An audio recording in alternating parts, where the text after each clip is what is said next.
Out right now, more on my sock right now. You give me my right now. Took finesse on the road out of town. Drank a paint up and sprung out a pound. Selling dope at grandma's house. Bust jewels at grandma's house. Cut 1600 out an ounce. Bought a foreign, could barely pronounce. One chain and the cost by the house. Had a model, give a fire and bounce. Go tomato on the guts of Ferrari. Hit this new lick, I'm snatching Bugatti. Sipping oil out the drink is excited. Get paid just to talk, I pop it. Once you finish loading up, then you cocky. If these bitches out of friends got me cocky. Rappers take off with the lingo and chop it. Make me crush up the scene with no problem. 200 I'm trying to be Uber. Next thing you know, I bought Uber. Hopped at the Uber. Next thing you know, I bought Uber. Don't come in with rumors. Don't ask me nothing you can Google.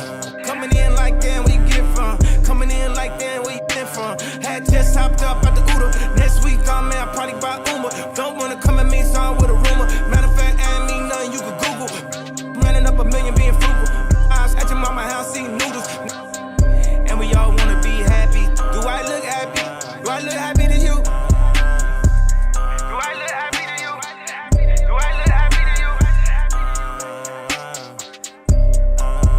I done no thump on the sun with a tenant. Ain't on song and song, I invented. Go ahead, lock on song, get rented. I on thump on song when he in it. Wanna build the sun when I'm in it. Tenant, squint it, minute. Don't know, then a minute. Phone him, then it, finish. Phone him, I'ma let you finish. Pop on song with a minute. I get one song, count too many. Too much time, but I don't see any. I want thump, and you with me.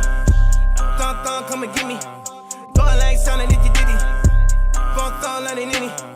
Cocaine house round the ditties. Phone flame house like a mini. Told like time like Guinea. Don't my mom want mini. Told my mom mini. Thump them on the nina. Thump them on the nina. And we all wanna be happy. People at Truck Stop Do I look happy to you? Are you ready to take your trucking business to the next level? With Truck Stop Pro, you get access to the best load board in the game, giving you the tools to find higher paying loads and streamline your operation. And right now, you can try the Pro plan free for 30 days, a $159 value. Click the link in the description to claim your free Pro plan and start making smarter moves for your trucking business today. Warning: the following content contains strong language and may not be suitable for children. This content is primarily for adults, as this is a trucking channel and truckers have filthy mouths. Please don't tweak if I say. Viewer discretion is advised.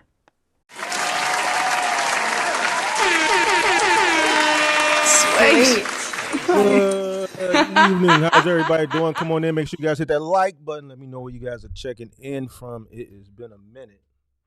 It's been a minute. Let me make sure I still got everything, my settings all set up. Come on in. Make sure you guys hit that like button. Let me know where you guys are checking in from.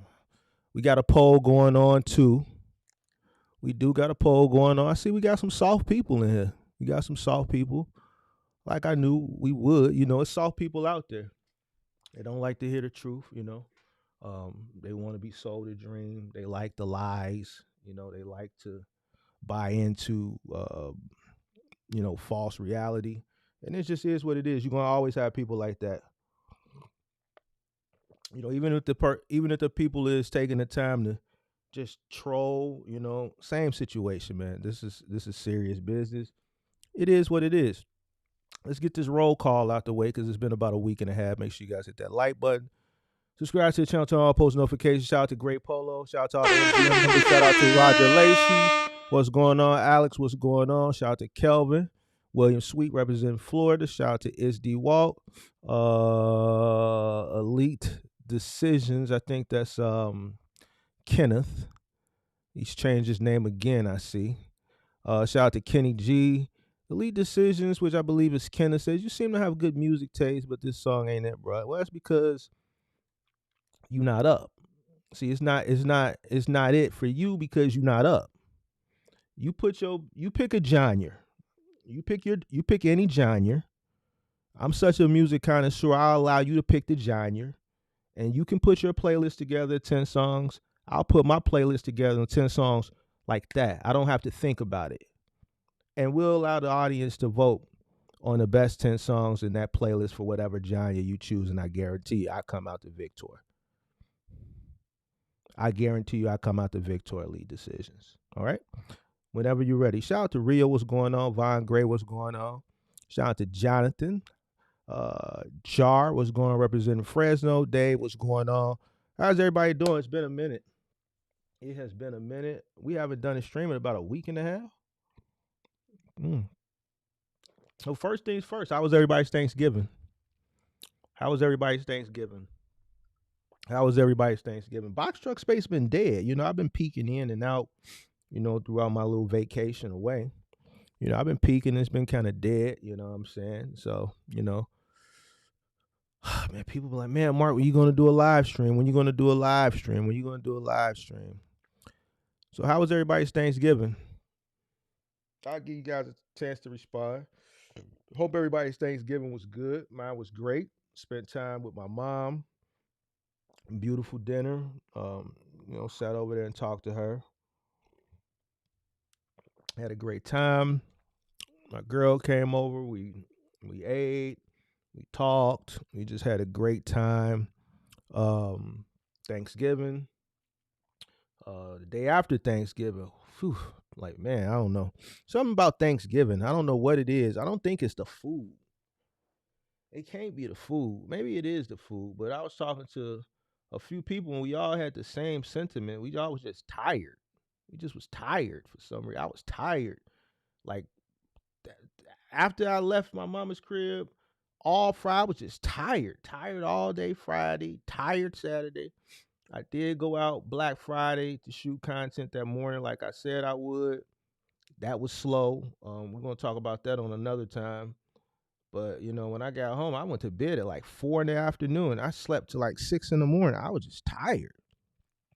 Maybe it was the dressing. I don't know. I didn't eat the turkey because I don't eat meat. I didn't eat the greens because she put ham hocks in the greens. So I ate the dressing, the dinner rolls, obviously. What else did I eat? The cranberry sauce. I ate everything that didn't have meat in it, right? But for some reason, I just had that itis.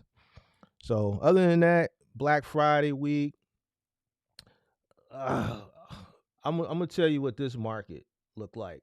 Black Friday was dead. It was dead. Black Wednesday was popping. Black Wednesday was off the chain. I got content from Black Wednesday. Black Wednesday was busy. You would have thought Black Wednesday was Black Friday. Black Friday was there was a lot left to be desired for Black Friday. Obviously, that Saturday was even worse. I don't know about that Sunday. Cyber Monday, I didn't go out like I said I was. The day after Cyber Monday, I didn't go out like I said I was going to do.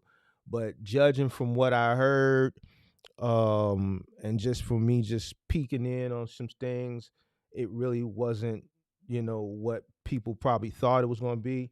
I think, and I was having this conversation earlier, somebody asked me why, or something to that effect, but the stores, the retailers did something different this year. They started doing their sales for the whole week. So people didn't have to wait for Friday to all pile up and go to the store and order things online. So by Walmart and Amazon and some of the other retailers starting their sales Monday, and then remember Walmart did Walmart deals 2 weeks prior. By them starting their sales last Monday, it allowed people the whole week to shop while supplies lasted. So what that did was it reduced the frenzy that you would normally see Friday morning, because people were buying Monday, Tuesday, and obviously Wednesday was the big buying day. Everything was closed Thursday. By the time Friday came around,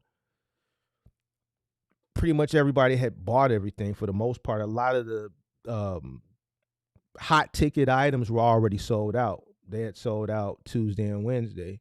So people were just buying like the leftover shit that, you know, just wanted to buy some shit, which the volume was nowhere near what that Wednesday was.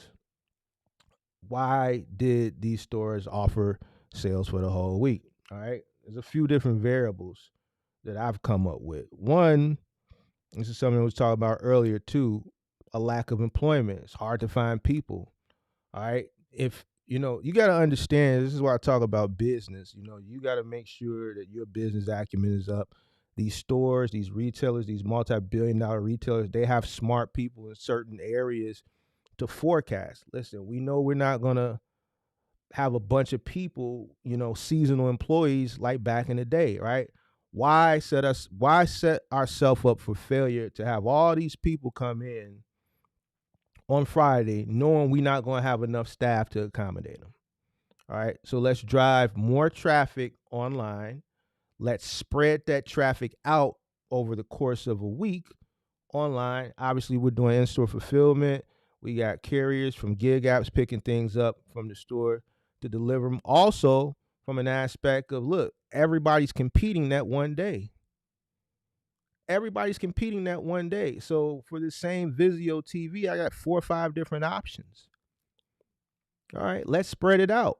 Let's start our sale earlier. Listen, if a person's going to buy a TV, a person's going to buy a TV. If they're going to buy the TV Friday, then 9 times out of 10, they probably got the money Monday or Tuesday to buy the TV. So it is what it is. So I think that's why Black Friday was kind of slow as far as the day is concerned. That's why you didn't see lines outside of Walmart. That's why there was no doorbusters. I think doorbusters, I think the day of the doorbuster, I think that time is come and gone. I think that time is come and gone.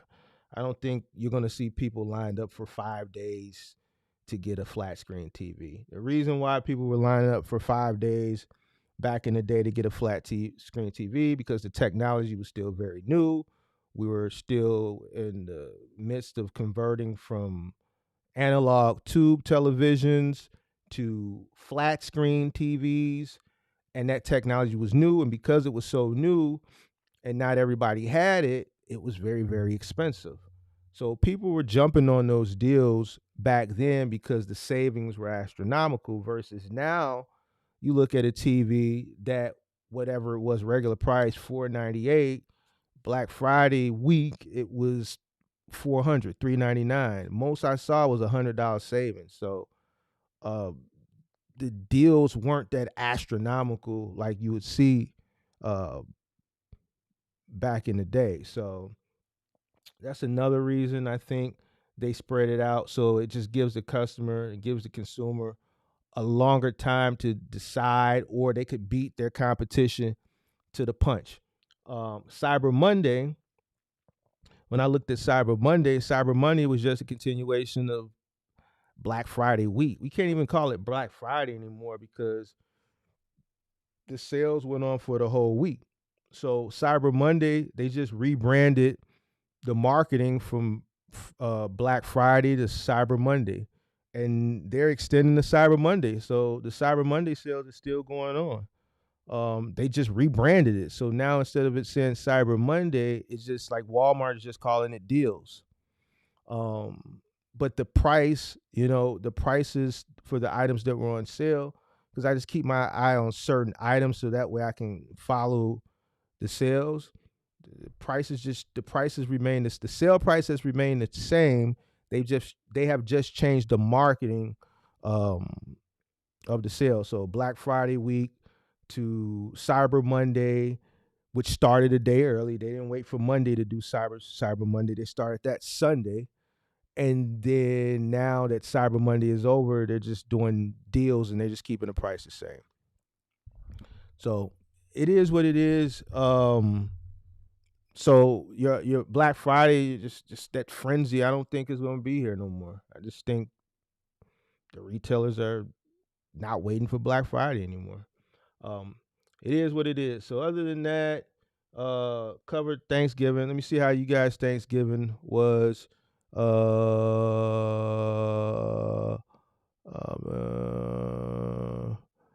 so I think boycotting is partially why Black Friday was slow. Are they boycotting? They say they're gonna boycott Black Friday every year. They're gonna boycott the retailer. I don't think that. Listen, boycotting ain't gonna stop nobody from buying nothing. I'm telling you, I think I don't think it was slow. I just think that the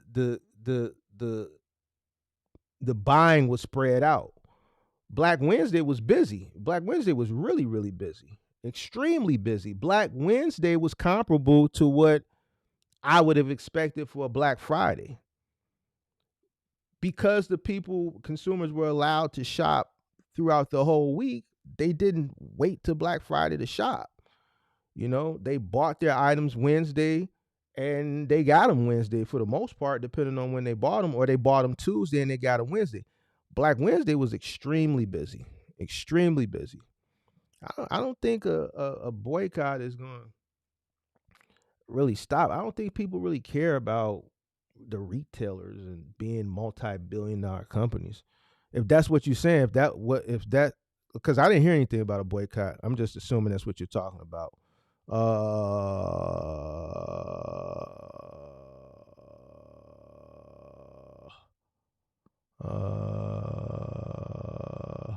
All right, I guess didn't nobody have a good Thanksgiving except one person. All right. Shout out to Garrett. Garnet Mark, can we get a temperature check live in Members On Investment Club?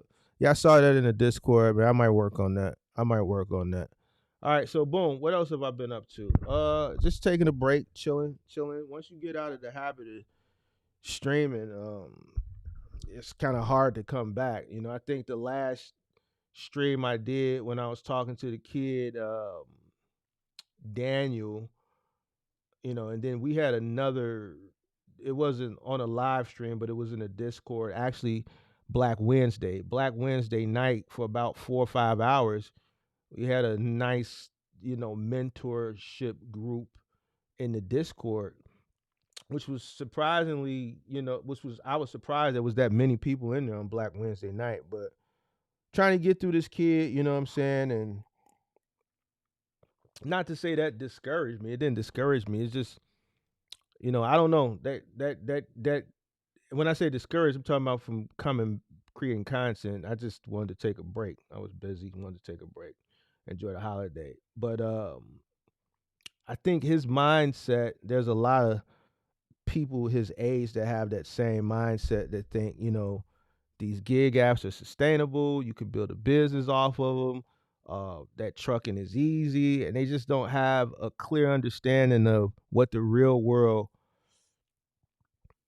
is like. I think that's why so many people have a false sense of reality of business too, and how they get misled, man. Like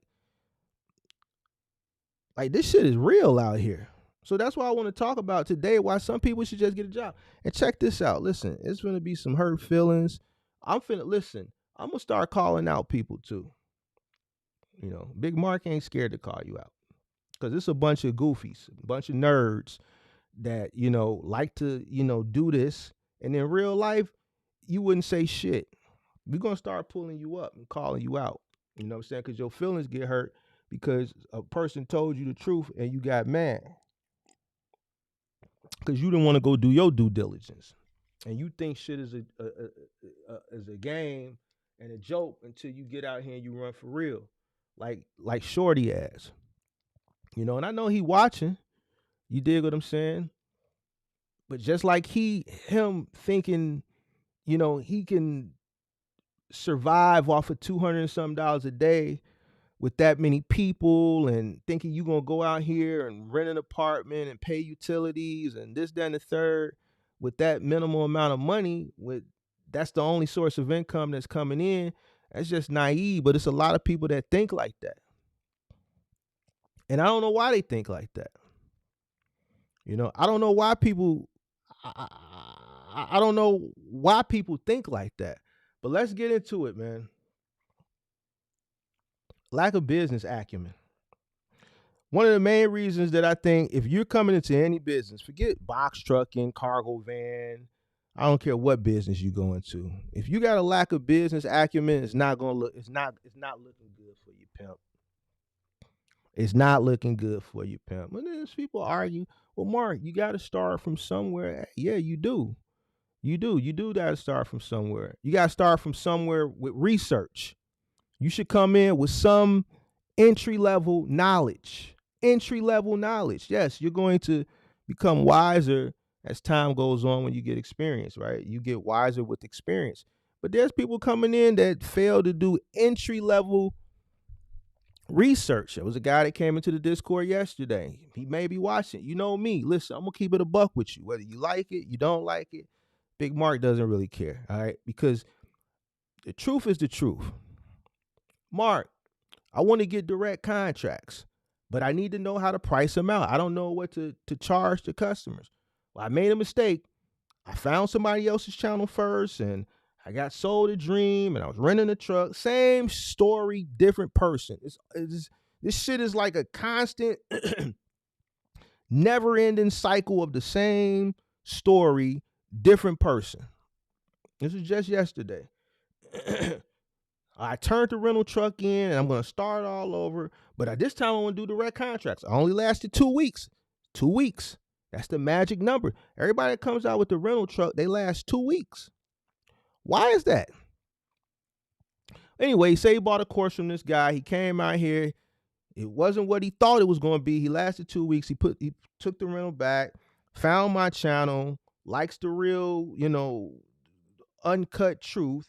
So now he's like, well, at this time I think I'm going to do direct contracts. Okay. But I don't know how to price them out. All right. Well, can you help me price them out? So what do you think the first question I asked him was? How can I tell you what to charge somebody? What's the first question you think I asked him? We got 70 people in here. We got 40 likes. Please hit the like button. Please hit the like button. I said, all right, man, how much it cost you to run your business? What you think the answer was? I don't know. What's your cost per mile? I don't know. So how can I tell you? How can I help you help yourself when you don't even know what it's cost you to run your business? How can I help you come up with a price to charge somebody, right? You want to cut out the middleman. You want to get advanced. You want to cut out the middleman. That's some big dog advance. Like, that's not some shit that a person who only been in the business 2 weeks. You don't really see people who's been in the business 2 weeks cutting out the middleman.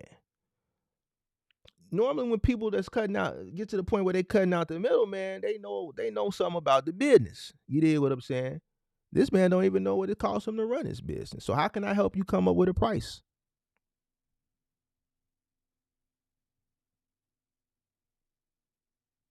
How can I help you come up with a price when you don't even know what it costs to run your business? How can I help you determine what you can charge somebody when the first question that I got to ask you is, well, all right, well, what's your bottom line? I don't know. Well, then how can I help you? Well, I just started. No, you didn't. You ran for 2 weeks.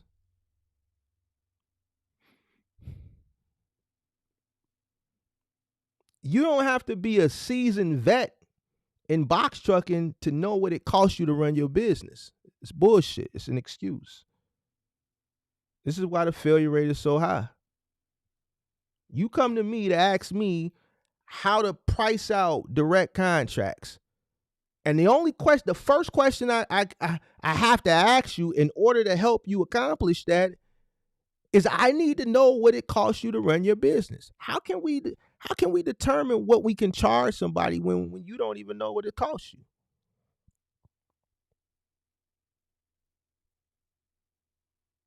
So another one bites the dust.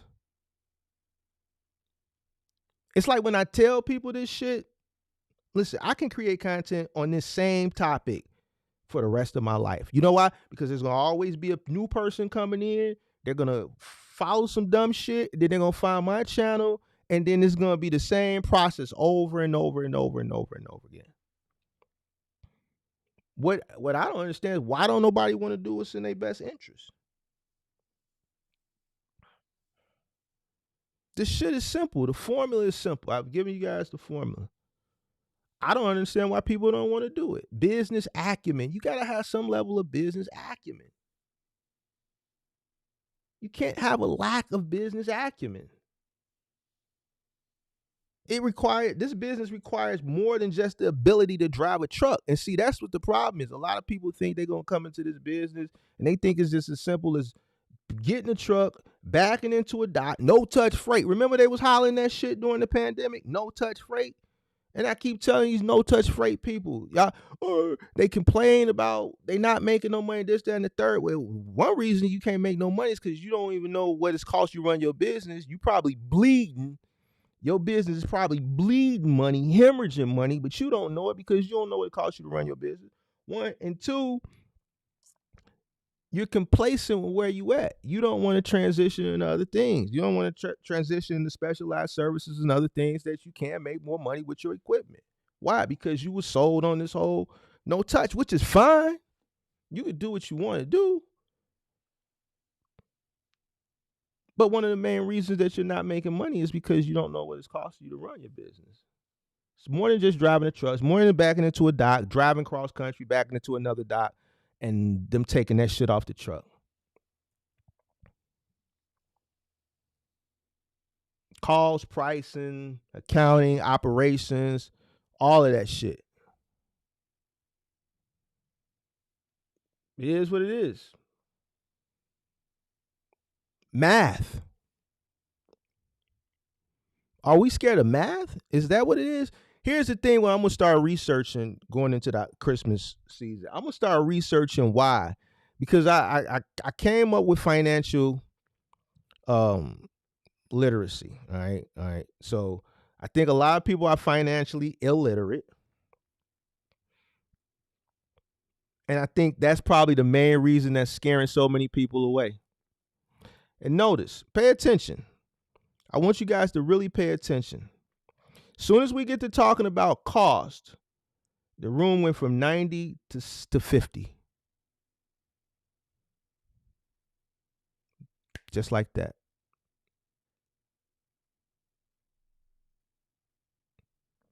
Let it be a call-in show.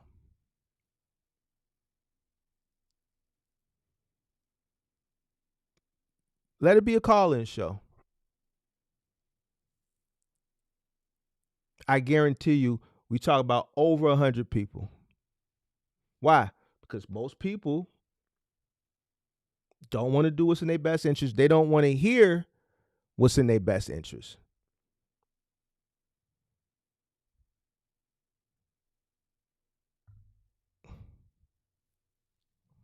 That's why the failure rate is so high. A lot of people underestimate how expensive this business is to run. They really underestimate how expensive this business is to run.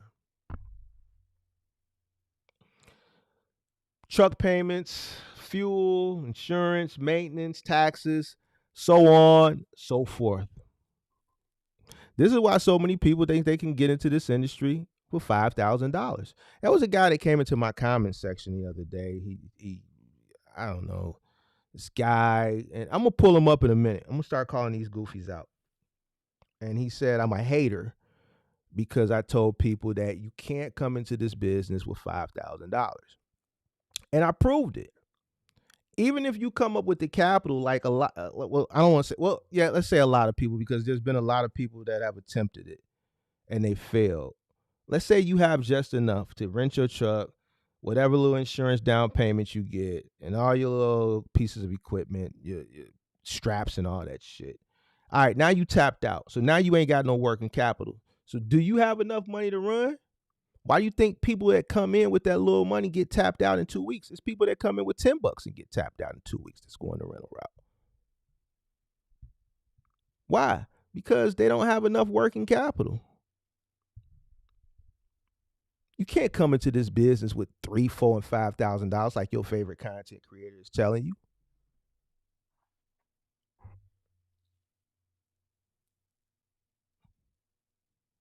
And this is why, like, these first two reasons that I covered is why, if you believe these things on everything I love, business probably not for you. You're naive. You're senile. You probably should get a job. Certain people need to be delegated. Certain people don't have the mental fortitude to run a business. They just don't. And I'm just going to keep it a buck with you. They don't have it. So a lot of people don't have it. And that's why I tell certain people, like after a few minutes of listening to them, I'm just like, yo, man, just go get a job. You're going to be another statistic. Like I told Shorty ass last week, bro, go get a job. Some people need people to tell them what to do. And check this out. A job ain't a bad thing, because you could go to a job, and while you're at that job, you could learn business skills. If you go there, work the job, and pay attention to what's going on around you, you can pick up some things and maybe try it again later. It's some people just ain't never worked a job. I think working a job for some people helps develop some form of business acumen for them to be able to go out and maybe, try their hands at entrepreneurship. It's just everybody just frowns upon getting a job. But the truth of the matter is, not everybody can be a business owner. Not everybody can be. I know your favorite people telling you this, especially these guys that's selling these entrepreneurship coaching things. But if everybody could be an entrepreneur and make shit tons of money, then everybody would be an entrepreneur and make shit tons of money. But guess what? Not every entrepreneur is even making shit tons of money.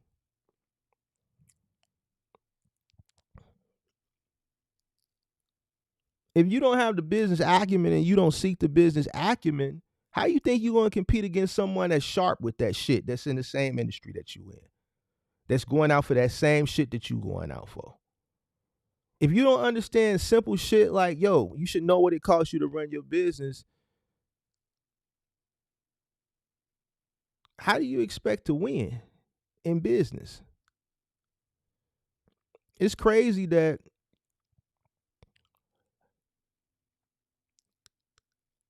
here's the thing. For me, I think this is just something that just should be innate. I think you should just know it. I don't think this is something that I feel like someone should tell you. Oh, well, man, you should know what it costs you to run your business. Listen, it's crazy to me that people, and y'all see this shit, it ain't like I be up here bullshitting. This shit come up every time. One of the first questions, man, what it costs you to run your business? Motherfucker just guessing some shit. You just running a guess. You just guessing. A person who don't know what it costs to run their business, they just guessing. Every time they go to a spot market, to a load board, they guessing. On everything I love, you guessing. What's that son? Bitch, you guessing. What is that the son? You bitch, you guessing. What was that son, dude? OG Mako. Was that the song that came out maybe like 2014 or 2015? What's his name? OG Mako? OG Mako? You just guessing. If you guessing, bitch, you guessing. You was right. Except you was wrong. If you guessing on the load board, on the spot market, because you don't know what it costs you to run your business, then nigga, go get a job, man. It ain't for you. I'm keeping it a buck with you on the gas. If you go to the load board and you be like, all right, well, this is what it's going to cost me. If you just calculating what it's going to cost you in fuel, man, go get a job, man. This ain't for you. I'm keeping it a buck with you. The real. And we see people come up here all the time. Yeah, so after fuel, this is what I made. Listen, if you one of those after fuel people, go get a job.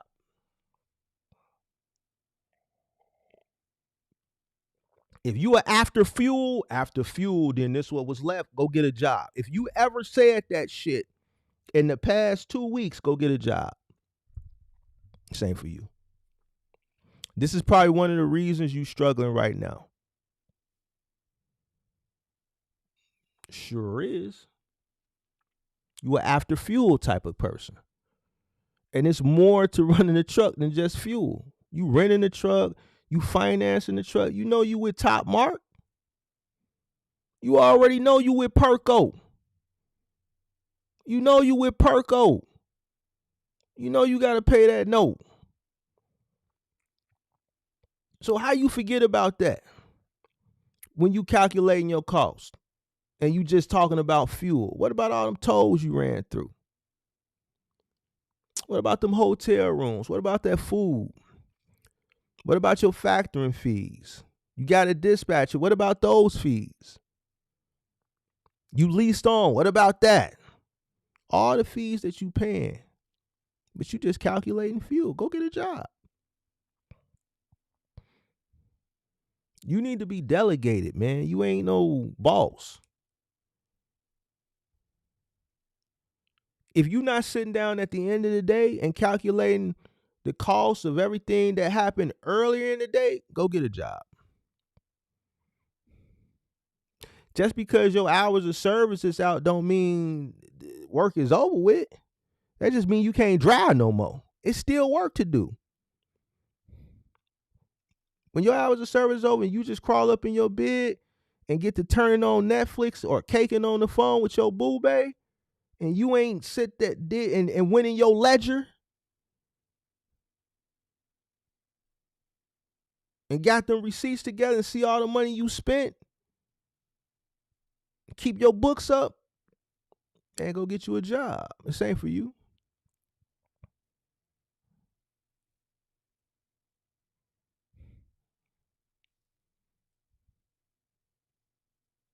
You probably better off being delegated. I'm keeping it a buck. Listen. I ain't got no. Listen, I ain't got nothing to. Shit. The beautiful thing about not having nothing to sell you, I ain't gotta win you over for no reason. I don't gotta win your favor over. And even if I did, I would still keep it a buck with you.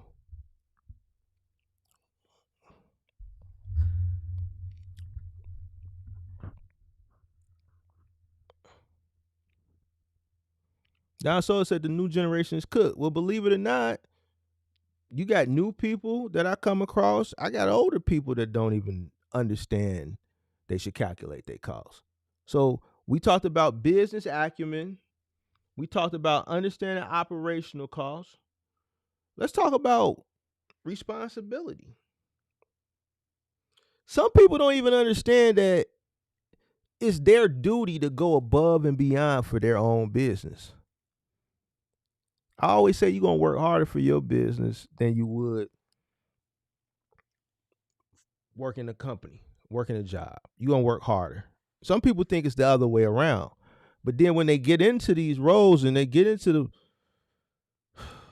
entrepreneurship, they don't go above and beyond for their own business. And then they wonder why the business ain't going nowhere because you ain't doing shit. Like what I just talked about now. Okay, your hours of service are out. You crawl your funky ass in the fucking back of the cab if you're in a semi truck, or you lay your ass down on the goddamn bench, right? And curl up, or whatever it is you do, or you go get you a hotel room, right? And that's your day. You could be calculating your costs. You could be mapping out your next day. You could be going over your cost per mile. You could be going over where you need to cut costs. You could be doing more research. You can't do these things while you're driving. You can't research while you're driving. You can't calculate while you're driving. The day doesn't stop there.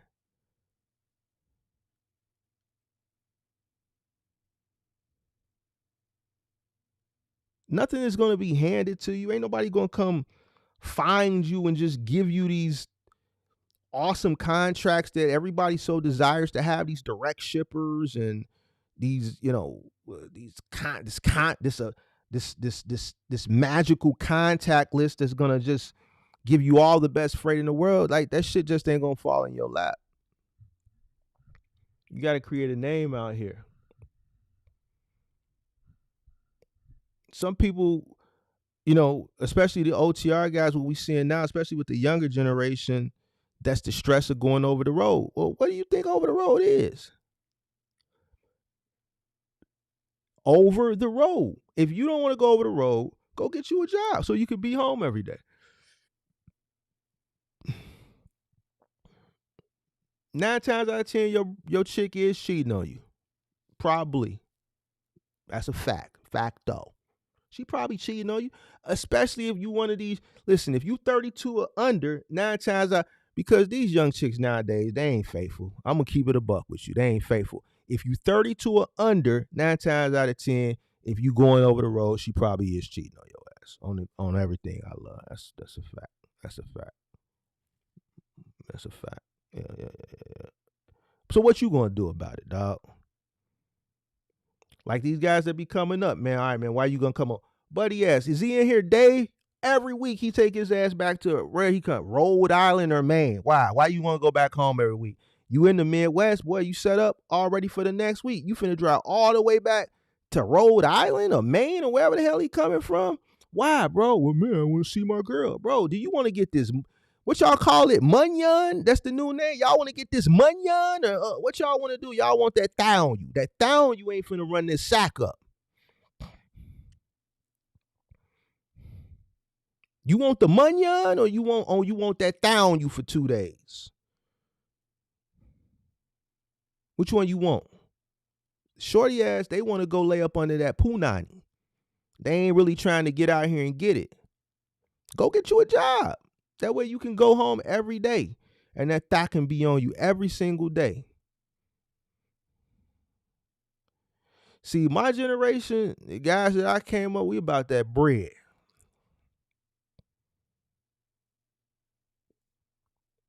We about that bread.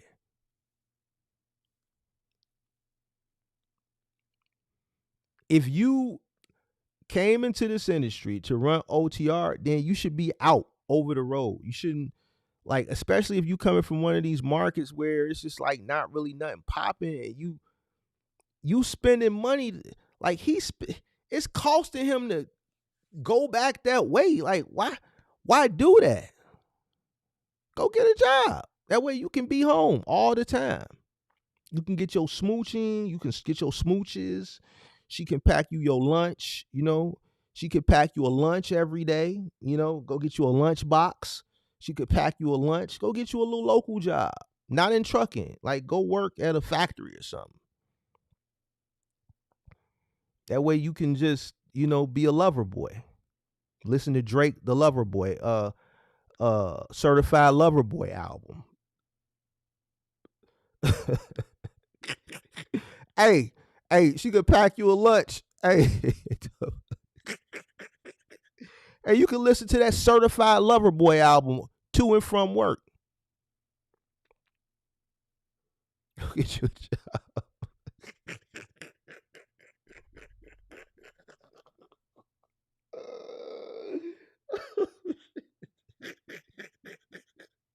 Oh shit.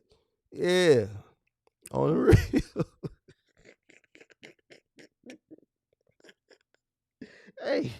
Hey, that's what you need to do. That's what you need to do. Certified Lover Boy album. On the way to work, to and from. Over the road means over the road.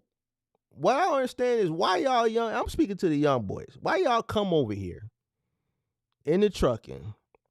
Because you don't want to go get a job. You don't want no boss over you. So you get a box truck. Then you finna go over the road. And then your ass ain't been out there a week or two and your ass get soft as hell and shit.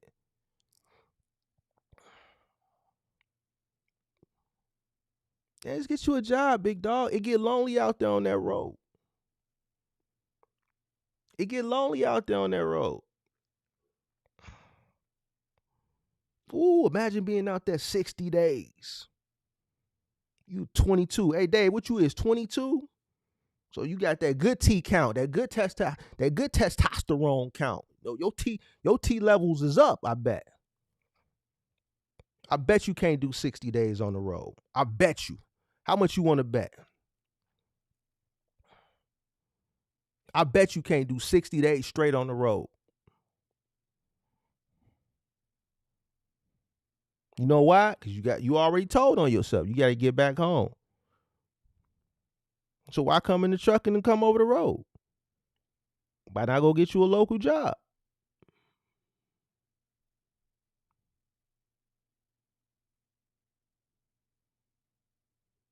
Keep it in a buck. This the truth that your favorite people not finna tell. They not gonna tell you that. It's guys that I know. It's guys that's in here right now. Been gone for months. They got families.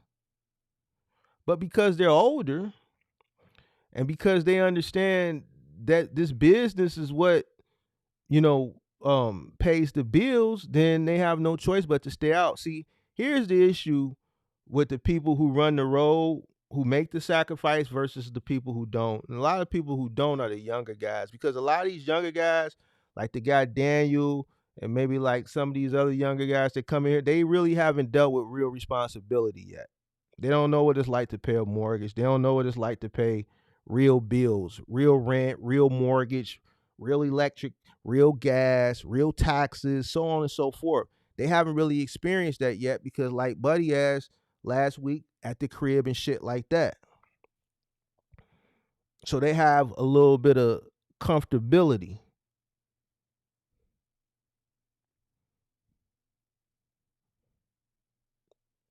So if you don't want to run the road, you should stay your ass at home. Go get you a factory job.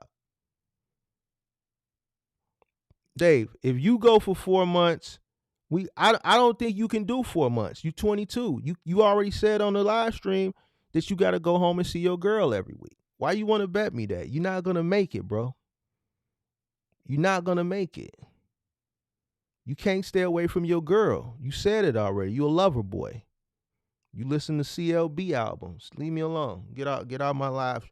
Get out my chat. You can't make it 7 days without going home to see your girl. What you talking about?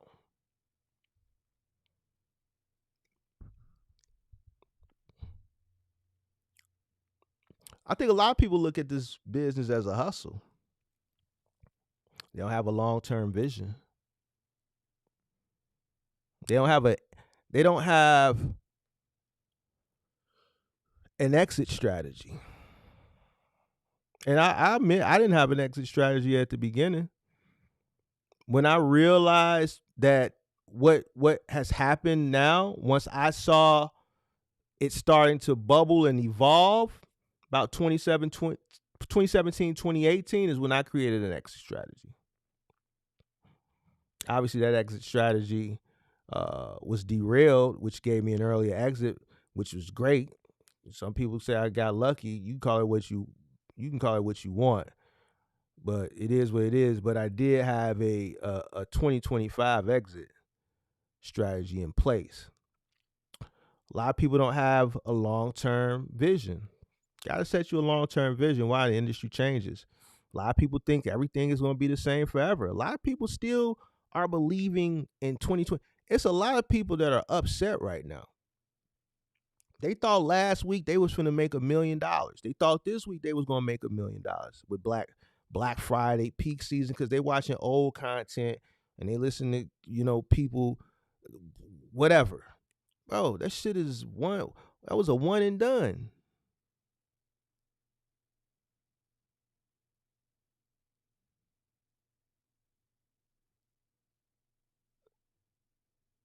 What's your long-term vision? What do you really want to get out of this business? Have you set up an exit plan? Have you set up an exit strategy? How long do you want to be in this business? Do you want to use this to catapult you into something else? Are you going to use this as a stepping stone? What do you want to do?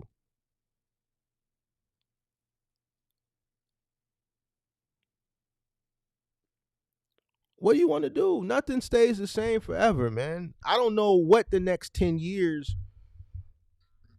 in this industry will bring. Someone brought up this morning, we was talking in the Discord about the tariffs. What's going to happen if Trump imposes the tariffs? Well, what do you think is going to happen? The goods are still going to come through. They're just going to be more expensive for the consumer. And then when things become more expensive for the consumer, what happens? People buy less, and then that ultimately affects what? Affects trucking.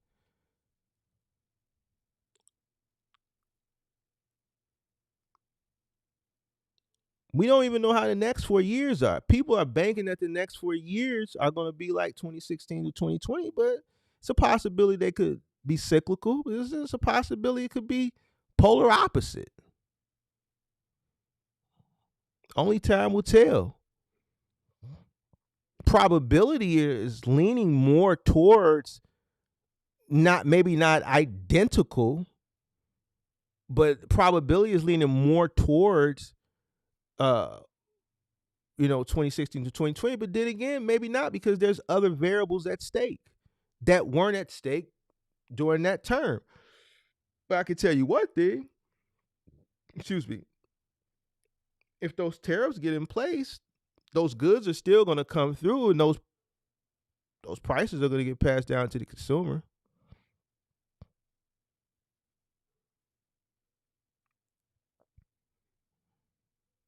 I don't know what 10 years is going to bring. Some people are thinking about fully autonomous trucks. I don't believe that. I don't believe there can be a fully autonomous anything in places like New York, Minnesota, Chicago, where we have a weather element. Like shit, it gets so cold here, the sensors on our cars now go haywire when it's extremely cold and you driving and the snow freezes up on the sensors and the sensors are going haywire. And the salt, we use salt, covers the cameras, and you're trying to back into a parking spot, but you can't see because the salt has completely covered the goddamn camera. So how can we have an autonomous vehicle in a market like Chicago or New York where we use salt to melt the snow, and then once that salt covers the cameras and covers the sensors will be going haywire? So I don't think that's true, but then there's other things that I haven't thought of that may affect it. There may be more players in the game, more entrants in the game, which means more competition, which means what? Lower rates. Like, a lot of things can happen in the next 5 to 10 years. I can tell you one thing, and we're talking about a long-term vision. If I was a new entrant into this industry and I was looking at this thing for the next 10 years, these are the things that I would be thinking about. I would be consistently trying to run up a bag every single day with the thought in the mind of the uncertainty of the future. Technology is moving very, very fast now. You know what I'm saying? It's moving extremely fast. Things aren't as stagnant as they used to be back in the day. Things were stagnant. Technology didn't move that fast back in the day. That's why you had a lot of old heads that sat on board of directors for a lot of these companies that just, were stubborn, didn't invest a lot of money in the R&D, and just got caught by the wayside in the late 90s and the early 2000s during the whole .com bubble. They got displaced by a lot of your favorite companies today, Amazon being one of them. They probably would have never thought that they would get displaced. Why? Because they had been in the same position for 50, 60 years. Look at Toys R Us. Hit the like button. So the industry will be here, but the way that it's operated may not be the same. Something you got to think about. See, we talk about different stuff over here. We just don't talk about all the peachy and rosy shit. I challenge people to think.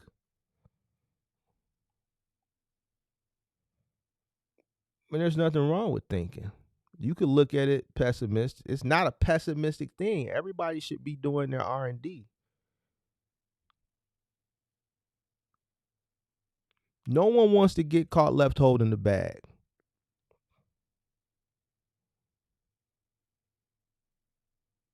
Nobody. If you're not looking at things from, or not looking at it, or not having some long-term view, then you probably should be one of those people go get a job. If you're a day-to-day person, then this is a hustle to you. This ain't really no business. You probably should get a job. And there ain't nothing wrong with a job. Like, don't think when I'm saying this shit up here like I'm just trying to be funny and, trying to, deter you. No. I'm keeping it a buck with you.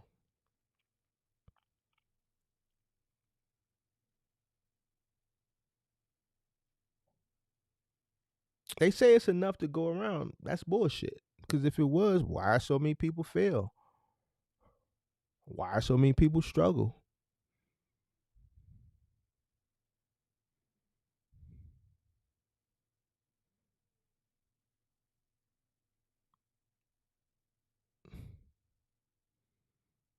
When there was enough to go around, the rates were better, right? There was enough to go around. If it's really, really competitive, that to me alludes to maybe, it's not enough to go around. That's why the competition is so fierce.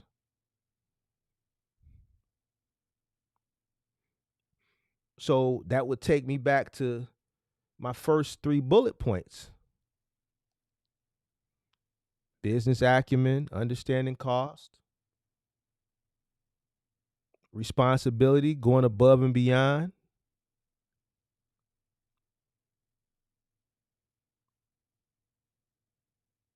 so on and so forth.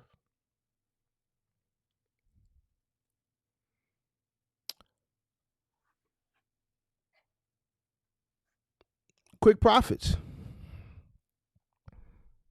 If you think you're going to make quick profits, especially today, especially if you one of them people that came in or think you can come in with $3,000 or $4,000 and think you're gonna just turn around and make quick profits, get a job. You got the wrong mindset. You probably should get a job. Yeah. Your mindset ain't right. Your mindset ain't right. Yep.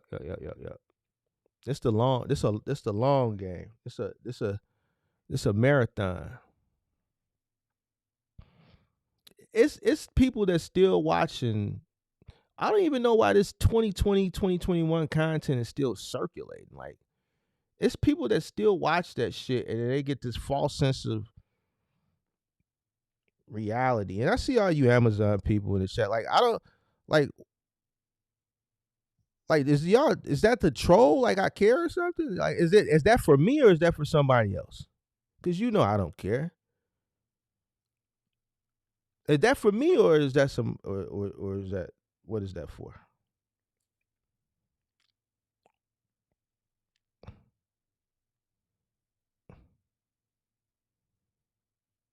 Because in about 26 days, everybody gonna be singing a different song. What I don't understand is, why do people wait for 3 weeks to get excited? Like, bro, like, is you waiting for 2 weeks to get excited? You run all year just so 2 or 3 weeks you can be happy?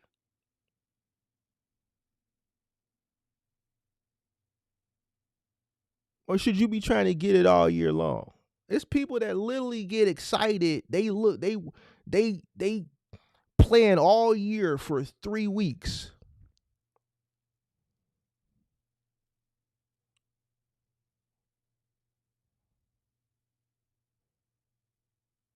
I don't understand that shit.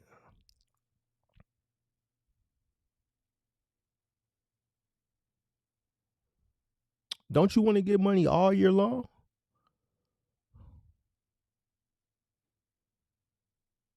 You should be looking for money all year long. You should put a fire emoji, or you should be trying to put a fire emoji every week. Not just for 3 weeks at the end of the year. What's going to be the emoji next month? The ice cold igloo emoji? What is it going to be next month?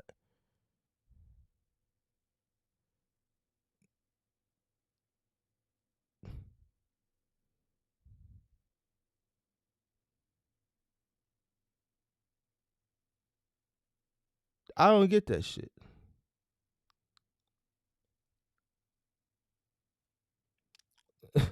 The Amazon people, boy, I don't even see these people. I haven't even seen 3 of these people in here, and I don't know when. They pop up during peak season.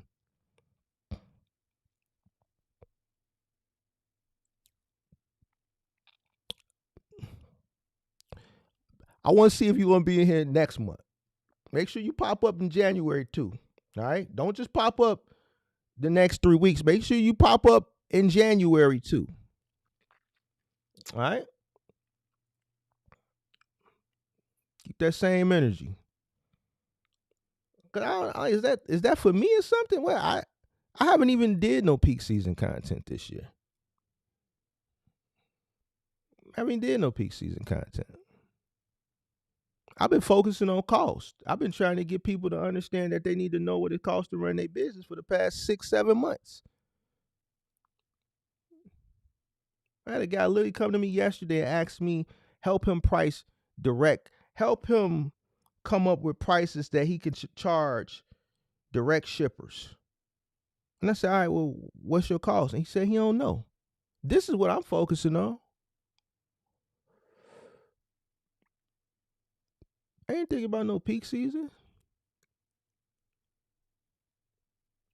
I'm trying to really help people understand business. Like my whole, proving my knowledge in business on YouTube. I did that the first 2 years that I was on YouTube.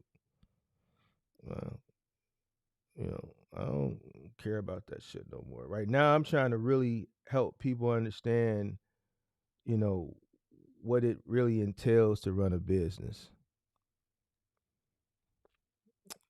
So peak season, I just really don't care about it that no more. All right. So, but getting back to the people that should get a job, I didn't forget about you. And I'm going to drop the link. I know ain't nobody going to come up because you wouldn't dare. But if you feel froggy and you want to come up and say, talk to me about, getting a job versus, trying your box truck. And I'm only speaking to the people that, that the shoe fits. If the shoe don't fit, don't put it on. Listen, if you a half-ass, lazy-ass entrepreneur. You are. Don't nobody gotta tell you. You know it. You know if you half-assing your shit.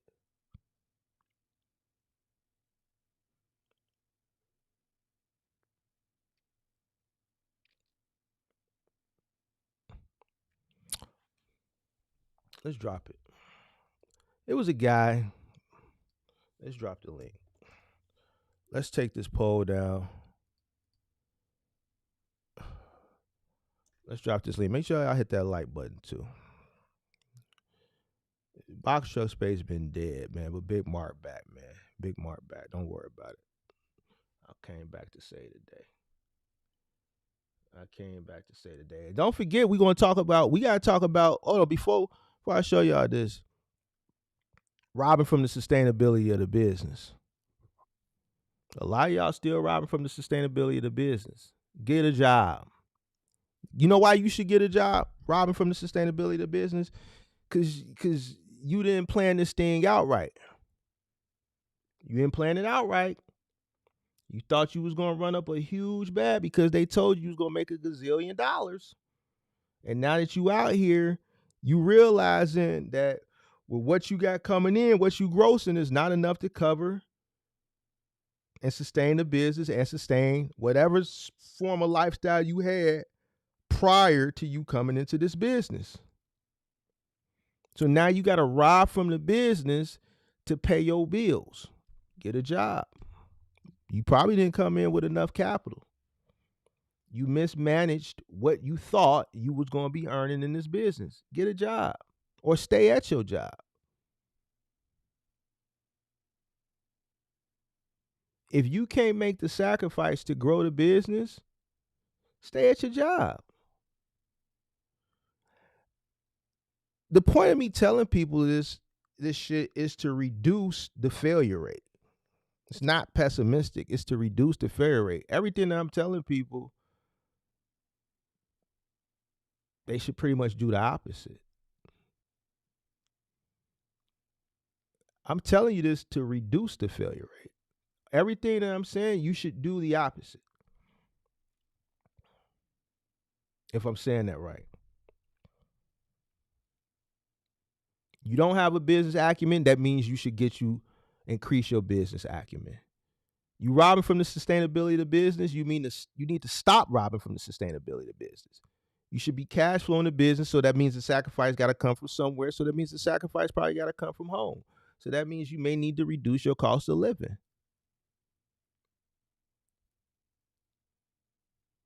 If you can't, then you probably need to go find something that's a little bit more sustainable.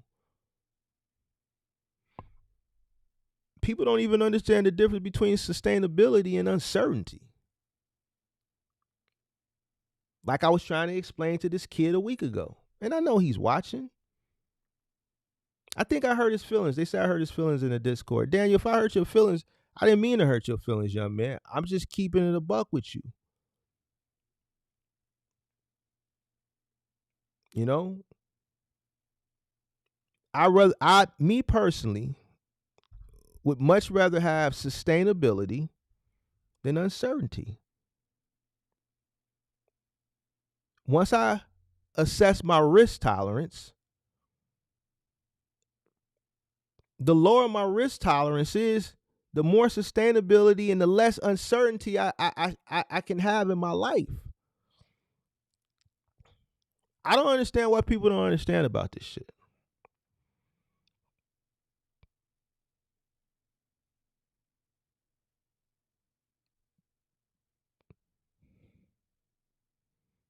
When you start a business, starting a business is taking a risk within itself. A lot of people don't understand that when you start a business, that's taking a risk, right? So from the very inception of you starting a business, you have to measure your risk tolerance. A lot of people don't do that. They don't understand it. Mark, what's a risk tolerance? Mark, what's assessing my risk? Goes back to the business acumen and the research. Like we talked with him. Me, let's say I'm married, wife don't work, I got 3 kids. It's 5 of us. I got to feed all 5 of us. I don't have much money to work with. Let's say 10 grand. Would Mark start a box truck business with 10 grand with 3 kids and a wife that don't work? No. Why? Too much uncertainty there. I got 3 kids that I got to make sure I got to feed. I can't take that risk with my last $10. I'd rather go work a job consistently and have somewhat of a for sure paycheck, right? Why? Because my risk tolerance is low. I have more than myself to think about. And I don't understand why some people just don't understand that. That just lets me know, what type of world are we living in today? Like, that shit puzzled me. Like, when I was talking to this kid, that shit still bother it. Don't bother me to the point like where I can't sleep. It bothers me to the point where I try to figure things out. Like, where did we get to? Because not only is that one individual think like that, it's a multitude of people that's in that age category that had this thought process.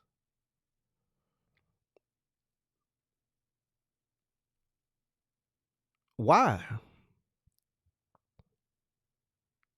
What is this work-life balance shit? What is that? I don't know what that is. Listen, let me explain something to you.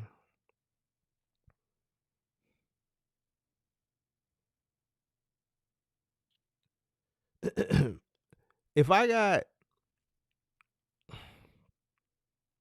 responsibilities, grown man, adult responsibilities, right? A family.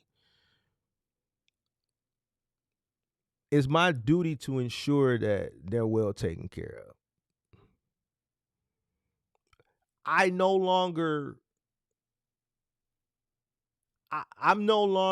the focus. I'm the person that makes the sacrifices. It's no longer about me. My life is pretty much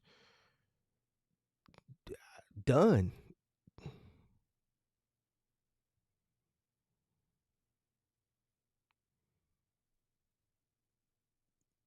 I think a lot of people that come into this business aren't even in the position to make the sacrifices that need to be made in order to get to the next level. That's why when I talk to people, I have to go deeper in depth to really understand why.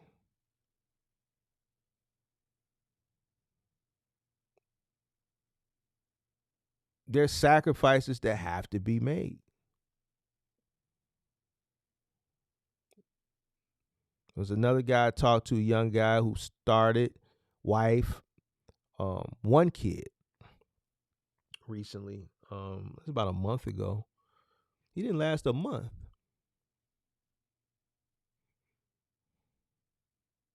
Bills at home was kicking his ass.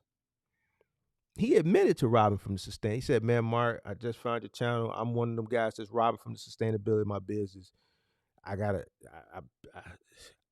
This ain't enough, man. I gotta send money home. I'm just Zelling money, Cash Apping money. As soon as a load get factored, as soon as it hit my account, I Zell it to my wife."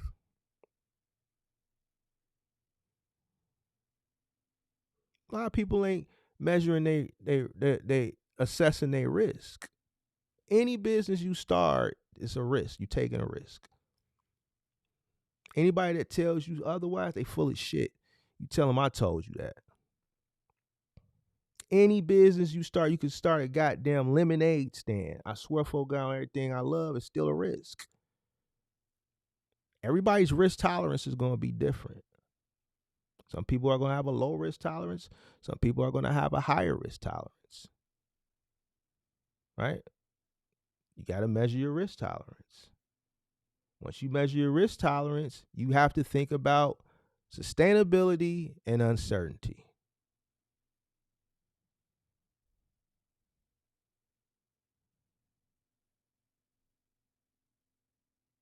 So just like the guy from last week, somebody's going to tell him, don't listen to Mark.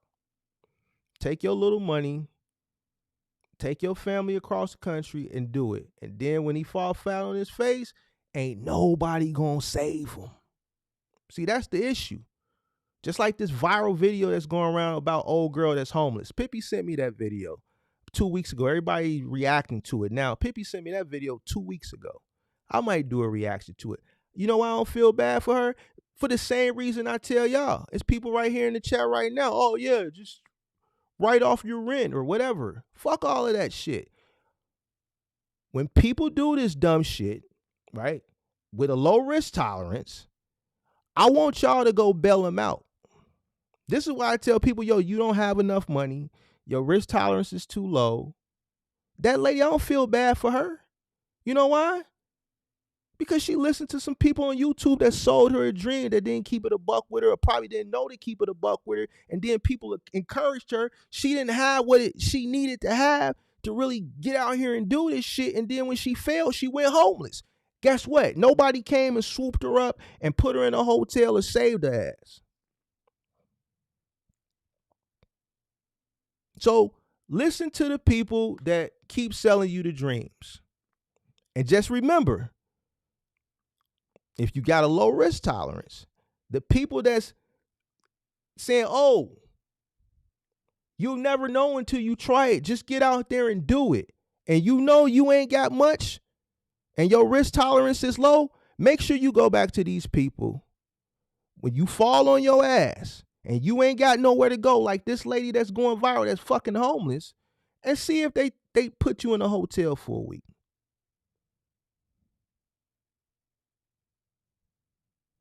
Trey says, man, why you ain't do it for Mark? Mark, it's documented. Mark put somebody in a hotel on this channel before for a whole week.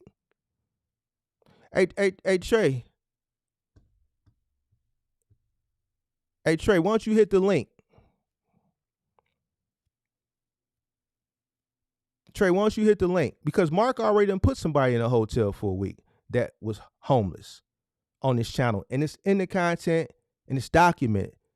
So come on up. See, anytime somebody challenge me, see, I only talk about shit that I ain't did. This is why I don't sell people dreams, and this is why I keep it a buck with people, because I know people's livelihoods is at stake. See, that's the thing. People don't think about people's livelihood. They don't give a fuck. I do. I care about people's livelihood. I don't want to see nobody go out and take their last and they got a family and then they lose. Why? Because guess what? They just really don't have enough.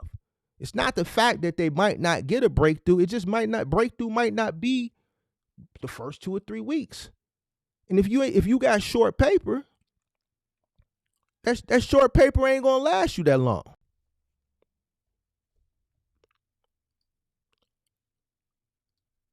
You know, Big Mark always listen. What up? What's up, Mark? What's up? You the one who said, why don't you do it? I didn't say why'd you do it. I said why you ain't do it. You said how come y'all ain't put her in a hotel? You know what I mean? So I was just trying to figure out why she you ain't my ain't put her in a hotel. she ain't my subscriber. See, she Didn't get cause she ain't I put my subscriber in a hotel. I ain't finna say the world. Listen, check this out, big dog. She followed misinformation from other content creators, so they should put a motherfucking ass in a hotel. Fuck, I'm gonna go save her folks. She didn't come over here. I didn't tell her that shit. I see your point, but right now you kind of like, you mean, drawing on her. She in a hotel, bro. Hey, bro, I ain't drawing on. No. Check this out, big dog. When she came and she put her story for content, Trucker Brown, all these other people done reviewed it. Do you see me? Do you see a video on my channel reviewing it? I'm talking about it now because I'm using it as a parallel on the shit that I was talking about earlier about people not measuring their risk tolerance, listening to people, and then when they listen to these people and they get in a fucked up situation, make sure you go back to these people. And I just use her as an example because she's trending right now in the space because what I'm talking about, she did the exact same thing and she had the results of what I'm kind of alluding to right now. Right, totally. But you definitely gotta give her a little apology though. I see what you mean, but apology a lot for of people what? in the comments gonna be like, why he just bro? Hey, I drew on her because you can't. That's what you do, Mark. No. At the end of the day, why should I go put her in a hotel room? She's not my subscriber. I put a subscriber that was homeless on this channel on a live stream in a hotel for a week before. She not my subscriber. I didn't sell her the bullshit. She ain't gotta be a subscriber. You just I didn't, bro. So you want me to say? So what you want me to do? You want me to save the world? No, not at all. I don't expect that. So why should I do that?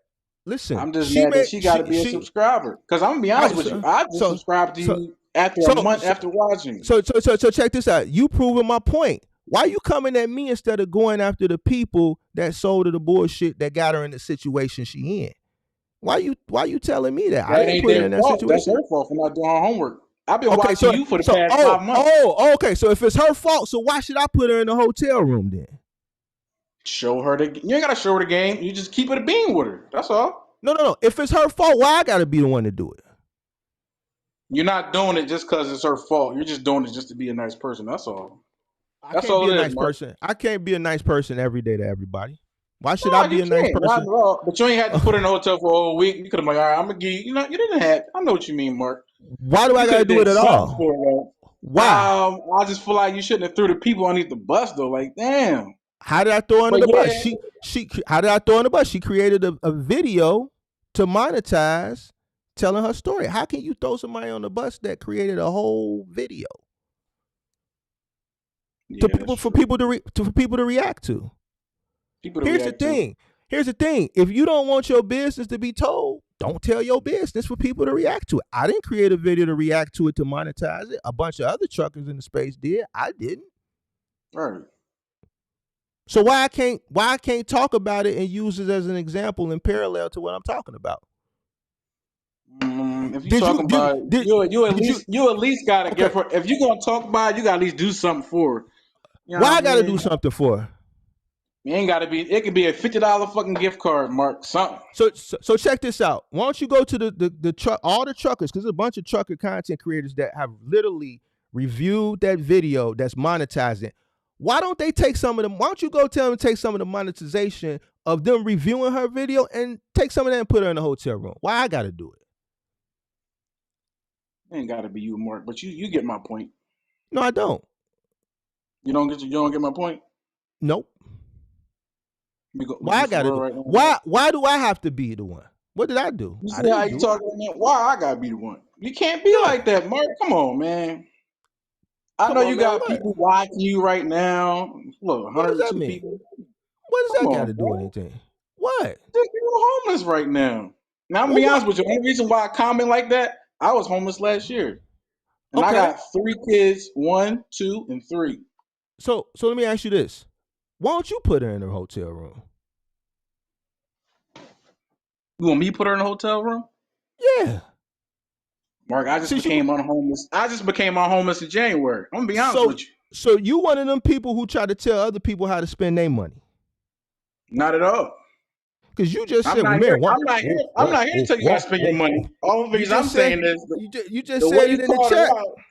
The way you called her out was a little crazy, but I accept it. Hold on. Check it out, Charlie. I didn't call her out. I used her as an example of what I was talking about. I said, man, y'all make sure y'all measure y'all risk tolerance because y'all believe in this shit that you see from these people. Make sure that when the shit don't pan out, the people that's telling you this bullshit, you can go back to them and say, yo, help me out. And I said, it's a video going on right now, a lady in the same situation. And that's it? That's all you had to say? You didn't have to say she was homeless. A lady in the same situation. She is homeless. Her title says how YouTube and trucking made me homeless. I know. But you should have just kept that part out, bro. Only reason why I'm saying that is because I've been homeless and I know how it is. So sleeping in the car with 3 babies is not cool, bro. So because you was homeless, I can't read the title of someone that made their title how YouTube and trucking made me homeless? That's what you telling me, big dog? You wanted me to get on the live, bro. I was just keeping it because you know Big Mark, and I see something. Big Mark dropped the link. So now I got you up here. You said in the comment section, hey Mark, well, why don't you put her in a hotel room? I didn't tell her to go do the shit. You telling me how to spend my money. Why don't you go put her in a room? Why don't you tell I just feel like you should, but just because you said that, that's all. So because I said it. So check this out. By you using her as example at the end, you should have been like, well, I did put her. I did add a couple nights to her stay. So I can't use her content as an example? You can do whatever the fuck you want, Mark. This your channel. So check this out. Why don't you go to all the trucking content creators that's been monetizing, reacting to her video and ask them to go put her in a hotel? Because they monetizing it. They done did whole videos. I mean, the shit is viral. Yeah, it's viral. I've seen it. Yeah, okay. So why I gotta do it? Why me? You still ain't answering the question. I know it ain't gotta be. It ain't gonna be me. I just feel like you should after you explain yourself. You at the end. Okay. At the Why end. should I? Why should I? Me. Only because you said now she's homeless. That's why. That's what she said, though. I didn't say it. She said that. The title says how trucking and YouTube made me homeless. So because I literally said the title the way she put it in the title, the subject. But you get ready to give her some views now because there's some people in the comments that ain't see that shit, Mark. That's good because guess what? She's monetizing it, so I'm sending her traffic. So I'm actually doing her a favor. See, here's what the issue is with you. You was homeless. You keep alluding back to the fact that you was homeless. Your homelessness and her homelessness are not the same. I don't know the reason why you were homeless, but you feel sensitive over the fact that she was homeless. The reason she's homeless is because she believe YouTubers. And she went out on a limb with a low risk tolerance, and that's what got her in the situation that she's in. That's what she was talking about. That's why the title was why YouTube and trucking, or how YouTube and trucking made me homeless. That lady is old enough to know what's right from wrong. No. You're right about that. The reason why I'm gonna say no, because that's why she's homeless now. What do you mean no, Like no, you no? said, them YouTubers. Yeah. Yo, you can make 20K, you can make 20, 30,000 a month. Come on down here. That's like selling a female a car. You can do whatever you want with a female. That's like sending your wife to the No, you what's can't. that You can't tire do it. You sending, can't do sending it. your wife No to the Diddy. tire shop. No Diddy. No Diddy. You can't do whatever you want with a female. No Diddy. No Diddy. I'll give you an example. You gotta retract that. No Diddy. No Diddy. Oh, here we go with this. Come on, bro. You can't do whatever you want with a female, bro. What's wrong with you? Well, I'm gonna tell you right now. You send your wife to the tire shop, your local tire shop. Somebody that don't know you, Mark. I promise I'm not. you. You fucked up right there. I wouldn't send my wife to a local tire shop. I would take her car to the tire shop. Why would I send my wife to go get tires? And why would you send her to the tire shop? You know why? I wouldn't send my wife to the tire shop. I would take her car and go get the tires done. I wouldn't send my wife to the tire shop. An average man would. And what you think will happen if they sent their wife to a tire shop? The average man would. In America right now, yes. Those are suckers. I'm 25. My generation. So you would send your wife. Hold on. So you would send your wife to the tire shop? I wouldn't, but I have before. When I was sick, yes. And you know what? They tried to overcharge me $400. Come on now. Then when I went there, it became a whole nother price. You know exactly what I mean, Mark. I would never send my wife to work. My wife don't even work because I don't want her to work right now. You don't want your wife to work? Not at all. We got 3 kids and one on the way. It'll be here in January. So what you do? I'm a maintenance man, and I work where I live at right now. They gave me this roof over my head. It's a 3-bedroom apartment with a 1-car garage. So what led you to my channel? I got $15K right now saved up, and I've been planning on opening the box trucking business. But ever since I've been watching you, I'm gonna tell you right now, $15K is not a lot with 3 kids and a not working wife. I already know. So you are pretty much similar to the example that I was using on this channel, and you came up here to stick up for somebody else? No, it wasn't a stick up. It was just a saying, bro. You 24. 25. With 4 kids.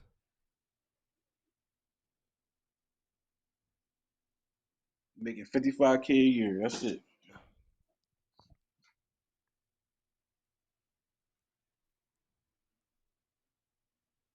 Go ahead, make the face, Mark.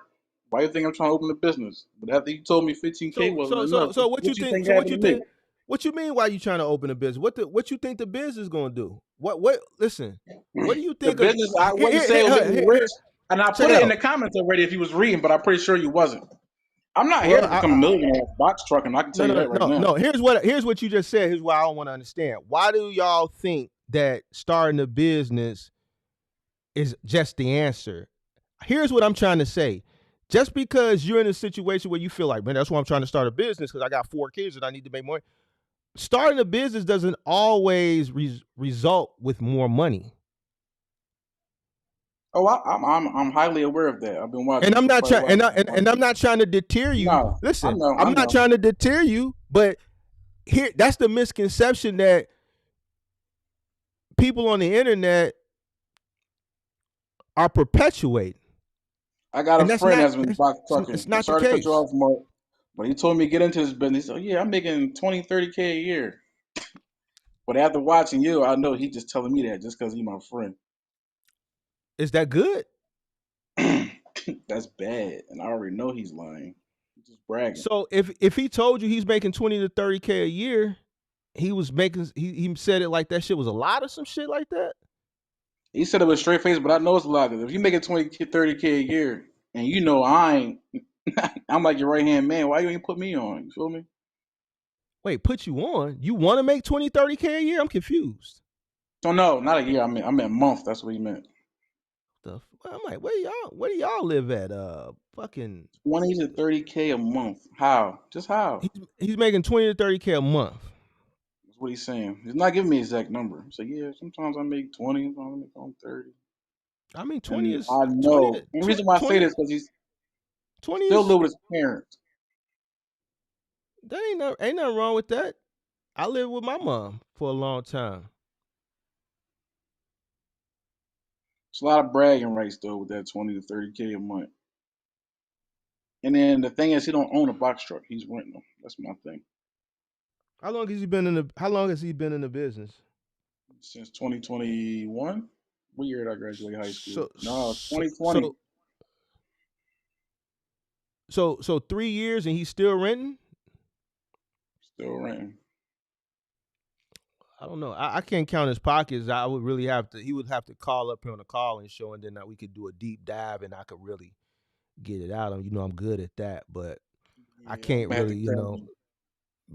based off what you say, I gotta really, see what's going on over there. But That's why when I listen to you, you said the average box trucking is like 3 to maybe 5K a week, and that's a big maybe. You were saying that's a real big maybe because you can have truck problems. You got to worry about fuel still, oil mm, changes. I know all that type stuff.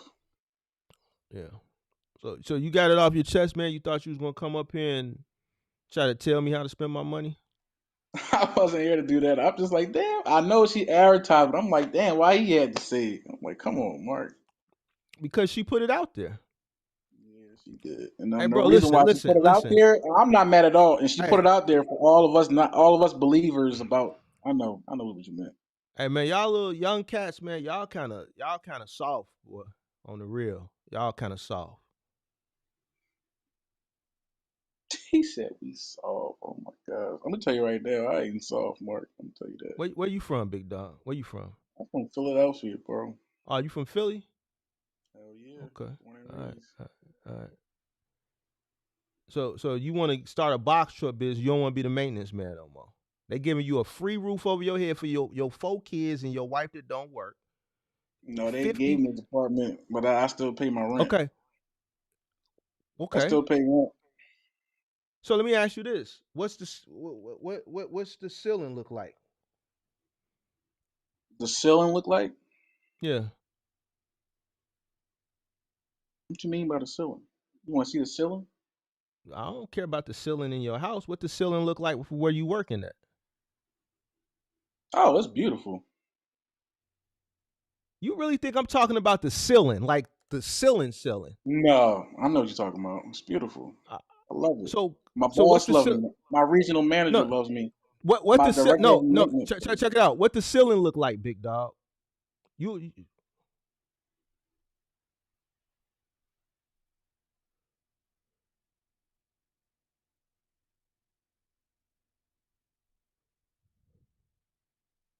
Okay, what your explain what the ceiling look like. you said you knew. You got to talk about your boss and your regional director. What does the They ceiling love look me. like where you work at?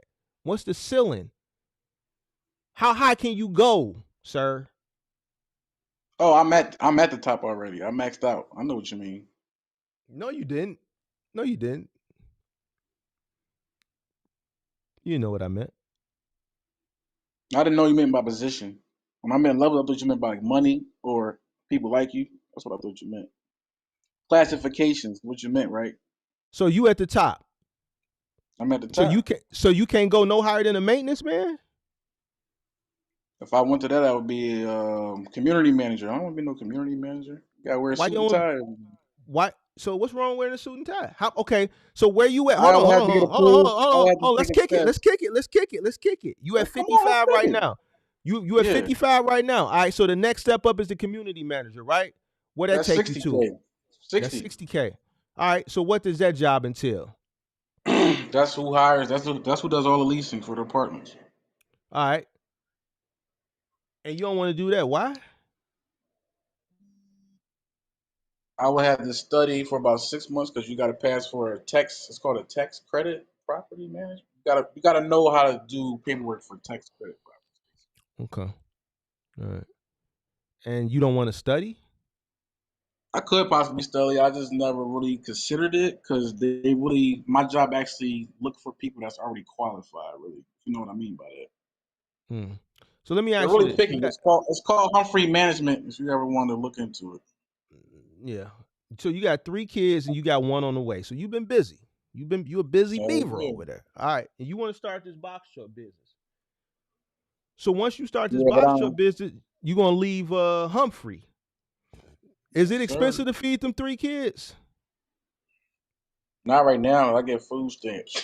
You get you EBT. Okay. All right. Yes, And you got sir. one on the way. Oh, you said yes, sir, like that. You proud of that, big dog? You proud of that? Yes, sir. Nah, Hell nah, yeah, nah, I'm nah. proud of it. Government helping You me out. What you mean? you proud of it? I'm not ashamed of my game. If the government's here to help me, I'm here. If my rent get behind, I'm gonna go to the social services and get help. Okay, They're so here to help. what I'm asking you is, do you wanna be independent? Yes, I have I been. I just got food I stamps when I moved here. all right. So here we not talking about the food stamp. We talking about independence, big dog. I'm just checking your temperature, see where your mind at. See if I'm you really one of them independent, bro. guys. I pay all the bills in here. I'm trying to see if you one of them guys. I'm trying to see if you a real entrepreneur, like if you I'm trying to see if you one of them guys. All right. So you want to start a trucking business, box truck business, right? What's your plan?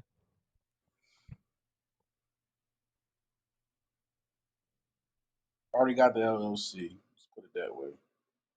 I've been sitting on this LLC for about 5 months now. 6 months. It's just been open. What I've been doing is I've been getting my direct deposit to my regular check, and I've just been taking about $400 or $500 throwing it into the LLC ever since. All right, so you've been watching. What's your risk tolerance?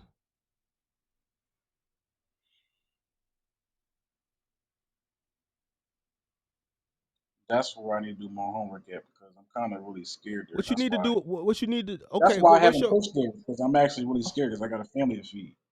Okay, so you got a high risk tolerance or a low risk tolerance? Low. Okay, so you got a very low risk tolerance. You got 3 kids, one on the way. Yes, sir. How much money do you think you would need to come into this business with, and to be able to sustain, I should say, your household? You got to conquer the learning And curve. I'm still going to struggle. I already know, but my plan was to come in with 40 bands. I got 15 already saved up. So 40,000. And I got 7,000 of my own. I got 15 for the business, and I got 7,000 of my own savings. Okay, so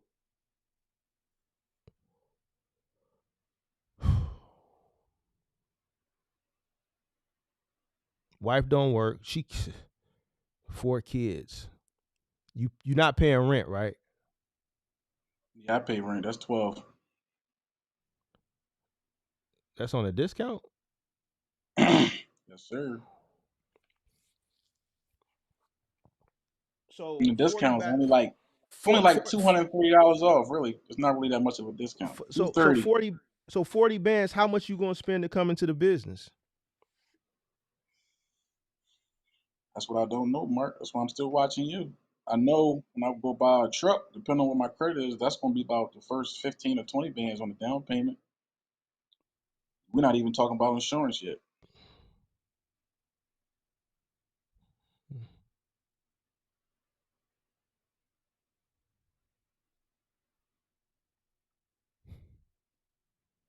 So Oh, let's on say top of that, there's 2 of us in this. He's not here right now. That's my right hand man.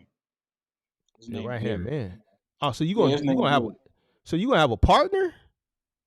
Hell yeah, this is a partner Oh, situation. you ain't gonna make no money then, big dog. Next. Damn. See, that's why I need you, Mark. I ain't mad. Shit. Nah, Ain't you told me I need to go get this lady some money. Nah, you should definitely give her some game though, Mark. Man, she not my subscriber. I don't go looking for people, bro. I just create content and people find me. I'm I not respect even it. YouTube don't even push me. Why am I go looking for her?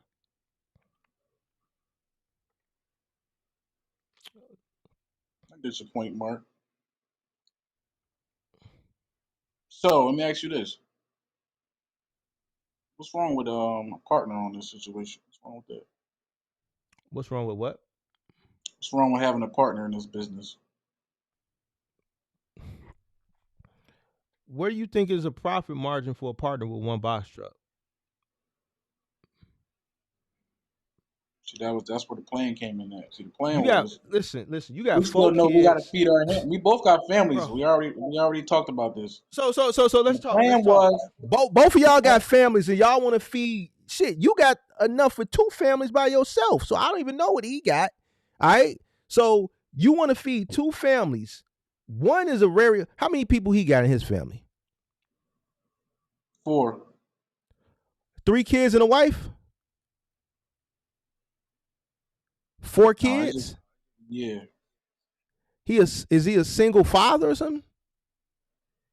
Yeah. So he got 4 kids, or is it him plus 3 kids? Him plus 3. So he got 3 kids, you got 4 kids plus a wife. And y'all finna try to do all this and feed all these people, sustain the business with one box truck? Man, come on, man. Still working a 9 to 5 though, Mark. For Hey, at least we still gonna I'm be glad working at least. I'm glad you clicked the link, because everything that I talked about prior to you clicking the link, you're a great example of it. See how God works? And I'm Man, glad. I'm not God be ashamed at looking all. out for me. God be looking out for me. Check it Not out, ashamed at big all, dog. Mark. Check it out, big dog. It's not about nothing to be ashamed about. It's Yeah, I about know, but some people get on here and they be feeling ashamed. it's No, a, that's it's a, not it's a, that. it's a, well, here's the thing. It's about understand what you're getting into, bro. It's about I don't understand what you're getting understand. That's into. what you're here for, Mark. I need you to understand that. Here's the thing. That goes back to what I was talking about: sustainability and uncertainty. Me personally, risk tolerance in your situation is low. Now, some people are gonna say, "Man, Mark is talking him out his fucking dreams and this, that, and the third."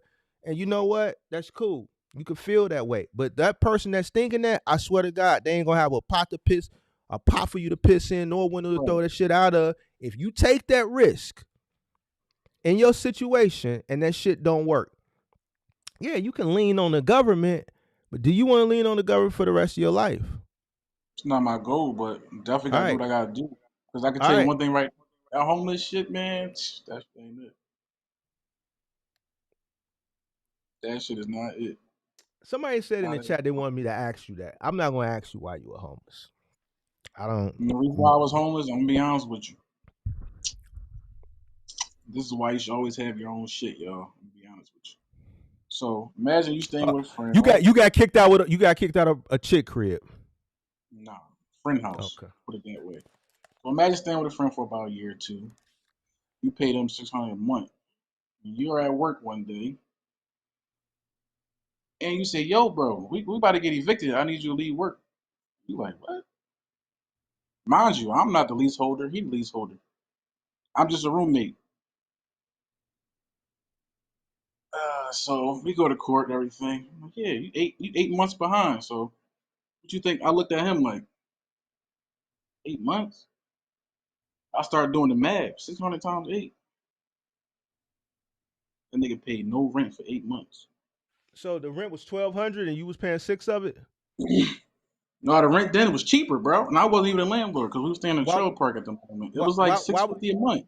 Why was you giving him 600? I was just being nice Okay, wait, because hold on, hold on. I was just being nice. Stop. What was the rent? How much was the rent? The rent was 3, but I was giving them 6 because I was making a little extra couple dollars. Wait. If the rent was 300, why would you give him 600?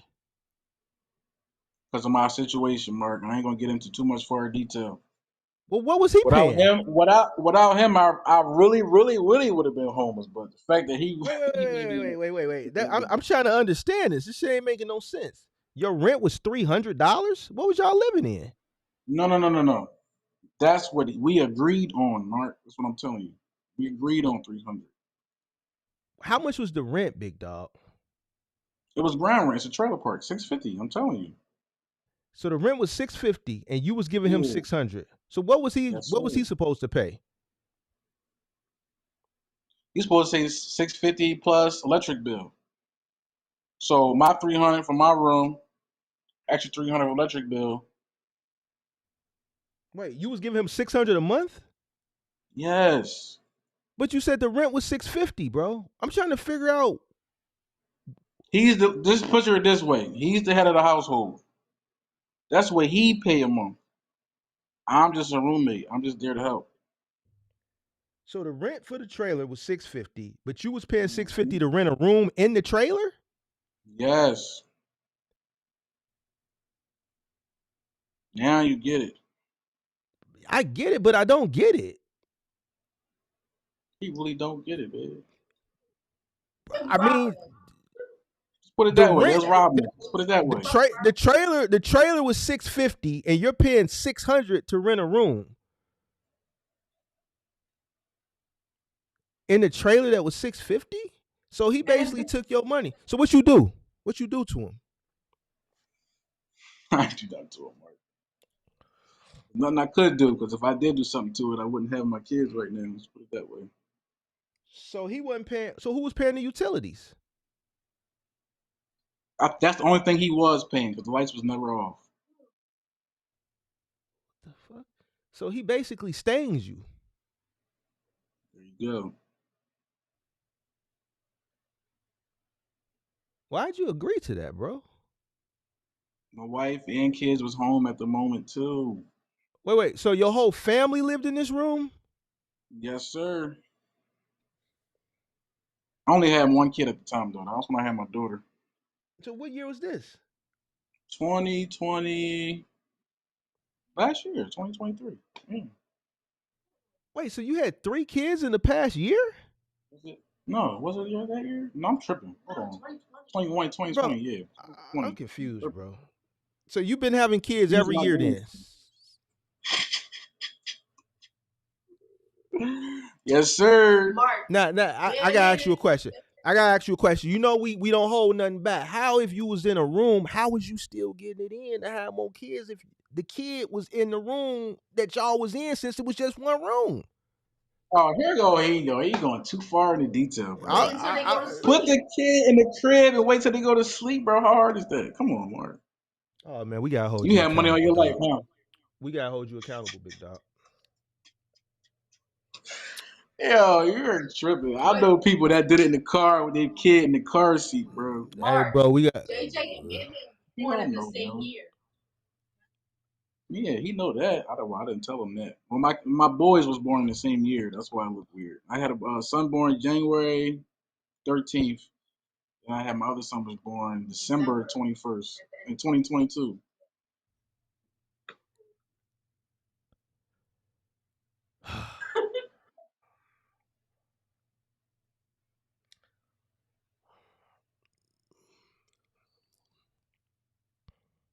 All right, bro. So what you gonna do, bro? What's your plan?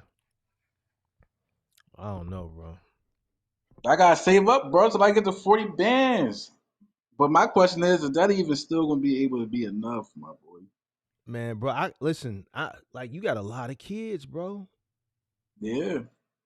Man, that's a lot of stuff you gotta buy, bro.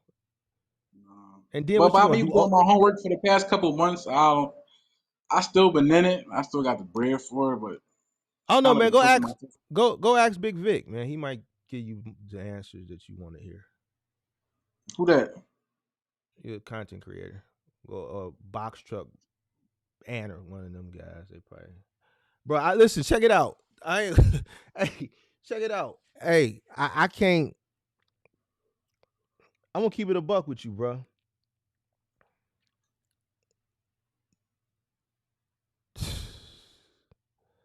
I'm just messing with those 2 names I said. I'm just bullshitting. Don't go do that, because they gonna tell you. They gonna sell you a course. They gonna sell you a course. And they ain't gonna care nothing about your situation. They ain't gonna give 2. Bro, I done clicked on like several different people, bro. When I clicked on you, and you just like when you do that Hey, right man. there, I just Hey man, check it out. Check it out, big dog. On the real. This is on everything I love.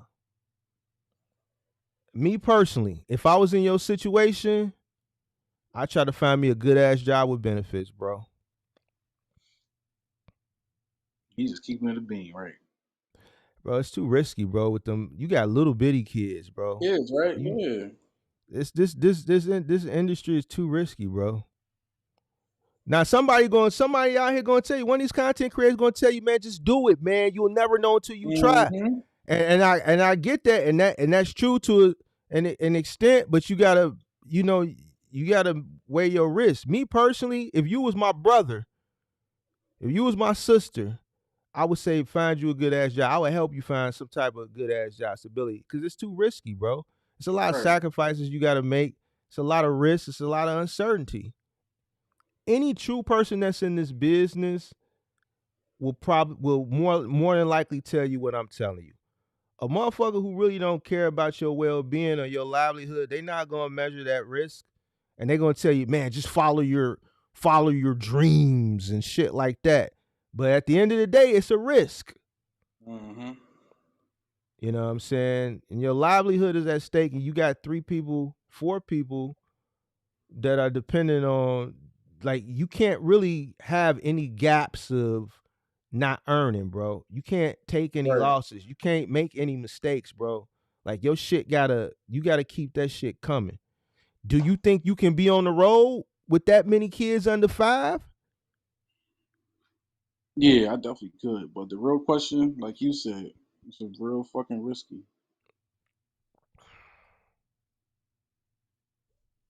It's risky, bro. Me personally, I wouldn't do it. I would tell you find something with some stability. I would try to find you a good ass job with some benefits, bro. You got kids, bro. Wifey also was talking about mobile detailing because I'm real good at this shit. Oh, Lord have mercy. Lord have mercy. I don't know, bro. Y'all little young cats, y'all just don't want to work. Mobile detailing. Who don't And want to nigga, work? No, Mark, come on, don't do this, bro. bro, You gonna have me fly you out here talking about you don't want to work. you can't fly I'm me the out most there. hardest working 25-year-old you You might know, bro. You don't even dig. you need to keep your money, big dog. I'm not gonna let you fly me out there. What do you think this is, bro? You need to keep your money. Second of all, mobile detailing, bro. Like, come on, bro. If you was had to make a decision, I would push you towards trucking over mobile detailing. If you said, Mark, I'm gonna do one or the other, I would tell you to go trucking. Mobile detailing, bro. Come on, bro. But people looking at that as my specialty, like what I'm good at. They're not looking at it like a financial situation. Bro, find you a good ass job. Find you some type of trade. Maybe go to a trade school, become a electrician or a plumber or some HVAC or some shit like that. Something that offers you a little bit more stability. Something you can get some good benefits from.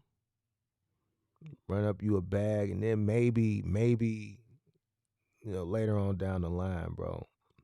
I mean, that's what I would tell my closest loved one, bro. Right. What you I think, think babe?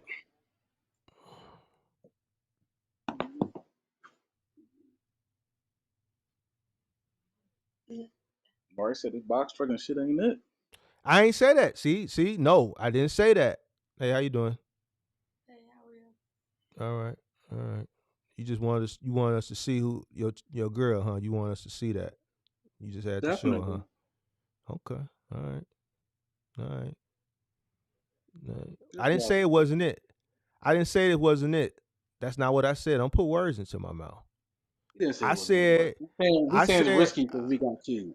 listen. That's what he said. Oh yeah, it's definitely risky because you got kids. Your risk tolerance is very low. You got a lot of kids, bro. All your kids is young as hell too, Mm-hmm.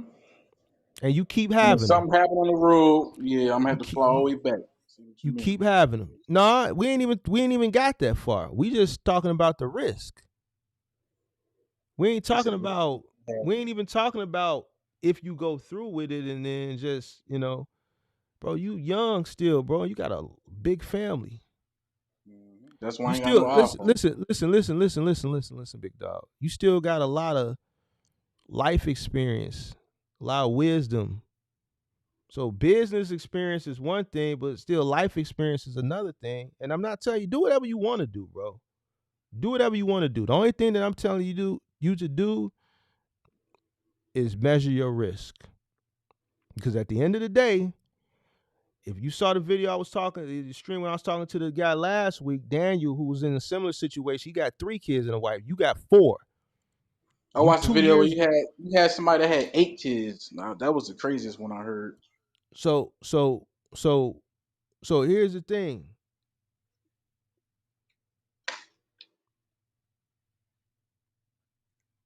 You can't make a wrong decision. Right. Like, because the every decision you make, those kids are directly, are going to be directly associated with whatever decision you make, good or bad. Mm-hmm. So you got to think this one through, big I dog. appreciate that, bro, for keeping it a bean.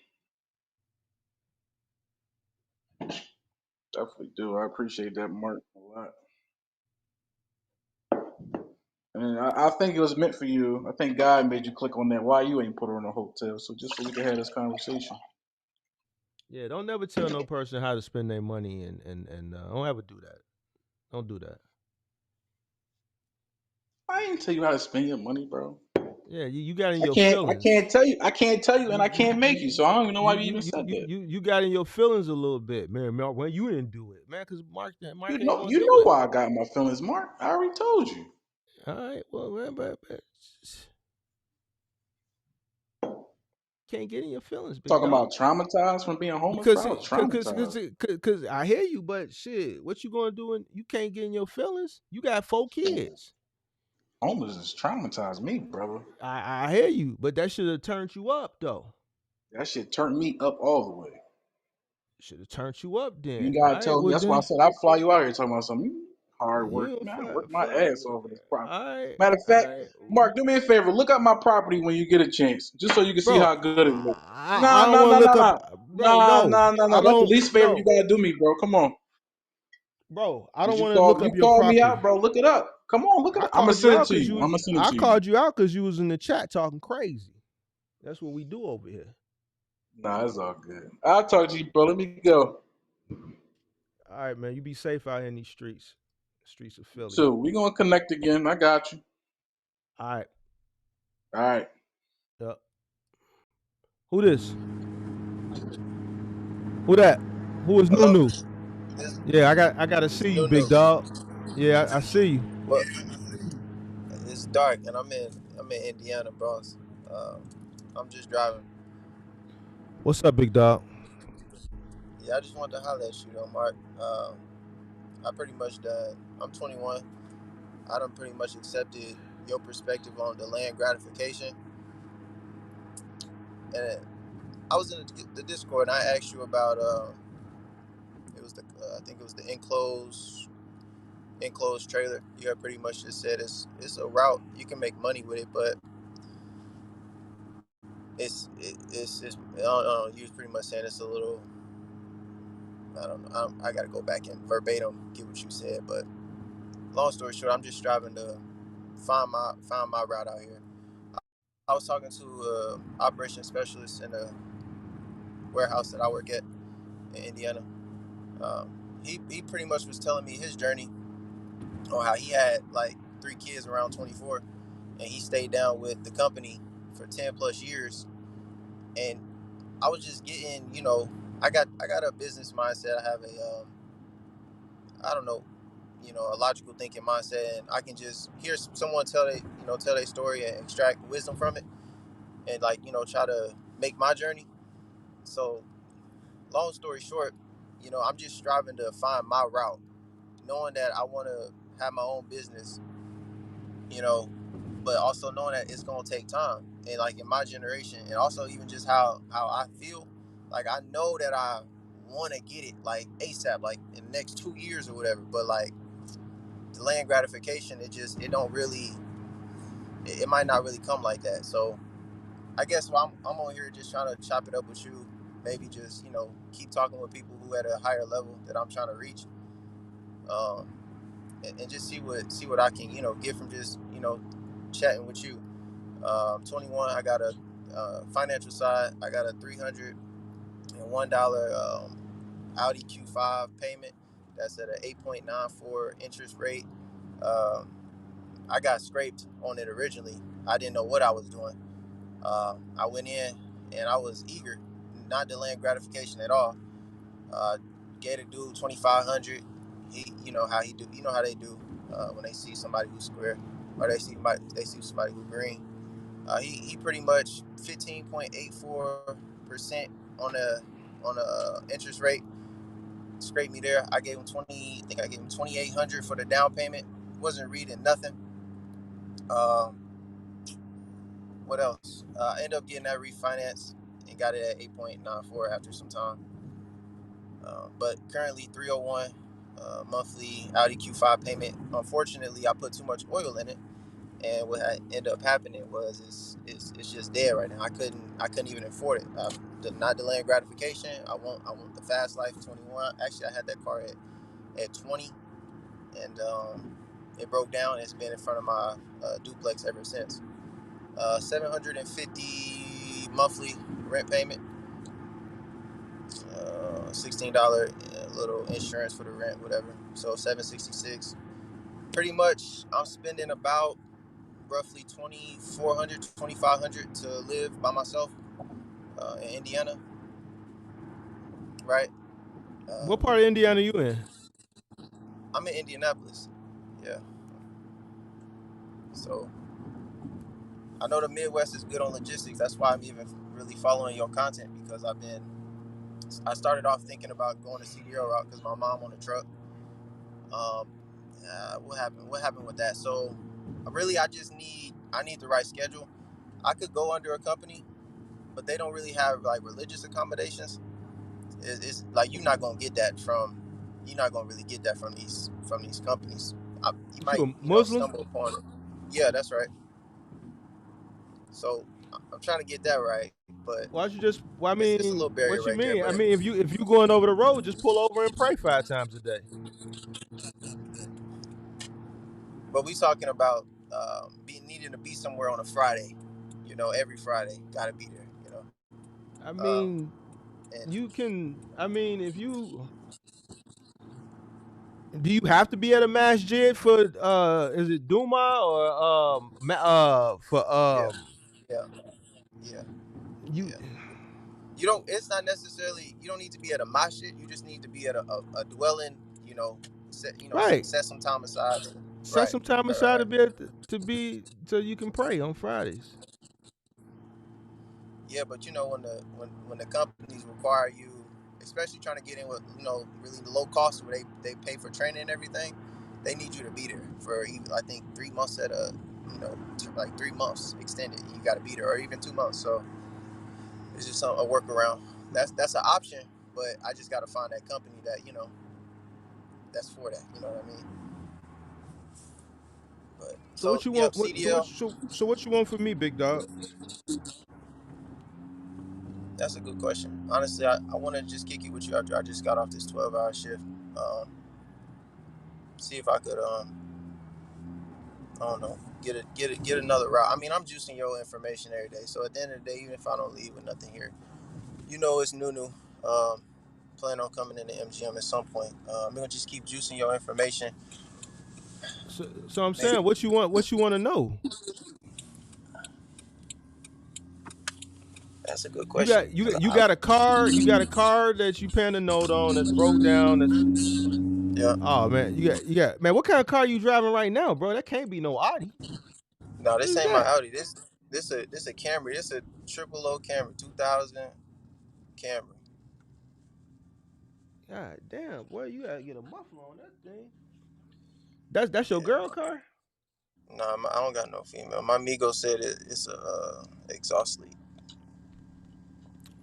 Oh, that's your Lolo. So you Yeah, got yeah, you a that's that money saver.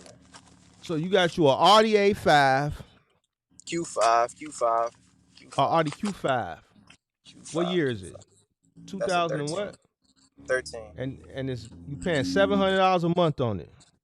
Whoa. 300, 750 on rent. Oh, I 300 paying. a month, 750 Yeah, on rent. yeah, yeah. And you trying to start a box truck business is what you saying? That's what you want? Yeah, I would like to push towards either, slowly scaling. I know you say, I know you speak on cargo, move up to a box truck. I just recently watched one of your videos where you speaking on a 10-year plan, and I'm just thinking of which route to start. That's why I'm even asking you about an enclosed trailer, because I'm thinking low barrier to entry and keep moving up and up and up and up. What you gonna do with From what you gonna do with this trailer? Well, that's what I'd have to get figured out. What can you do with a trailer? You can move with a trailer. I wouldn't do gig apps on a trailer. Um, you, as far as I know, right now, move with a trailer. But Man, a trailer is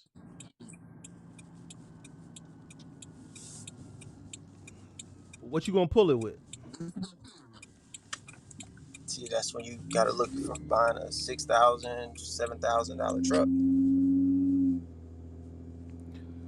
Bro, a trailer, you gotta maneuver that thing, you gotta back that thing, it's not as agile as getting a van, bro. You know what I'm saying? I would get something with a little bit more agility. So I would probably go with a van than a truck and a trailer. If you already had it and you can make do with what you had to get started, then that's one thing. But I wouldn't go out and buy a trailer because then you got to buy a truck to pull it with. You know what I'm saying? Right, So right. you talking about, oh well, it's a low barrier to entry, but you still got to pull it. You see what I'm saying? And then it's just not agile. Imagine backing a 6x12 or a 7x14 down the alley. Well, if the income is right, I mean, it makes sense to buy that truck. If you're gonna be making more than, you know, 20, 23, 25, then I mean, that wouldn't be bad to buy the trailer. I'm just thinking What are off you the talking top of about? my head. You don't know I'm what you thinking want off to the top. do. You don't know what you Right. want to do. The only thing you're gonna do with a trailer is move people. Ain't no middle mile, ain't no final mile, ain't nobody in Yeah. commercial freight gonna offer you anything because you can't bag a trailer into a dock. It's not dock height. Only thing you could do is move, right? But then now you lose that agility. That trailer is swinging all over the place. Then you go somewhere where it's tight and you can't turn the thing around. You got to back up a hill, bro. No. If you Okay, gonna so X that start, off the list. I would start with a, a cargo Cargo van. van. Yeah. You could start Okay. with your car. You could start with your car. I mean, you can start with your car and run gig apps, right? You know, I'm doing that with No, Velvet. no, no, no, no. You could get But you, you can get a dedicated account with your car. You can do e-commerce with a 3PL. You can do medical supplies with your car, pharmaceutical delivery with your car. Things you could do with your vehicle. That's not gig. Uh, that's not gig related. it's not gig work. You can get a dedicated contract with your car.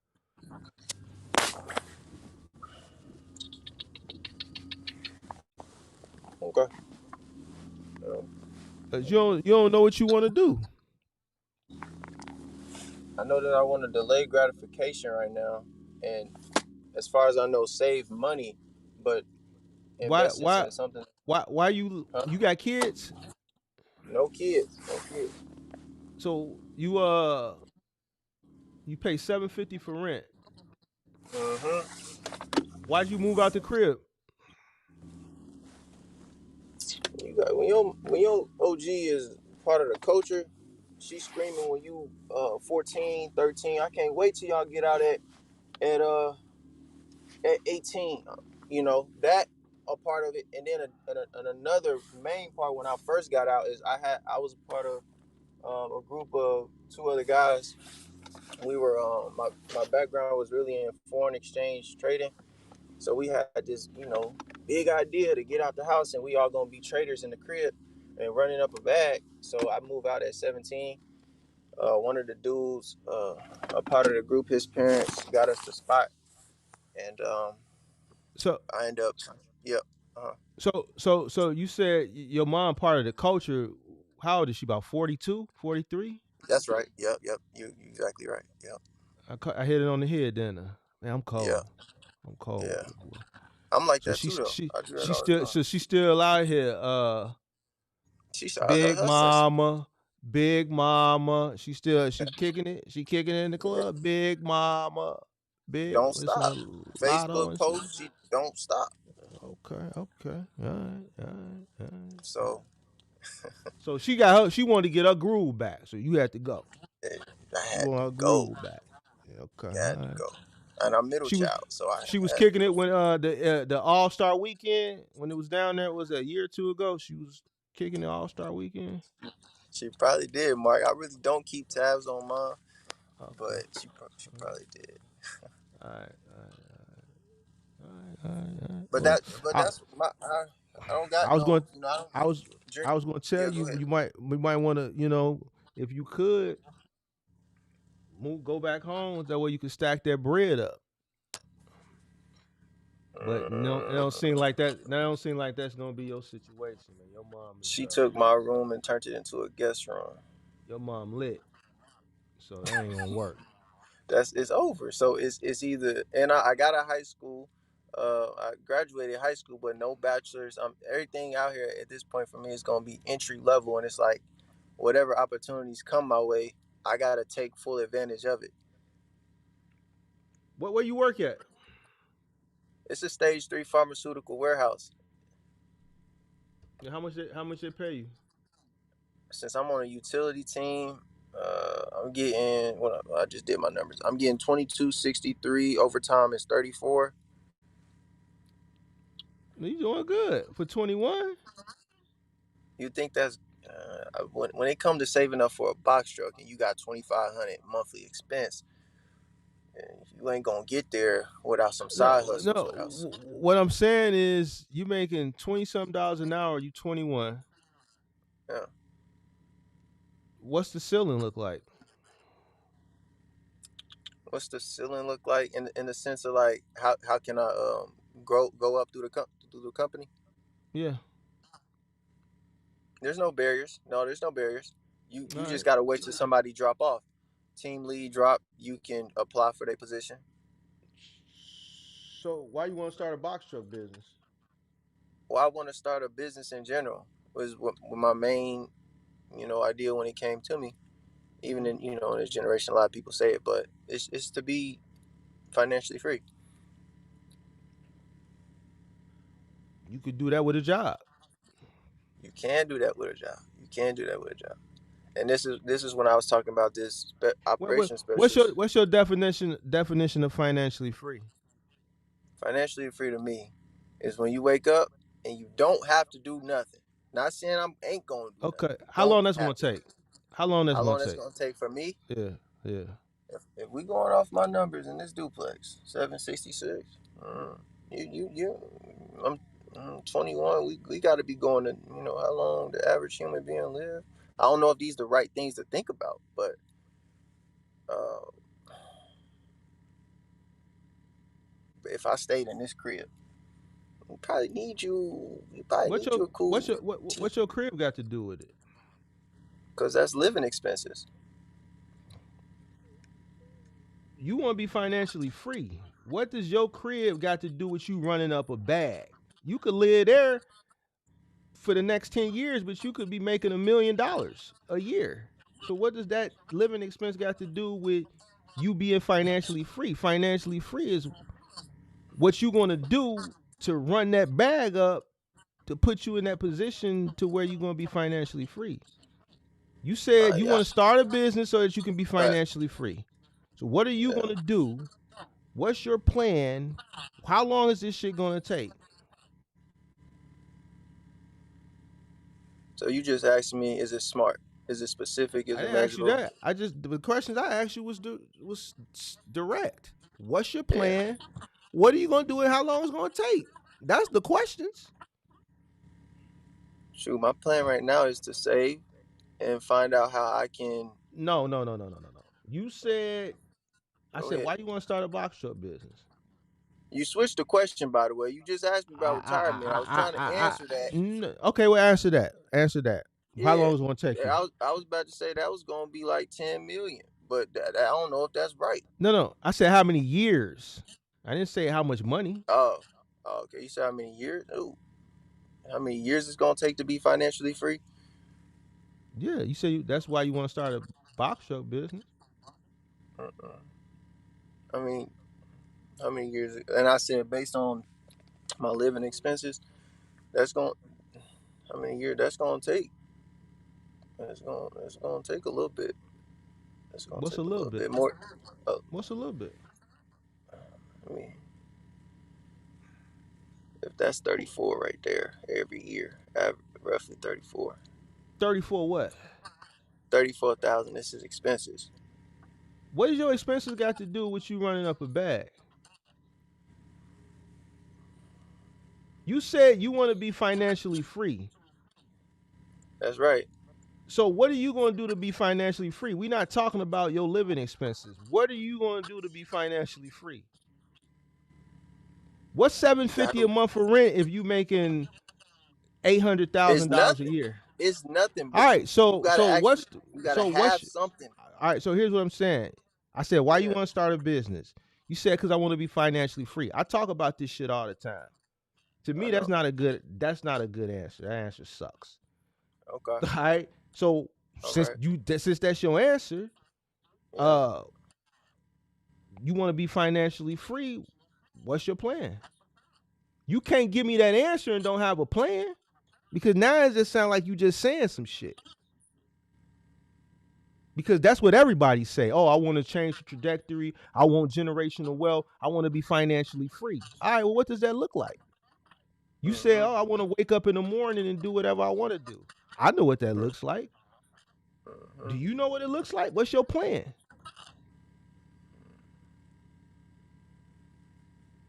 Okay. My plan right now, this is what my plan has been: to keep doing side hustles and to keep reflipping merchandise. That's part of my plan right now. See, now that's not a That's your long-term plan to plan. be financially free. But see, here's the thing, big dog. Go ahead. Go ahead. Why you want to start a box truck business? To answer that question, why I wouldn't even say I want to start a box truck business. I want to know if I want to start a box truck business. I want to know if I want to scale into the box truck business. You want to know if you want to start a box truck business? Well, what you want to know before that, did?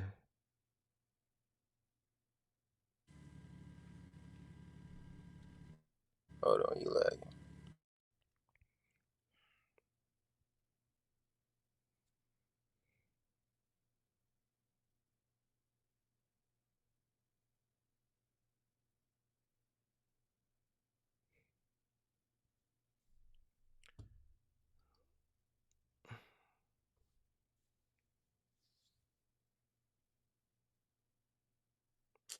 Well, that's that. Maybe he'll call back. I don't know. Them questions, see. Hey, listen, man. Keep telling y'all. Oh, he called back. He called back. I thought the heat, the pressure. All right, Now, why you I'm want to back start on. this business again? Say it one time. Why you want to start this business again? I want to make bread. I want to make bread. You making bread on your job. That's right. I am making bread on my job. So But you am want to I make more going to money. be able? There you go. I want to make All more right, money. what's your plan that if you get into this box truck business, you're gonna make more than what you're making on your job right now? You got to scale. What's your plan, man? What you gonna do? Walk me through it. You want me to walk you through my way to Yeah. make more You money? you want to be In a, listen, I ain't got nothing but time. you're So right. I'm telling you, walk me through it. You came looking for me. So if I'm telling Right. you to walk me through it, don't you want to walk me through it? Yeah. All right. So now I'm telling you, walk me through it.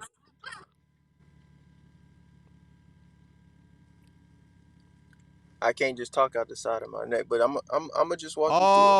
Oh, okay. Because you don't have a plan. Mm.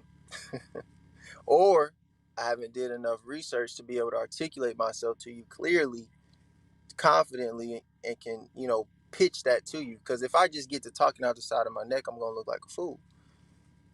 But I'm gonna tell you up front, that's all I got is make more money and scale.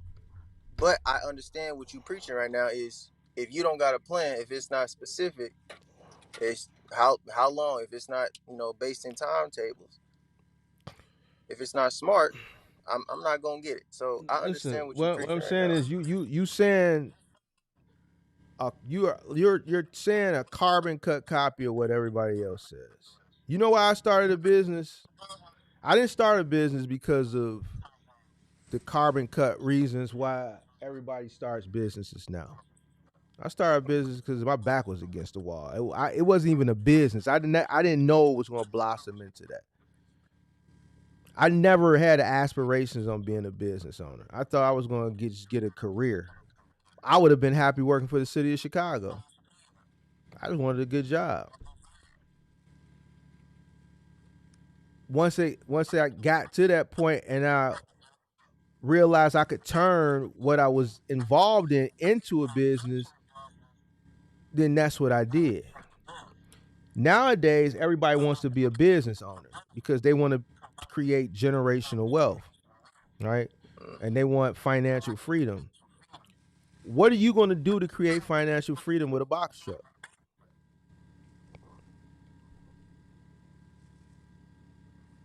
I just told you. I just told you. To create financial freedom, you got to scale Okay. because How many trucks you going to could you get? How many trucks you plan on scaling up to?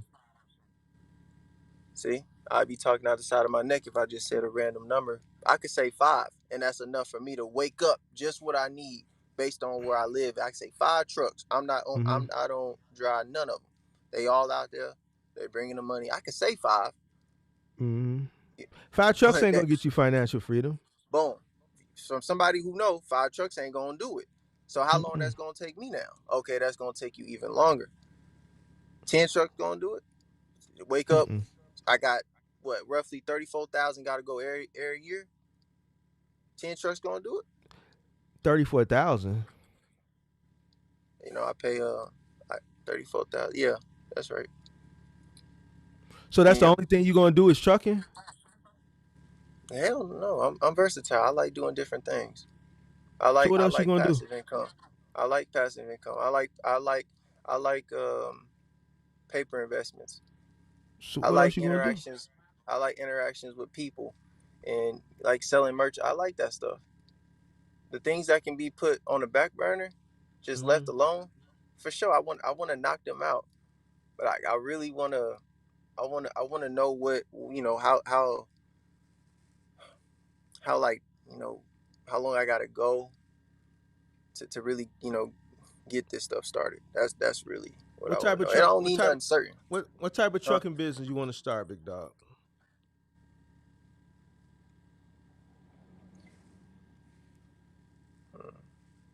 I want to get in the game, and as you can tell, I've been thinking how quick I can What get what into the game what because what does that mean? I asked you what type of trucking business you want to start. You said you want to get in the game. What type of I want to trucking get in business it. you want to start?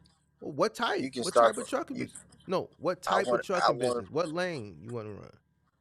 I want to get into the cargo or either the box truck. Okay, doing what?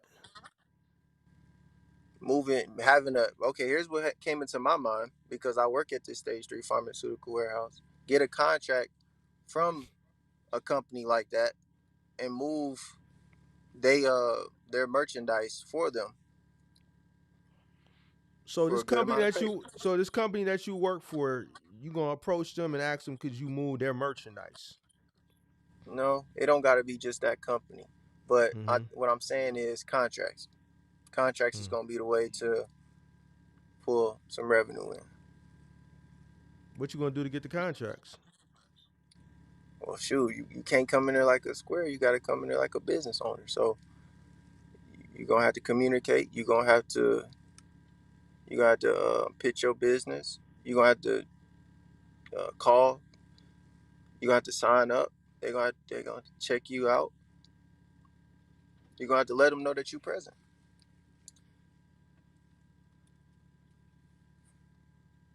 So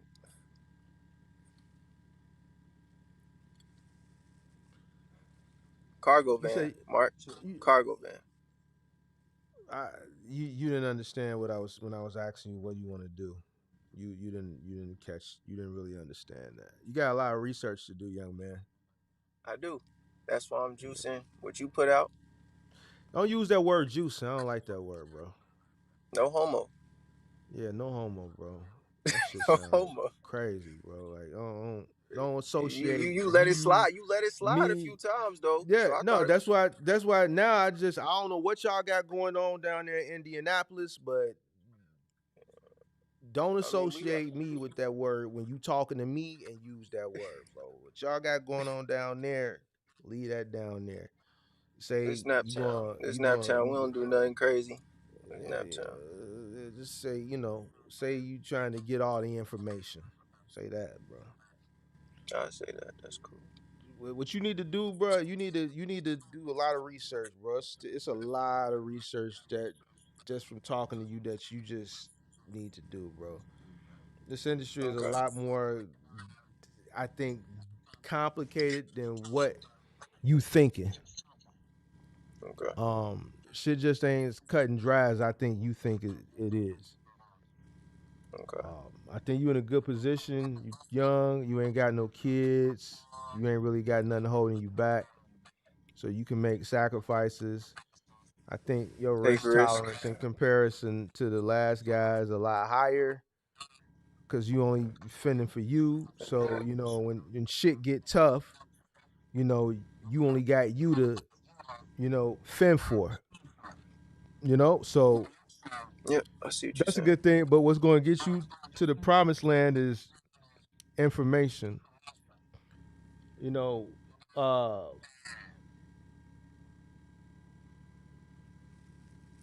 everybody want to be financially free, but it's a lot of work that's associated with it.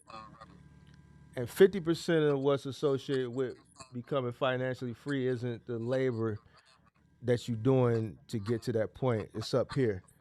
You got to know how to maneuver and put yourself in certain situations and maneuver through those situations and when to invest and when to divest and so on and so forth.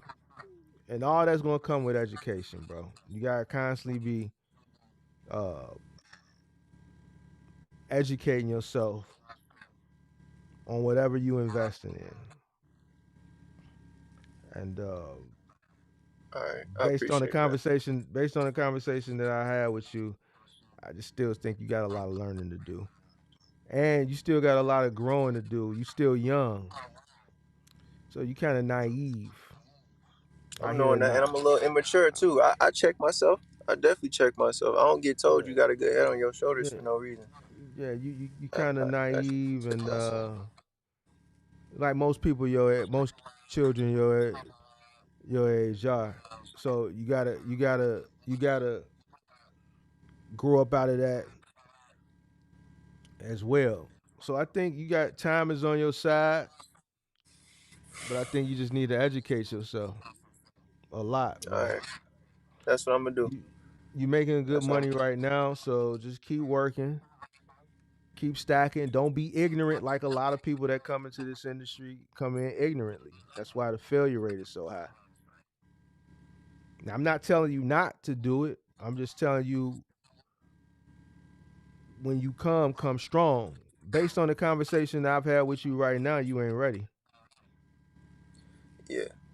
You think you saying that financially or as well as mentally research? We never talked about your finances. I don't know what your money look like, but just mentally, you Yeah. ain't there. Yeah. Okay. All right. Now your favorite people gonna tell you run that bag, and they gonna tell you don't just do it. But man, here's the thing, big dog. This shit competitive.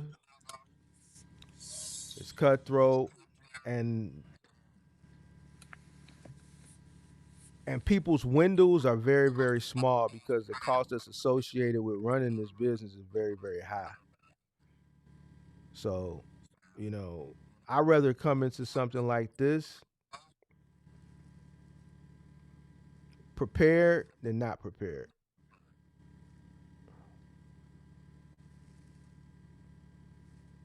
Most You had people aren't. advised, dude. Most people aren't prepared. Listen, you had advised, dude, to check in the trade schools. Appreciate that. I actually, Appreciate that super chat. I haven't did too much Sweet. I haven't did too much research on trade schools myself. Yep. My teacher keeps sending me stuff about trade schools. I just want to know, even though I ain't did the research, and this is, I shouldn't even really be. I asked the question. How long does trade school take? I don't know. That depends. Each program is different. You know, each program is different. So electricians, from plumbers to mechanics to HVAC to carpentry, every program is different. Okay. I told him to go to trade school because he got a big family to support. You know what I'm saying? So he needs more Ain't no different from stability. me. I mean, he got kids, but you telling him where to go to get the bag though. So Well, it's plenty of play. You can get the bag in trucking, but your journey and his journey, if both of y'all were to enter with the same amount of money, y'all journeys would right, still be different. You know why? for sure, Because for sure. we could give you the same amount of money, we could run you in the same lane, doing the same thing, grossing the same amount, Same. and y'all journey's gonna be different. Yep, that's true. Because you may be able to aggressively reinvest more than what he can because he can't, because he has to pay himself because he has a large family to take care of. Whereas you don't. So even with y'all coming in identical, y'all journeys is gonna be different. Yeah, I understand You that. know? I So understand. I told him that because in the situation he's in, I think him taking a risk on something like this where the failure rate is extremely high,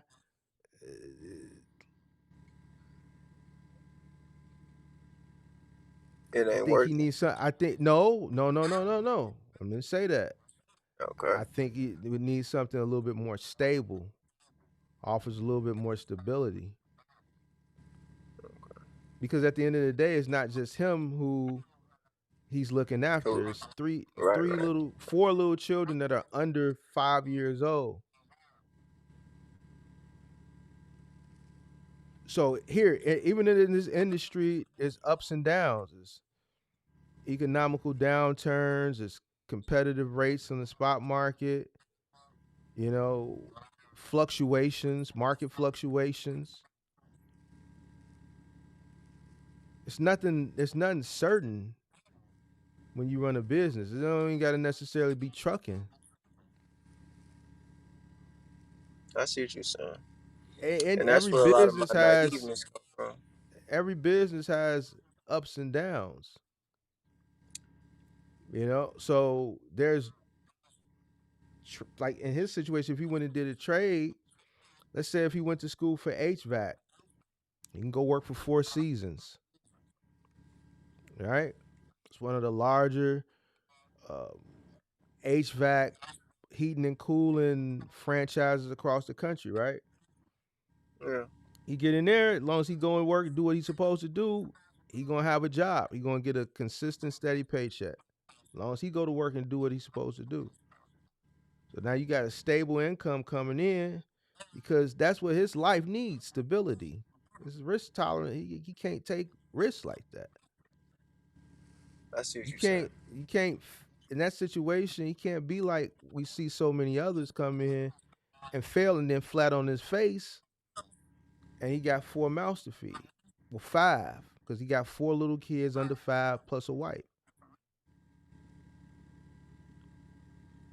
Whereas if you fall flat on your face, you can go get you some oodles and noodles, and you can eat oodles and noodles for 6 months and live off and thug it out and get by. You can't do that when you got little bitty kids. They need a roof over their head. You heard that guy already say he was homeless. I came in at the end, but I think I All did right, say he all was. right. I think he did say he was So traumatized about homelessness. right. So that's why, he he felt, a certain type of way when I, used that viral little situation in trucking that's going on right now with that lady as a comparison. He needs to, not put himself in that situation. So when I talk to people, um I assess their living situation. Right? I'm not gonna coerce someone to go into something that I know is extremely risky, and I know they really can't tolerate the risk.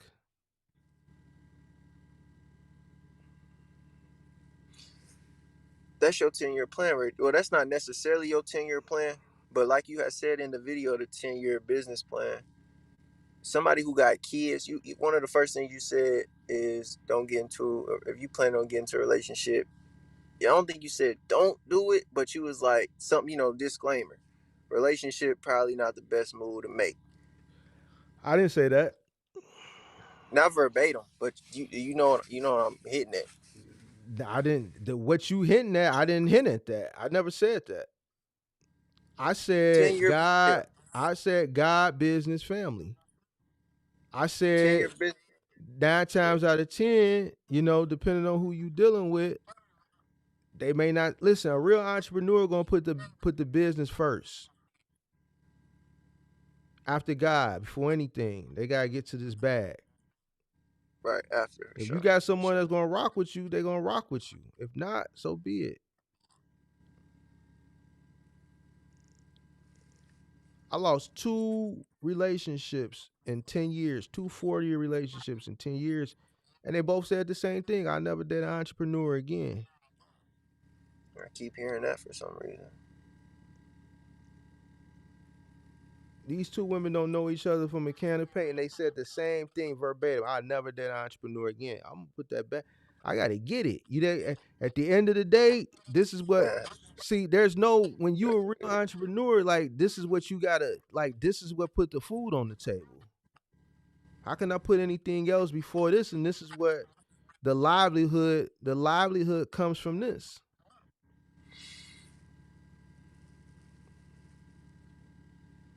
It's like I was trying to explain to Young Blood last week. See, until you really out here living and really got real responsibilities, you never understand.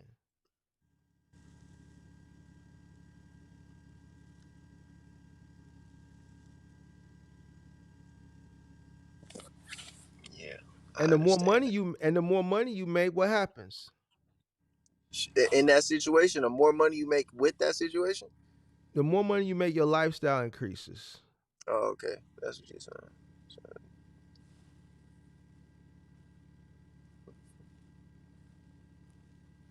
Well, yeah, the more money you make, the more your expenses rise.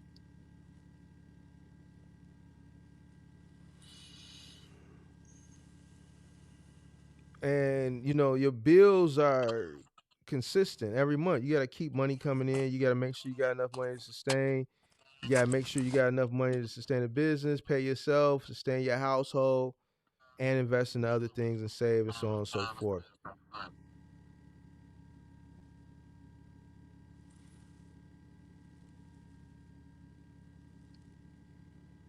Man, sound like you sitting still, big dog. You still hiding in the dark? I could turn the light on, but I prefer, you know, not really showing my face. What you scared of, big dog? I'm not scared of nothing. I only fear God. I know that's just how I like it.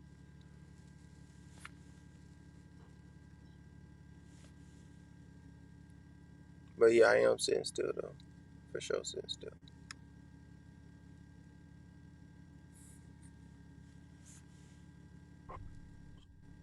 Shout out to Greg for that super chat. Currently hauling diesel. Currently hauling diesel up here on the slope in Prudhoe Bay, Alaska. While I stack money for the business, can't be afraid to grind. Nothing worth having comes easy. Shout out to you for that super chat, Greg. Appreciate that. Well, what else you got for me, big dog? Why you got me That's on the it, line? Mark. I gotta do my research and I'll be straight. So, I gotta do my research. Man, you got a lot of research to do, big dog. This ain't no joke. All right. Till next time, Mark. Peace.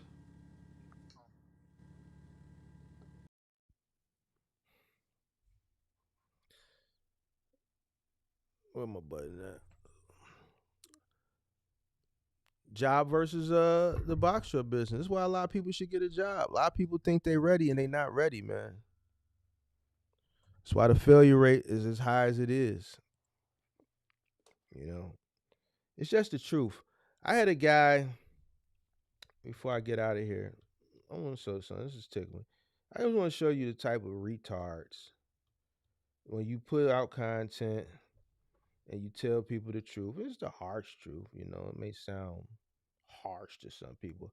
I did a clip. It was a live stream. Did maybe about a month ago. I forget what the live stream was, but I took a clip out of that live stream and then I put it into a video, and it was called the $5,000 box truck startup myth: why it's impossible. And you know, it's always somebody that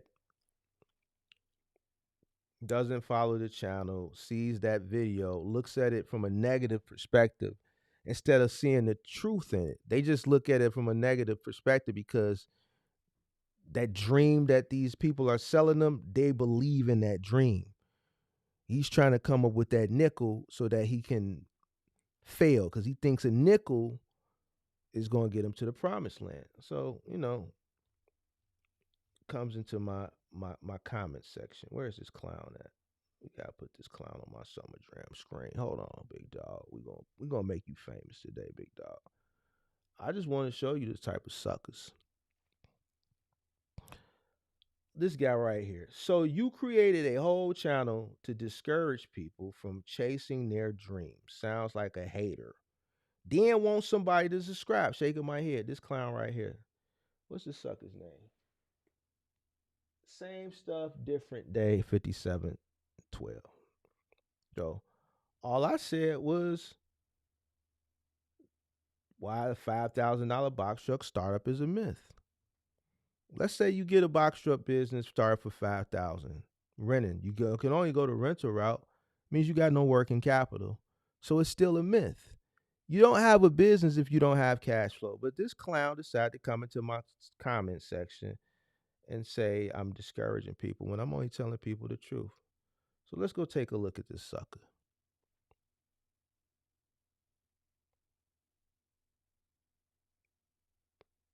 These is the brave people that come in the comment section. This is what they look like.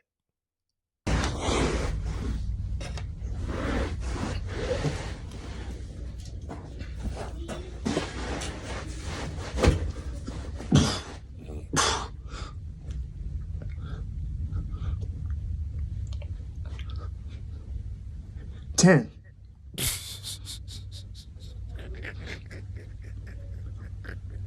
10. Hey, buddy. I hope you watching. 10. Use a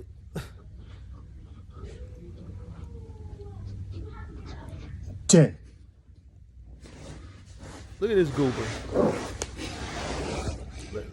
This dude is a goober. Listen here, goober. Stay out my comment section, goober. Look at you.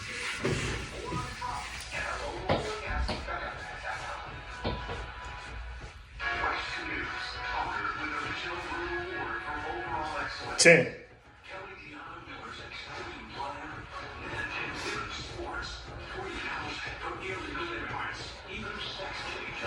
10.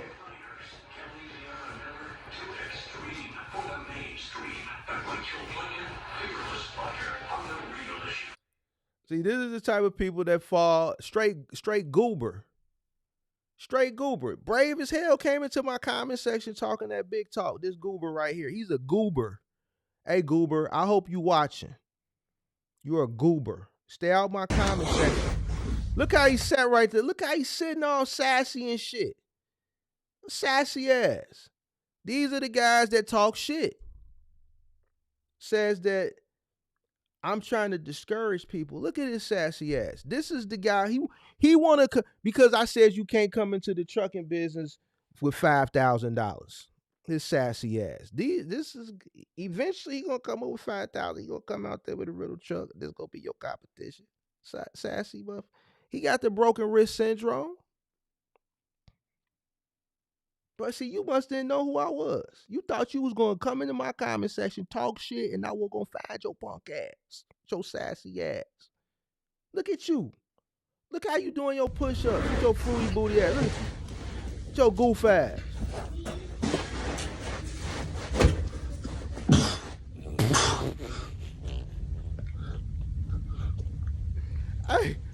Hey.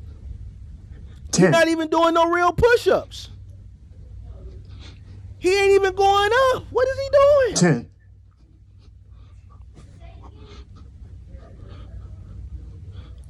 10.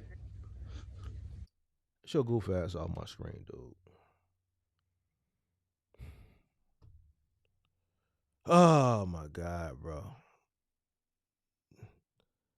Oh my God, bro. Damn, bro. Let me while I'm up, while I got this up, let me review this lady, man. Let's go, cause this dude, homeless from YouTube and trucking. This is the video I was talking about since everybody asking. Let me just pull it up.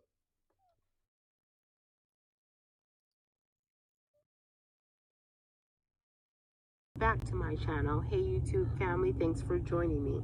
The title of this video, as I'm sure you've seen, is how YouTube and trucking made me homeless. I guess we can start about 2.5, almost 3 years ago now. No, actually three years ago, before I actually started truck driving. A friend gave me the idea of truck driving. Hadn't really thought of it before. Someone put the idea in my head. I immediately started watching YouTube videos. That's where YouTube comes in. Immediately started watching videos, and they made it look so glamorous. Some of those girls that are truckers, so luxurious. And you know, I watched the girls and the guys, all different types of people in the trucking industry. Sorry for the noise. As you can see, I am outside right now. But some of those videos, they showed people traveling around the world, living their best lives, vacationing on each load that they took, and it just looked so wonderful. And a lot of them were living in their trucks. They were showing that they gave up their homes and were saving so much money, traveling the world, making money, living in the truck. Guess who decided to do it, guys?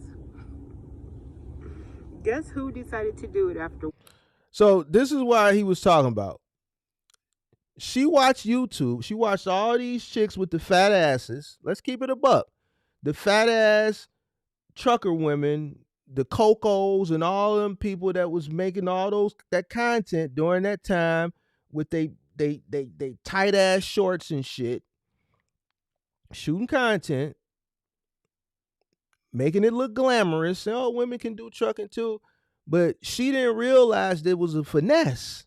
You think these big booty chicks is driving across the country in the truck? No, they came to the trucking content the same way some of your favorite people came to the trucking content during that time too, except they sold sex. They sold the sexiness of it. They used the truck as a prop.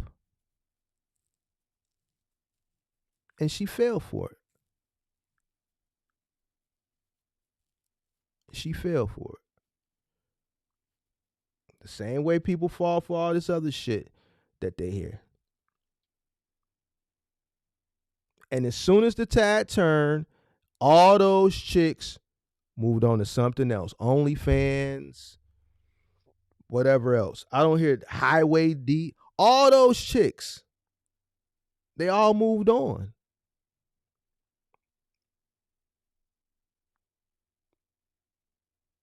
What would make this lady think someone would give up their house for a truck?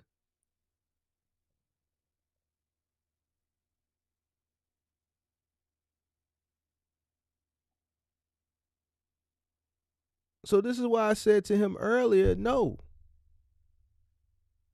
If something sounds too good to be true, it is. If it looks too good to be true, it is. Now she's in a situation, who's going to help her? Who came to help her? Did any one of them chicks come to help her? Of course not. Of course they didn't. So then you got a goober like the goober I just showed you before, who comes into my comment section, who if he saw me in real life, he wouldn't dare. He can't even do 10 push-ups. He's a goober. Like I wasn't going to find this goofy ass. Nobody came to this lady's aid. That's why I'm telling you to be mindful. Watching YouTube make it look so glamorous. Yep, I did. So this is what I did. Went and got my trucking permit. Boom, got that done. Super easy. And then put in my 30-day notice because I was a renter. Put in my 30-day notice for my home and picked out a trucking school, or the opposite way around. Picked out a trucking school, got accepted, and then put in my 30-day notice. First school I went to, and I say first because there were several, and we'll get into that. First school that I went to, I got accepted by Swift. And hold on, guys, sorry, my phone is ringing. I try to silence my notifications. Hopefully my phone ringing didn't mess up the video, but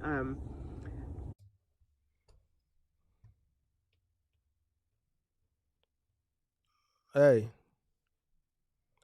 shame on them. Shame on them.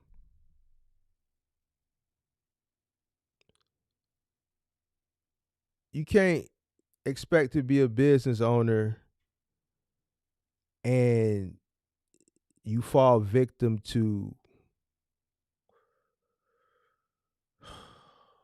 believing jargon that you hear on the internet. And I'm not saying that everything you hear on the internet is false or fabricated. But when people perpetuate something to be glamorous, there's nothing easy about building a business. There's nothing easy about it.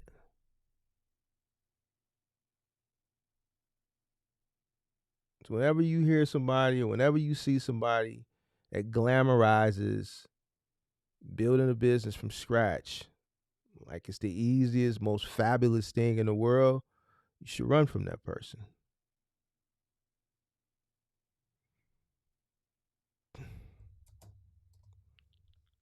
You know, you have a soft spot for her, Trey, because you sympathize with her because you were in a similar situation. But if she fell for that, what type of business decisions do you think she'll make? What else would she fall for? If she fell for that, she'll be like the guy last year who the broker sent him to Montana 2 days before Thanksgiving and told him, you know, when you get to Montana, I got a load there waiting for you to come back to North Carolina. And then when he got there Tuesday or Wednesday, the day before Thanksgiving, the broker didn't answer the phone. It was an overlay for the underlay. Anybody would have known that. He was naive.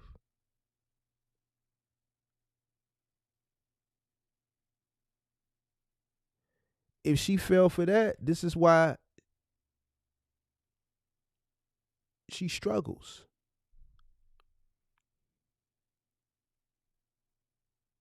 You're right. People do fall for it, but that separates weak people from the strong people.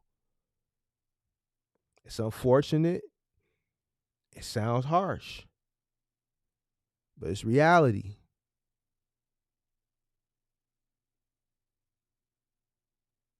That's why in business, the strong survive, the weak perish.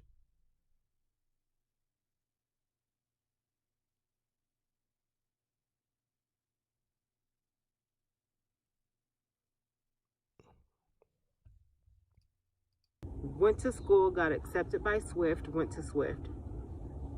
Swift was, it's probably good that I did not get my license through Swift with all of the bad things that I've heard about it, and I had a bad experience as well. So I have my permit already, going to Swift, you know, to try to get my license, my commercial driving license, and about maybe, I want to say almost 2 weeks in, everything, maybe a weekend, because this is still classroom time at this point. Either way, a week or 2 weeks in, I already have my medical clearance, my DOT. For any of you that know what that is, for those of you that don't, you have to get medical clearance to be a commercial driver, and I already had that done. And then Swift comes in and says, okay, everyone has to also have it done with our doctor. So their doctor comes in, boom, clears me, everything's fine. They have another doctor come in, I think 2 days later, and I don't know if this would make a difference, but some doctors from different cultures do view things very differently. So my first doctor that cleared me was Caucasian, cleared me, everything was fine. For some reason, they had another doctor come in. I guess that doctor had quit and they want the new doctor to redo everyone's medical. The new doctor that came in was Asian. That doctor did not clear me. That doctor stated that I was obese, which I am a little bit overweight, but he said that I was medically obese and that I had sleep apnea. I've never had sleep apnea, and I've had medical clearance DOT before that because I started with a Class B. I've had a Class B for years, and for years I've been getting my DOT. Never once has a doctor said that I needed to be checked for or had sleep apnea.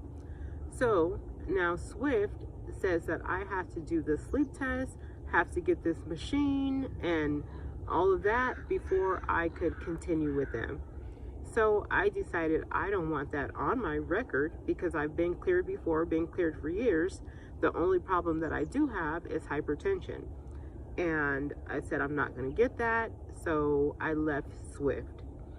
Now, mind you, I put in my 30-day notice already. I'm no longer at my home. I'm thinking I'm going to get my license, be on the road, and in a truck already by now. Didn't happen. So I leave Swift. I end up just staying in a hotel for a while until I found another school to go to.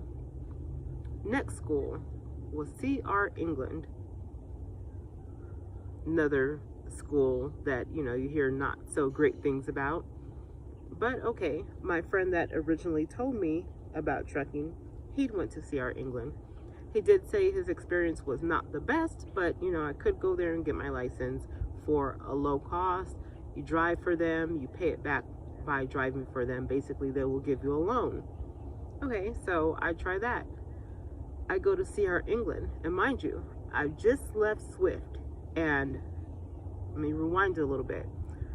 You also have to get drug clearances when you become a commercial driver. So Swift did a hair follicle test and a urine test. Mind you, I don't use any drugs. Only medication I take is for hypertension. I barely drink. Past that with Swift, flying colors, my hair test, my urine test, of course, everything. Now, here comes, this is about just a few weeks later, maybe 2 weeks, I want to say. I'm at CR England.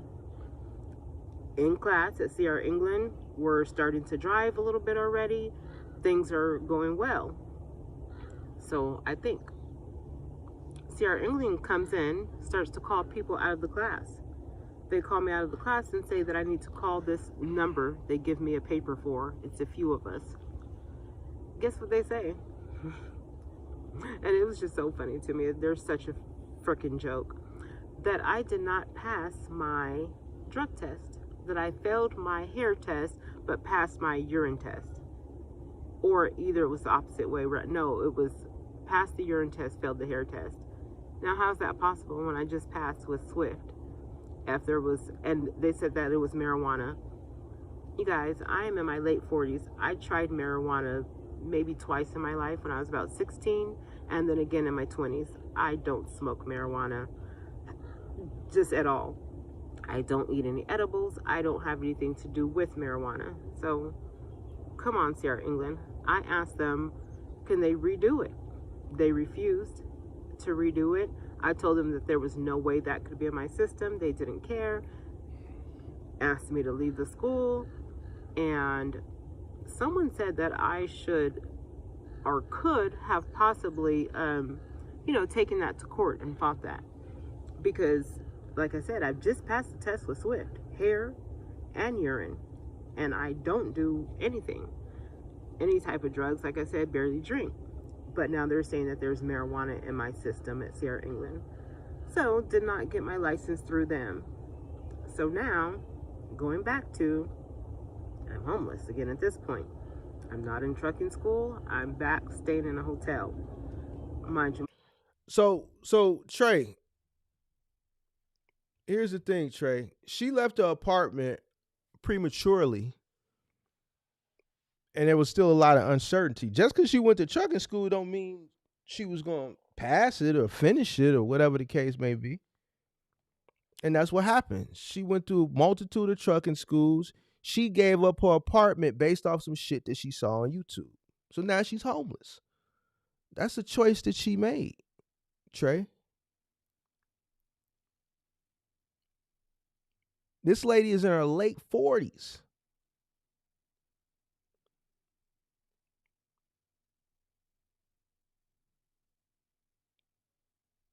Late 40s.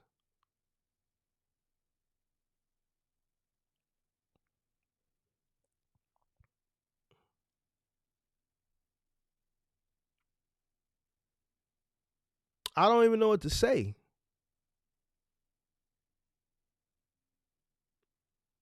This shit don't make sense to me.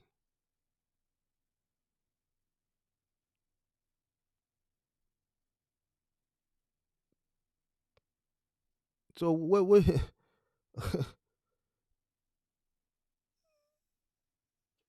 you want me to do? Like I really don't get it. My money's low at this point because I should have had my license, been on the road, been in a truck. So this is over a month at this point that I've been out of my house and 2 schools, so probably 2 months at least. So I applied for another school, get my license with this one, CRST. Great school, love them, have nothing but great things actually to say about them. Well, can't say nothing. There was some trainer issues, but it was a good school. CRST in Riverside, California is where I did get my trucking license. Go there. Now, mind you, remember CR England said that there was stuff in my system. Swift, I had just passed, and then I go to CRST. I confidently take another hair follicle test and urine test, and of course pass that one. So CR England, if any of you guys see this, you guys are full of bullshit, and I should have sued your asses. Because to say that someone has drugs in their system and they don't, it's total bullshit, and you don't just do that to people. But either way, I digress. At this point, I'm with CRST. I get my trucking license. I think things are going well. I go out with my trainer. It was good and bad. There was some nightmarish days with that. We'll get into that probably in another video. But at this point, I'm on the truck. I passed, got my test. I'm in training now. Training was a month. So I'm on the road for a month with my trainer. And the catch with CRST is that you have to drive in teams. I don't know anyone there. I don't know anyone that I want to drive with. Ended up meeting a friend there. We're still great friends. Hey, Cece, if you're watching. We were going to drive together, but the truth is neither one of us were really ready. So at this point, I leave CRST after being out. I actually stayed out with my trainer a little longer because I did not have a team partner to drive with. So I'm on the, let's say maybe 2 months, I'm driving with CRST.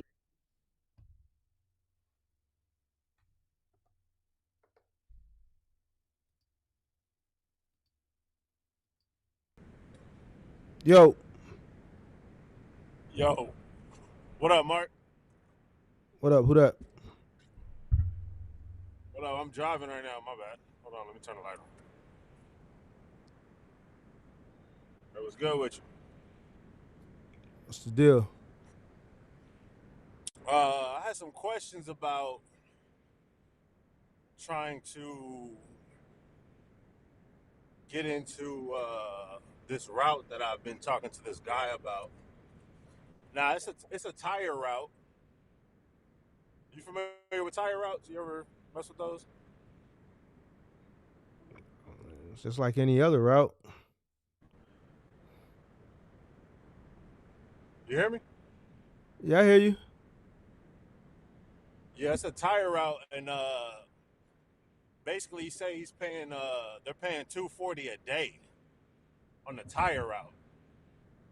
So I'm like, I don't know if that's a good price, or have you ever dealt how with many stop? tire routes How many? before? I mean, how many stops are you doing? I don't know how many stops it got, but it is local. It's in my area in Austin, Texas. How many That's where I'm miles did from. they tell you a day? Oh shit, I can't remember. I can't remember how many miles he said, but he was basically saying that it's like you go from the distribution center and then you go to the little. You just drop them off at the tire shops around the city. Okay, how far is the I got all the. distribution center from the tire shops? What's the farthest distance you gonna drive? What's the average What's the average radius? I gotta look at the what he said. But if it was just in the city, would that still be a good rate, or you can't really determine it? I can't. No, you ain't gave me no information, bro. It could be 2 stops within 50 miles. If that's the case, yeah. It could be 15 stops within 150 miles. In that case, it'll be no. So it all depends on the variables that you don't have the answers to. I guess that's true. Yeah, they basically were saying that they would be able to reimburse me if I was to go like rent a U-Haul truck and start. But I just talked to a friend of mine, and he was saying that he was able to.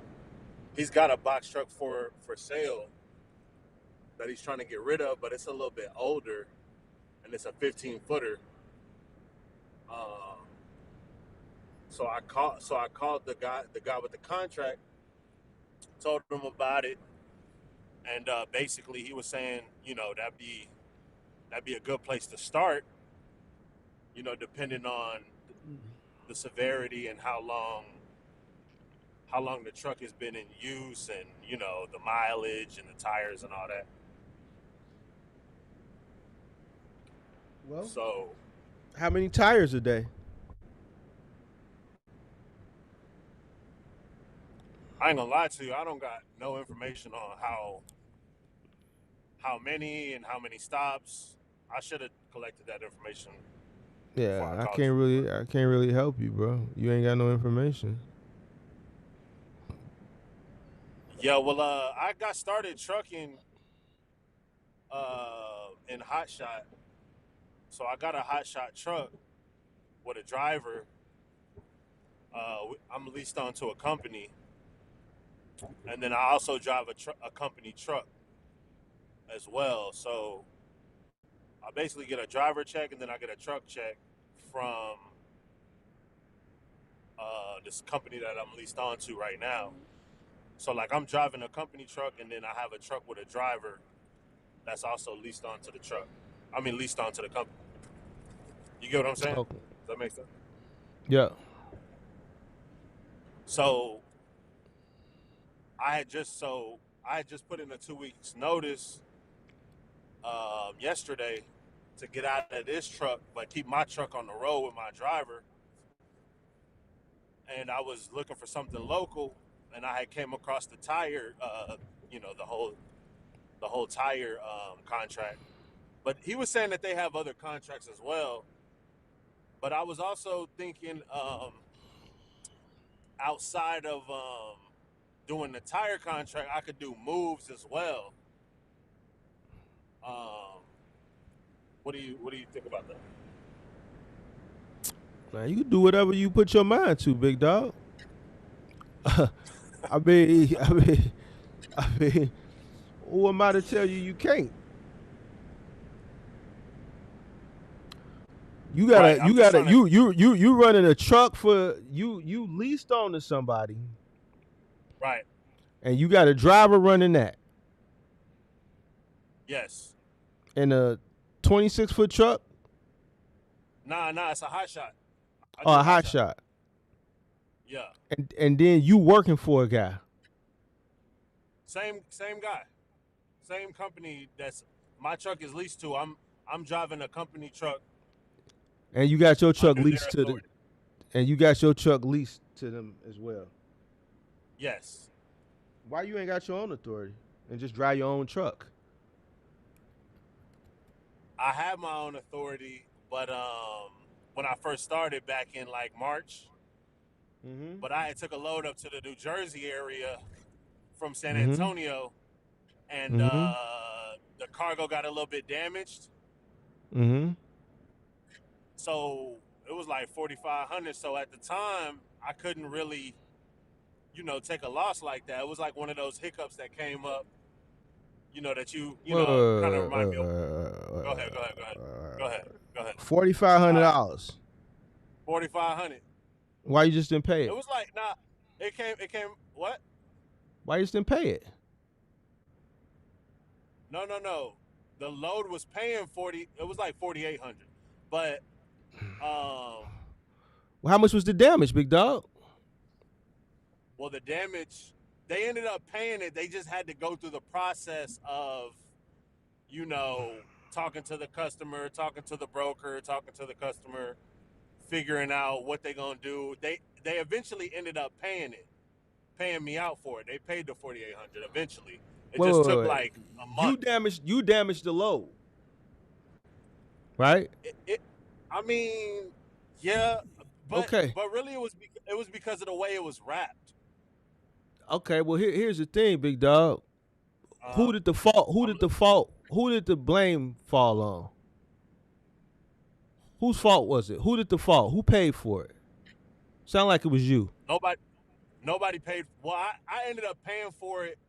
Okay. As in having to wait on the money for them to figure it out. Who covered the damage? Nah, the damage was there was no money taken out for damages. Because what happened was the freight got damaged it was like a very small thing that happened to it. It wasn't like a severe damage. It So what just, happened to your like one authority? of the little. So after that happened, I had to, I kind of had to pivot because I needed all that money at that time to pay for my expenses for my business. So from there, I just went ahead and just leased on to a So company. so Like at that basically moment, they like the so they next week. so they delayed your payment. Yes, they delayed the payment, and All then right, all right, in all right. in the go ahead. $4,500. 48. They gave me All right, they gave all me right. extra because I had to wait a day on How whatever. how how long had you been in business at that point? Shit, it was like my first, like it was probably my second month, and then from there, like I said, the next week I just found a company to lease onto that was in my area, and I've been running with them ever since, and it's been pretty good. So you just We've had a basically pretty good relationship. so you didn't have no cash flow then. I did, but all the money went to all the other expenses. Well, I'm saying if you had a $4,800 hiccup, why you just didn't Yeah. keep chugging along? See, I did. See, I still ended up getting loads after that and made it back to Texas. But I don't know. I just felt like at that time, I just thought in my business at that time I couldn't sustain my expenses. So from there, I just went ahead and I went ahead and found a company to lease onto. And meanwhile, my authority's still aging, so my authority's still active. I went ahead and took my truck off and trailer off, and then put like my girl's Hyundai on the commercial insurance, so I'm paying that. So my authority's still active and it's aging, but I'm looking to go local and be back at the house, to be with the family and stuff like that. So that's why I can't. That's why I've been watching your content. So I had something lined up with rooms to go. Rooms to go. I went ahead and did a like a ride along with the rooms to go. They're assembling furniture and they're like delivering it. Went on the route with them on like a Saturday. Got the feel for it, and that didn't end up falling through Why not? because I took the test on Monday. They said since I had a CDL, they want me to test in a tractor trailer. So I hot shot, bro. I don't really be in the tractor trailer like that. So when I did my test, I was backing in, and I guess since I backed in kind of slow and took my time, from there he was just like, nah, we need somebody with more experience, blase, blase. So I accepted it, and I was like, cool, all right. That didn't fall through. I really wanted to be in the box truck though, but they made me test in the tractor trailer, which I was like, I wasn't really trying to do that. You know what I'm saying? But their whole deal was they would be able to rent me the truck. They would rent me a box truck, and then I would just pay on the box truck, and then they would pay me, weekly percentage of whatever the truckload is, plus an extra incentive for um, whatever good reviews that we got after we delivered. That didn't end up falling through. So, like I said, I went and kind of looked around and was like, man, I stumbled upon a tire contract or a dude with a tire contract, but he was saying I needed a box truck. So I'm like, all right. So I started, calling around, seeing like Penske and Ryder, and trying to get them to lease me a truck. But they want like a 3-year contract, and I'm like, Why would you lease a box truck? just to really just to do this route. All Just right, to well, what if they lose the contract? What if you lose the contract? Then what? Then I do moves. With who? I mean, I could get on apps, or I could just start marketing a Who you a gonna move small with? moving company. Who you gonna move with? As in, or like someone to move the stuff with me, or what do you mean? Yeah, yeah. I got somebody lined up to. He was gonna be my helper for the rooms to go gig, but I called him today and I was like, hey, that didn't fall through. But if I wanted to do moves, would you help me? And he said he would. So I got me a helper as well. So you willing to Go take a ahead. 3-year commitment on a lease of a box truck? No, I'm not. I'm not willing to take that commitment. That's what I was You saying. s- That's why I was like, I'm just saying I called around to see, and then I had called one of my homies who he has like a car dealership, but they also rent out U-Hauls. So I was like, man, let me call him. So I called him. He ended up telling me he ended up telling me that the U-Hauls charge per mile and a per day um, minimum, and it just didn't really make sense. Like from a numbers perspective, I was like, man, that's gonna be way too much money to rent a U-Haul every week. So, but he did end up telling me he got a box truck for sale, and he would sell me one for the low. It's a little bit older, but it's a 15-footer. You know what I'm saying? So I was just thinking I could do the tire contract and then do moves like after Bro, my check it out. contract during the day. Go Check ahead. it out. Go Check ahead. it out. I'm listening. Yeah. $240 a day. Yeah. What you It's gonna do like with that? 1,200. Nothing. Just Okay, something to, so you know what I'm saying? you're gonna rent a truck. No. I'm gonna buy the truck that he to gonna for sell me. for $240. You're gonna go buy a truck for a $240 contract that you don't know even what it consists of. What is the contract? The The truck truck what? it's only 4,000. Okay, but you buying it for a $240 a day contract that you don't even know what it consists of.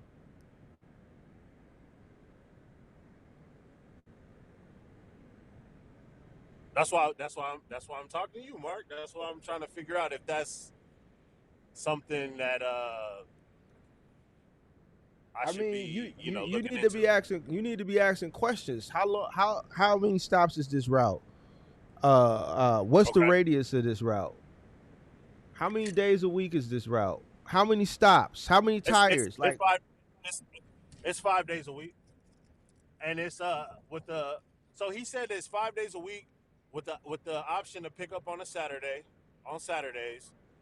and it's I guess whatever you do over 8 hours, they'll pay you 30 an hour after your after if you go over 8 hours in a day. And who you gonna contract? Like you leased on to Buddy. So who's this contract finna be under? I'm leased on the Buddy, but my driver's still gonna be in the truck while I'm doing that. Right. I'm saying this tire route contract. Whose authority is you gonna be running this under?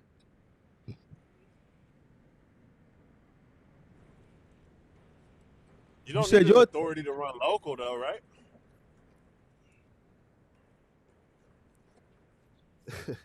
Mark, You said, don't come be on, bro. Mark. Come on, bro. Come Hey, on, bro. hey. Come on, What bro. you mean? Come on. What you mean? I'm saying what you What you why mean? you looking like that? Cause you made me look like that. But why though? What about it? You think a commercial company gonna give you just tires without no authority? I mean, I got an authority, but Even if they did, you running commercial freight. You're a for hire carrier.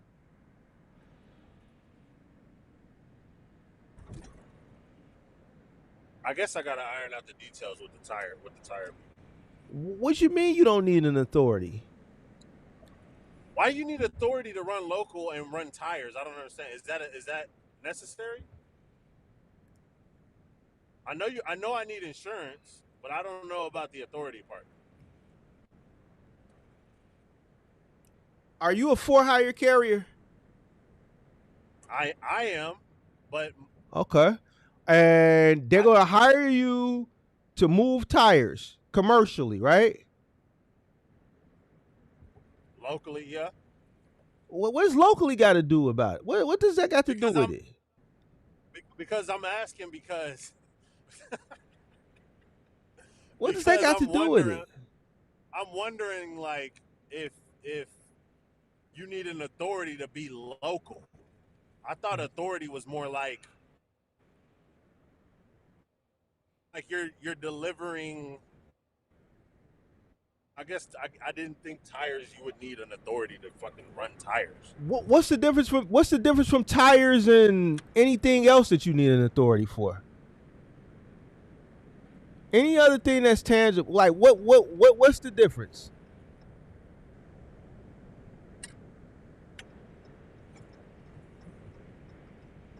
Okay. What's the requirement? What's the requirement? There is no difference. Requirement So what's for what? The requirement? Did they give you any requirements? Because you don't know anything about this. What's the requirement?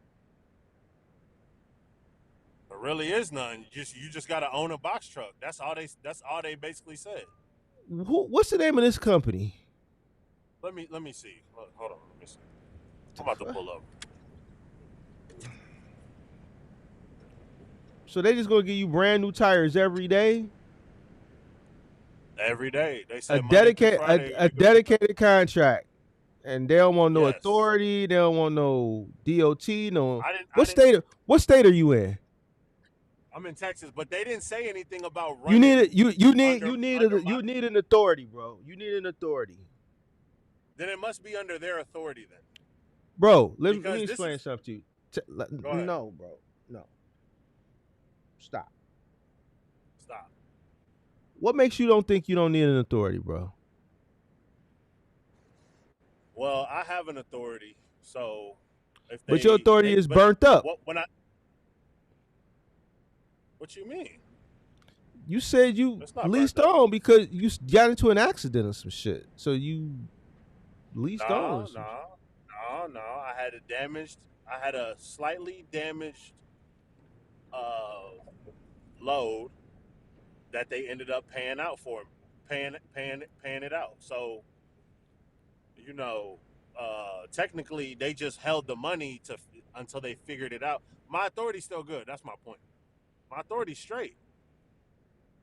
But when I talked to them about the tire route, they never stated anything about needing an authority. That's why I'm like, okay. Do I need an authority? They didn't ask me. What you gonna haul this stuff in? Box truck, right? Right. And you in Texas? Texas, Austin. So you don't even have a Texas DOT number. Texas is regulated. Texas is regulated intrastate, right? There's an intrastate regulation. Intrastate regulation that you have to run in Texas. Did you know that? You're right. Oh. How does Mark know that? And Mark don't live in Texas. Because Mark just knows shit. That's why. All right. So run your ass in a box truck in Texas, and when the TXDOT get on your ass, they're gonna take your truck. Keep listening to all these people that say, "Oh, he doesn't need it." They're gonna make sure you find. Make sure you find these people. Listen, I'm gonna start holding everybody accountable that opposes me and sends people off. We're gonna find you, and we're gonna make you start paying these guys fines. When these people become homeless because you sending them off, we're gonna make sure that y'all put them in hotels, y'all get them in the apartments. All this misinformation these people are giving you, we're going to start fighting. I'm going to invest money into finding you people, and we're going to make sure that you take care of these people from all this misinformation that you're giving them that's causing them all this world of trouble. So go get your box truck, don't get no authority, and run. And let me know how that. And let me know how to Texas Department of Transportation how they handle that?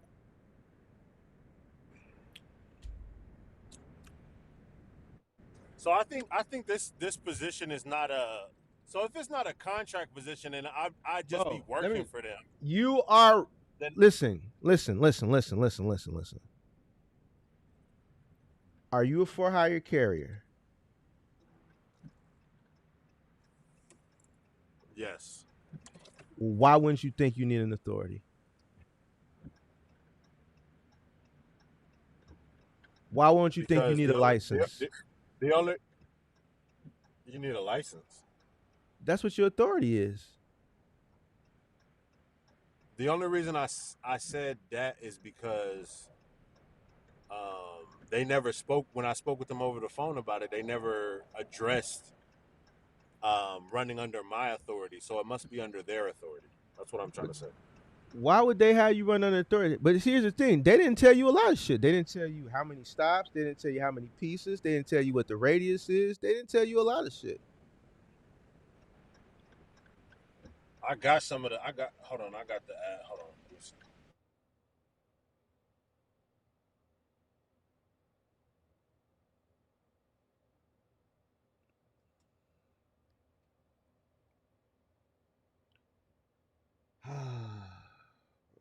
I'm gonna take me another week off. Yeah, I'm gonna take another week, bro. It's taking me another week, man. Maybe a week and a half. Yeah, it's just, yeah, I'm gonna take me another week and a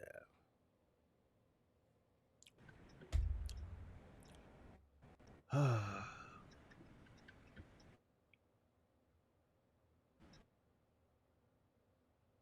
You there? Yeah, I'm here. I was trying to find it, but I can't find it right now. I'm like I said, I'm driving right now, but So they just gonna give you a magnet and say, "Hey, slap this on the side of your truck and just run under our authority." How you know they ain't even got an authority? Nah, they gotta have one. I mean, they wouldn't be trying to give me the. So I know they look for owner operators that have their own box trucks. Owner operators, right? What do owner operators have? Yeah. Their own authority. Oh, okay. So why wouldn't you need your own authority? Even if they don't require you to have it, you're gonna operate a box truck in Texas,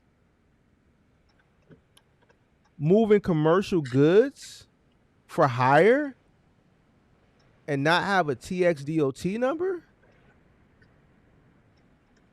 That's intrastate, right? Yes. Texas is a regulated state, sir. Yeah. My state is regulated. One of my trucks got stopped in Texas before by the TXDOT. What happened? Nothing. Oh, well. The truck had everything. It had everything it needed when they stopped it.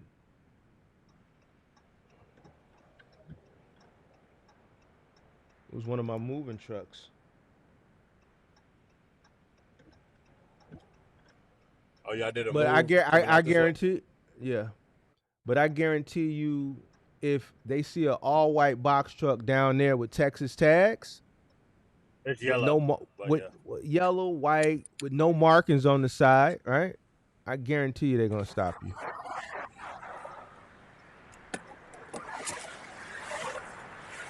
Hey, but you gotta fly under the radar now. Well, I'm telling you, you could. I mean, you got an authority, so I'm just saying. Yeah, I do. So, but I'd have to reclassify. I'd have to reclassify it though. Reclassified to what? What is it classified as now? It's classified as interstate. Bro, if you're running,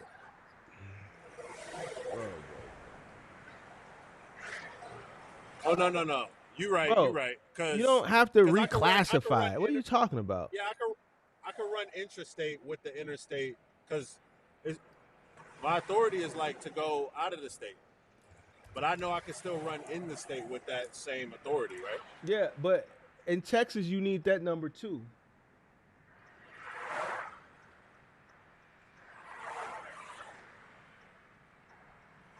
You need an interstate DOT as well. So I would have to register that truck as an intrastate for hire carrier, basically.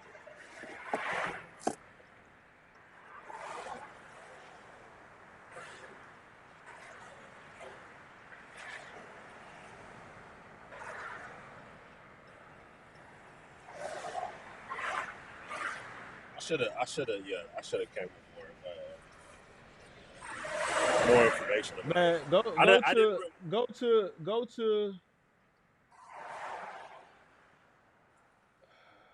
Go to what?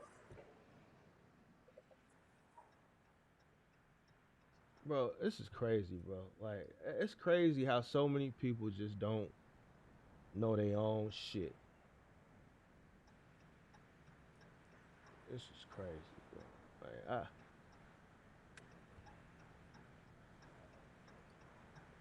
like, bro, like, it's shit.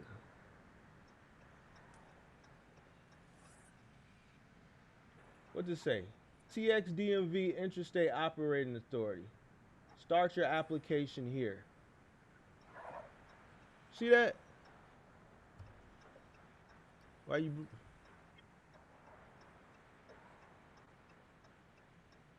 See this? Yeah, I can see it.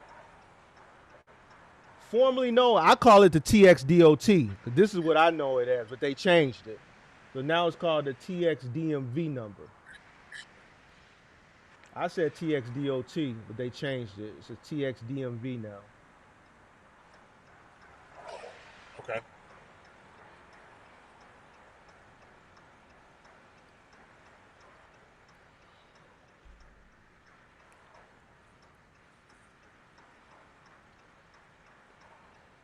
Okay, so I would just have to just apply for Bro. An interstate. Yeah.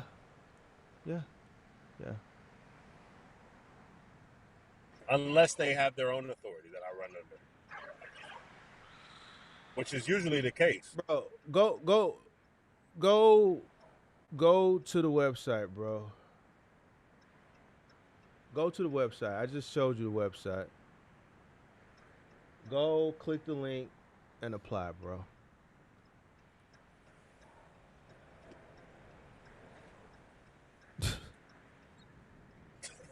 All right, Mark. Why you want to dodge these people, bro? No, I'm not trying to dodge them. I ain't trying to dodge nobody. They saying his authority is still active. Okay, well then run it under your interstate authority. But here's the thing. Here's the thing. The people in the chat. I'm gonna let the people in the chat tell you something first. But I'm telling you what it is. I'm in a regulated state. I'm in Illinois. Right.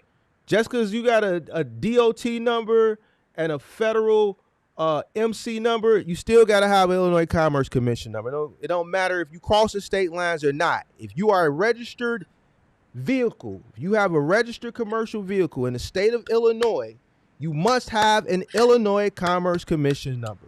Same thing with Texas. You got to have it, bro. You're registered out of Texas. You don't believe me? Why the people in the chat? Oh, he already has it. Oh, okay. Just like I told him. Where's my buddy? This is why I'm the GOAT, bro. Do I need an interstate operating authority? If you do both, you need both. Texas is a regulated state. Okay. If you have a commercial vehicle registered out of Texas, you still have to get the Texas DMV number, the TX DMV number. Just like here, you still have to have the Illinois Commerce Commission number, the ICC number. Okay. Don't matter if you not crossing state lines. Even if you didn't cross state lines, you would need it. Even if you do cross state lines, you need it. It's a regulated state. Right. So So you would basically just apply for the other number, and be good. Like I said, but unless they have their own numbers that I run under, which I assume they do, because they didn't talk to me about. They never mentioned about running my It don't matter. authority. All right, well, here's what happened. Run it. They don't tell you to run it. They wouldn't just throw me out there and be like. Yes, they would. Yes, they would. Why wouldn't they? It's not up to them. It's not they obligation to make sure that you got your credentials.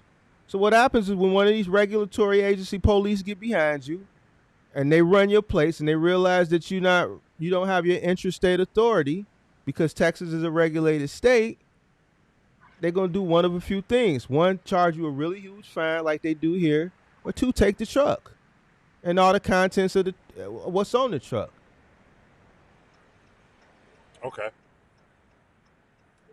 So I basically that's crazy how so many people that are in trucking, that are in regulated states, don't even know that you have to have an interstate regulated authority if your state is regulated. That's crazy to me, bro. I don't know. Bro. I didn't think about that. But that's good. That's good that we had this conversation. But my question was originally was just, could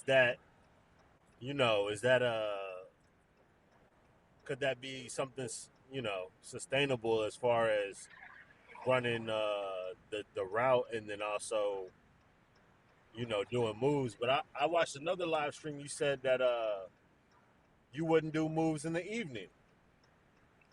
So when you said that, I was like, when did I say that? I did moves in the middle of the night. Well, no. You said, well, earlier I think you had said that your partner, your barber, you know what I'm saying? I guess they came like at 5, and my tire route will probably be done around that time, so I could schedule moves after that.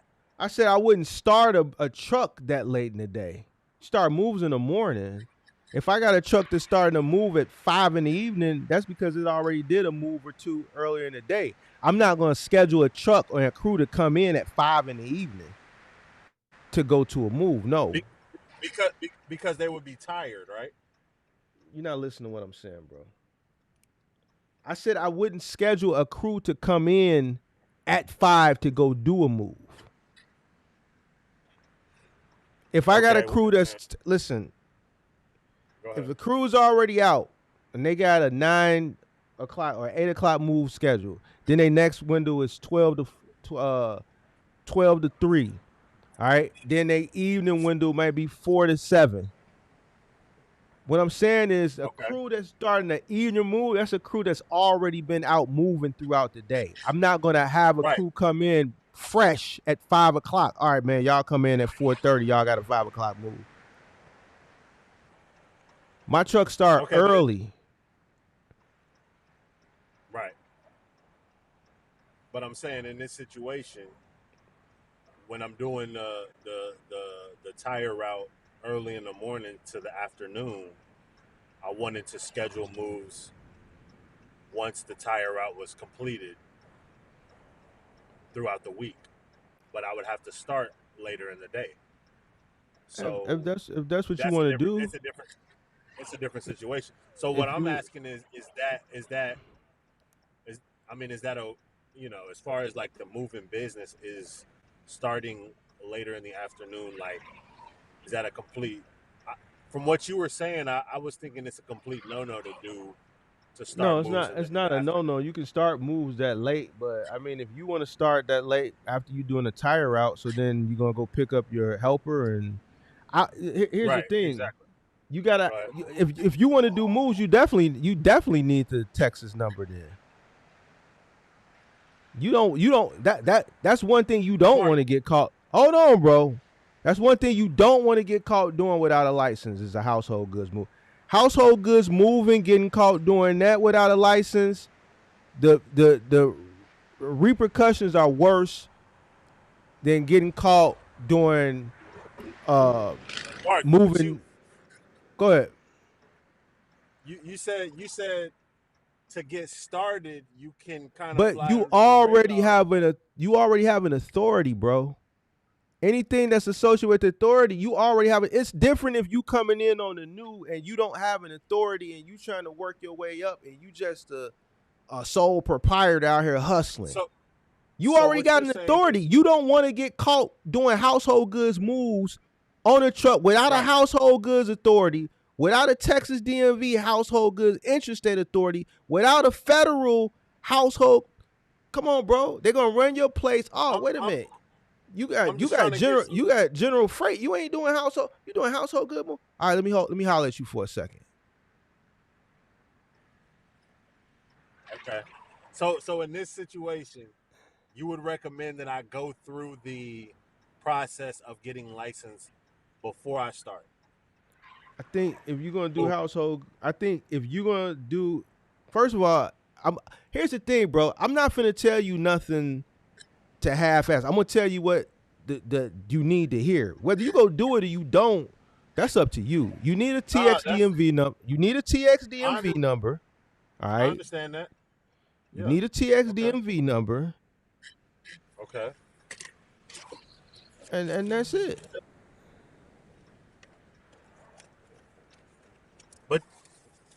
But you just said in What did order I say? to do in order to do the moves, you would recommend that I basically go get uh the license. Oh, where's my pen at? You need the license anyway, bro. You need the authority anyway. You don't have it.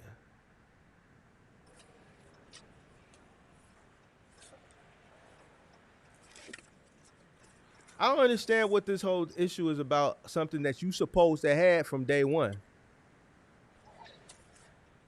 What what you mean? Something I was supposed to have from day one? You need the license, bro. You got to get the license regardless. Yeah, I understand that.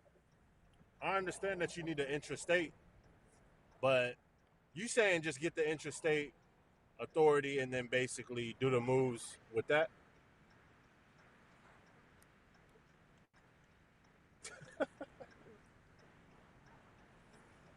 I'm trying to understand what you're saying, Mark. You got a truck registered in Texas, right? Yes. You got to get your interest. You got to get the local. You got to get your local authority. Okay. Boom. Local Okay. authority. Got it. Now,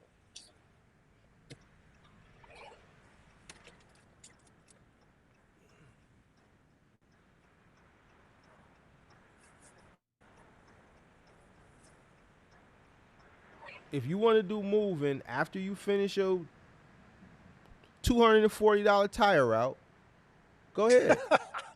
Why you say it like that? Cause that's what it is. What do you mean? Why did I say it like what? But you saying it like that ain't no money. It's not. So I should negotiate more. Why didn't you do that already? I ain't gonna lie, I didn't have any idea of what a good number was for running that route. Why didn't you have a good number?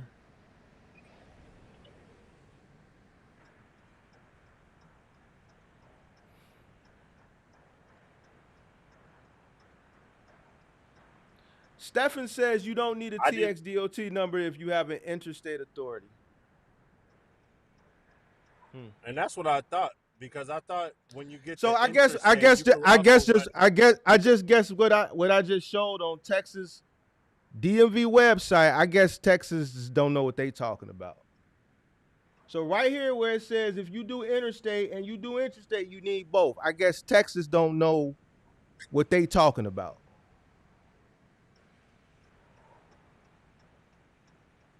It's right here in black and white.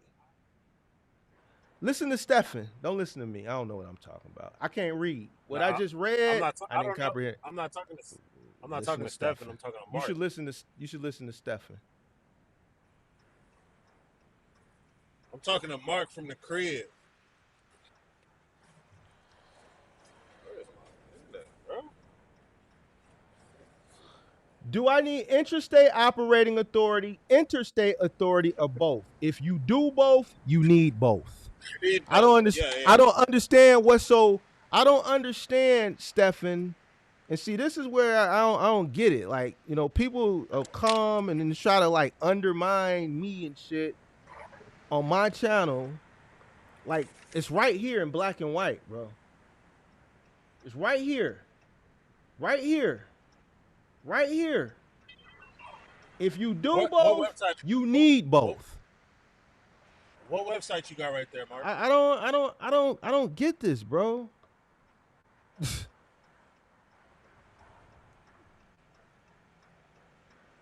right here. It's black and white.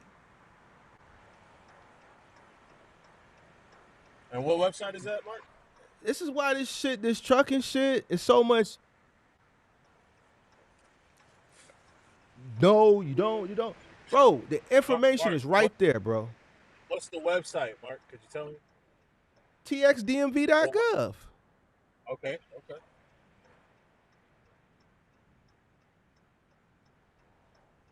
Okay, cool. I got it.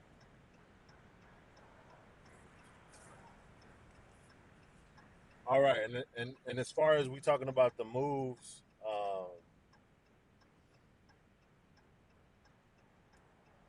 so should I get the, like the official license to do moving? Because I know it's a process you have to go through in order to be able to get actually legally licensed to do moves in Texas. Hey, well, I don't live in Texas. Listen to Stephen, bro. I ain't got time.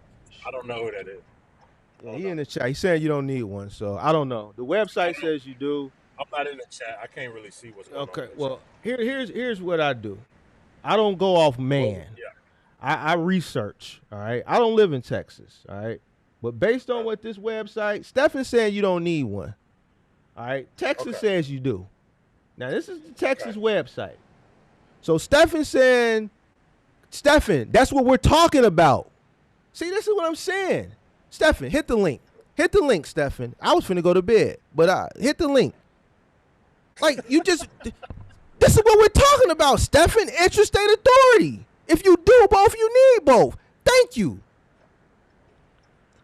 Like, what are we talking, bro? Oh my God, bro. I just read it. He said, oh, Texas DOT is an interstate authority. Duh.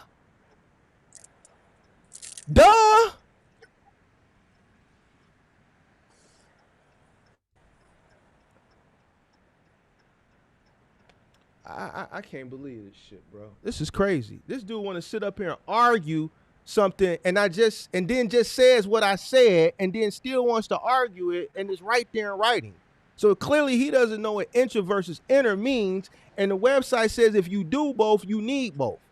So if you do intrastate, you need intrastate. If you do interstate, you need interstate. If you do both, you need both. Duh. So what's the point of trying to contest it when you just agreed with everything I just said?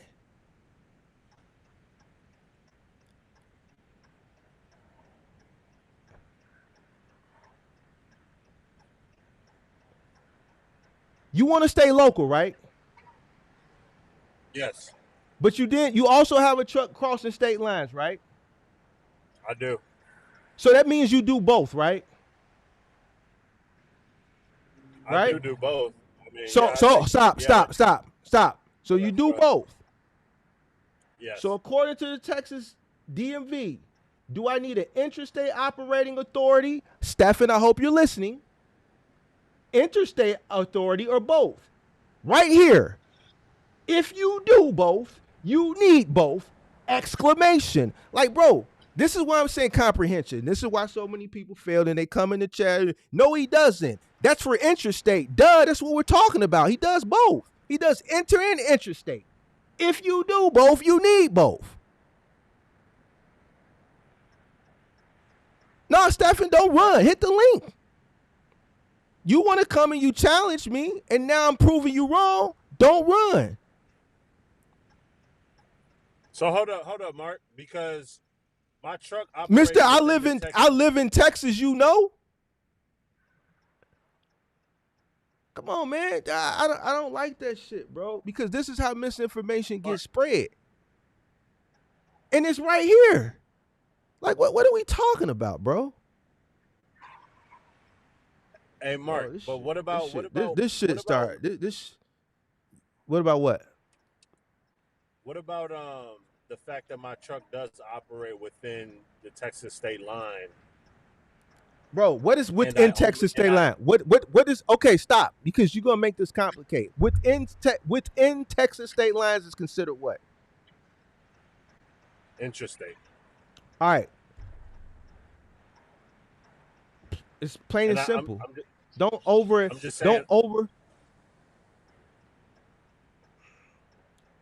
Bro, this guy Stephen is like I don't know if he. Hey, Stephen, hit the link. Like, is he like not comprehending what we talking about, or what is he? What's wrong with this guy, bro?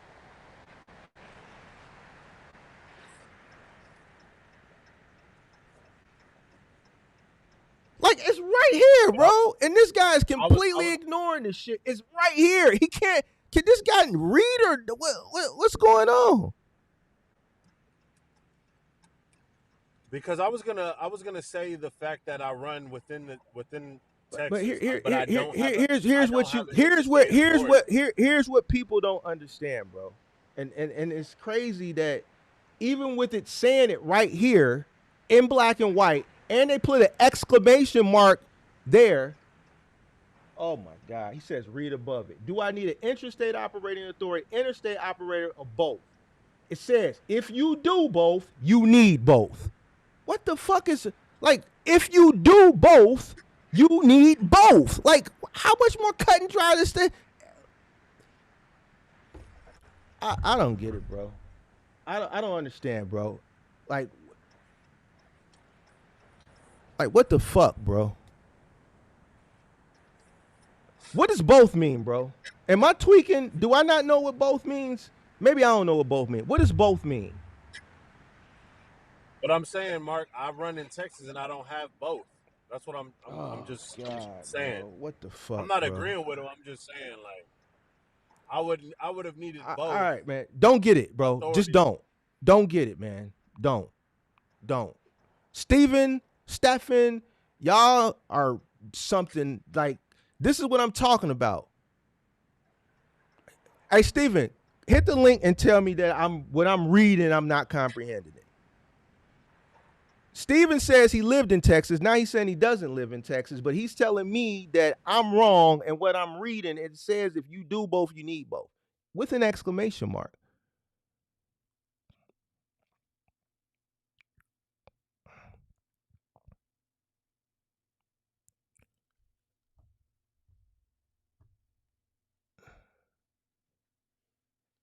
Hey, where's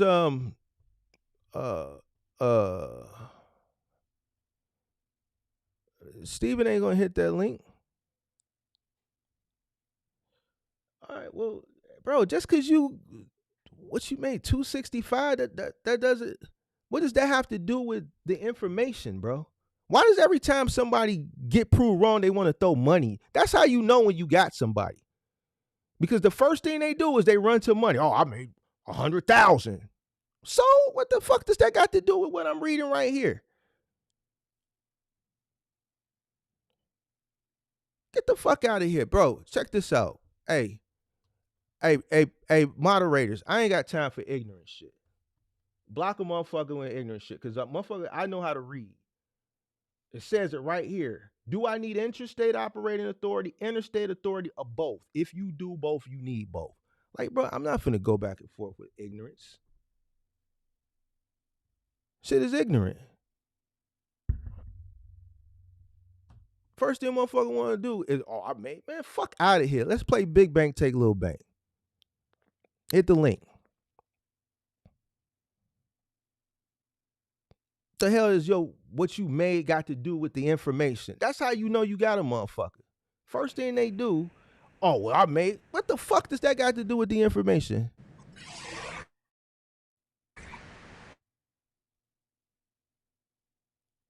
Before I even went to go research the information, I told them the information. Why? Because I already knew the information.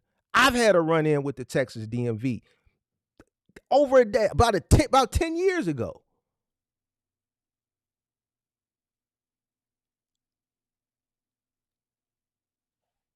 What's up, big dog?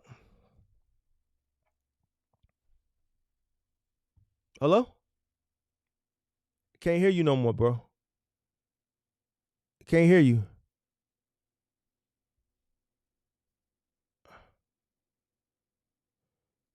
Whatever you did. Look at this retarded shit. This motherfucker is still talking. He can't comprehend. The motherfucker can't comprehend. Are you, bro, hit the link, bro, because I don't want to call you a name. Why don't you just hit the link so I can explain this shit to you, bro? Please, just hit the link so I can explain. No, don't delete it. Hold on, Jonathan. Don't delete that. Don't delete it. Bring it back. Bring it back, because he gonna learn something today. He gonna learn today. See, it's always a guy who think they smart and want to keep going, but then making themselves look crazy instead of stopping, assessing the situation to see if they're wrong. But he won't want to listen. He don't want to listen. He want to keep going. So let him keep going. Let him keep going. Because even though it's right here in black and white, he still can't comprehend it. Look what he put. Look what he put, y'all. So every trucking company in America that travels through Texas needs a TXDOT number. What did I clearly say at the beginning? What is he not comprehending? Why would a truck that's not registered in Texas need a TXDMV number? Why would a truck that's not registered in Illinois need a Illinois Commerce Commission number? What did I say about regulated states? If you start a trucking company in Illinois, you need an Illinois Commerce Commission number. Texas, if you have a trucking company registered in Texas, like, what aren't you comprehending? You just in the chat watching, but you ain't comprehending. Even with me pulling this shit up on the screen and reading it verbatim right here on the txdmv.gov website, you still want to argue and say, no, you don't, when it clearly says it right here that yes, you do.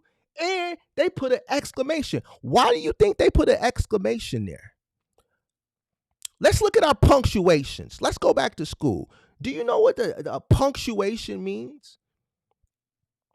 Why do you think they put a punctuation after that? This is why so many people fail, ladies and gentlemen. Everything that I talked about, acumen, common sense, common knowledge, even with it right there in black and white, with exclamation, punctuation, this guy still wants to argue. If you do both, you need both. Exclamation mark.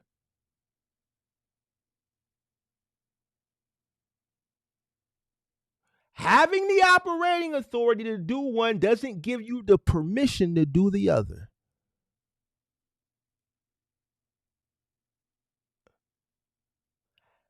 Having the operating authority to do one doesn't give you the permission to do the other. If you are registered out of the state of Texas. Check. Mate. And you know he's not going to hit the link.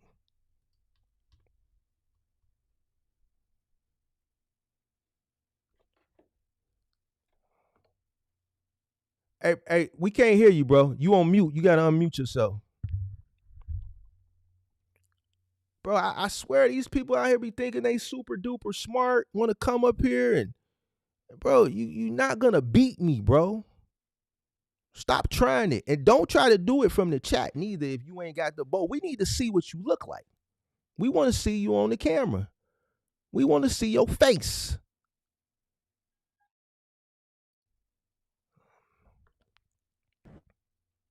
What up? Can you hear me? I hear you, man. Okay. All right. So, basically, yeah, that makes sense because if you're registered in Texas, yeah, you have to have both authorities if you're running in and out of state. Bro, But this what guy, I was man. saying was Hey, I never. I'm finna block this dude. If Stefan don't hit the link in 10 minutes, block him. Cause this is ignorant shit. You gotta take your L. You can hit the dislike button all you want. That shit don't mean nothing to me. What the fuck? I'm gonna die or something because you hit the thumbs down button? Like shit's gonna like the world is gonna end or some shit like that. Like no one gives a fuck, bro. Like man, these motherfuckers be like super duper. They like this guy right here. This fucking guy. Hold on. Let me find this fucking guy. Hold on. Give me a second. Where is this guy? This guy came into my comments. Hold on. This fucking goober. Let me find this goober. Hey, you gotta hit the button for him, Mark. I ain't hitting shit. Fuck him. These motherfuckers, they go look for channels. They look to find like these little people who like really be on here like looking for friends, and then they troll them, and then they be all hurt and go slit their wrist and shit. Then they come across my channel, and I clap back at their ass. Give me a second. Hold on. Where is this fucking goober at? This fucking goober. This goober that came into my comment section. Hold on. Look at this fucking goober. Look at this guy right here. He wrote this stupid ass comment. Look at this cluck. Look at this clucker. Look at this cluck. Look at this cluck.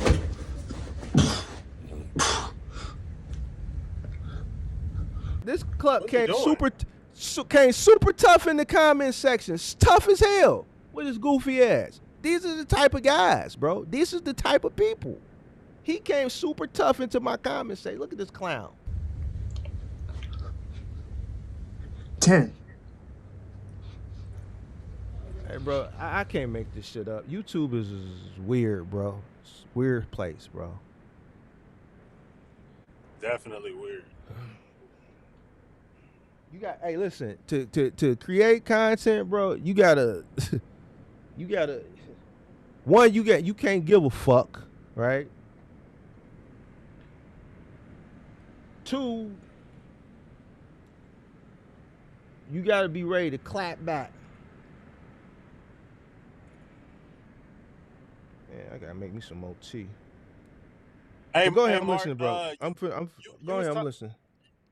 All right, you was talking about. Hold on, before I start talking about that.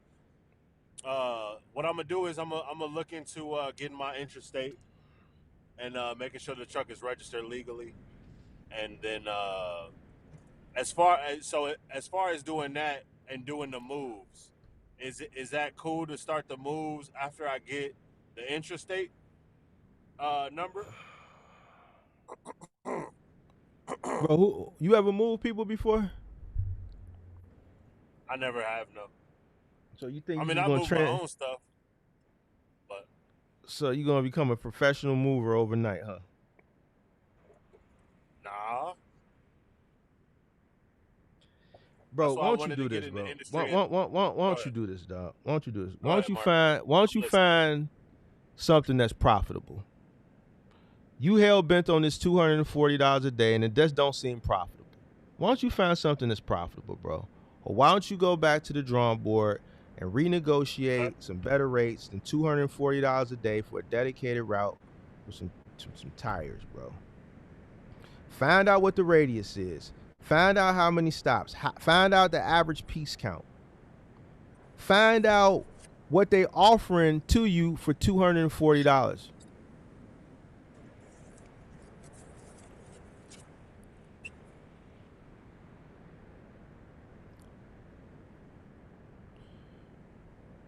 Hey, Steven, why don't you click the link? Hey, Steven, why don't you click the link and then we can have a conversation. But going back and forth in the chat, I just don't do shit like that, bro. You want to keep going back and forth, click the link.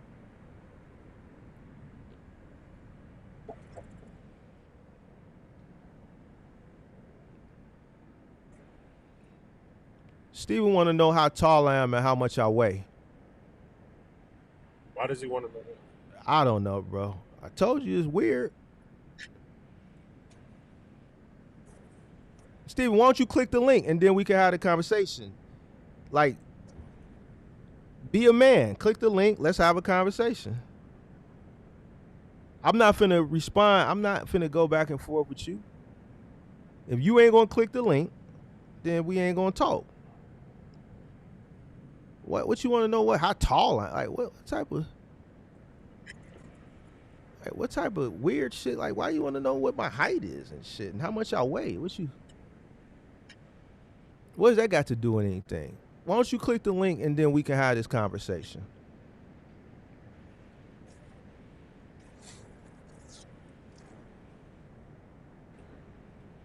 You know. All right, Mark. So you said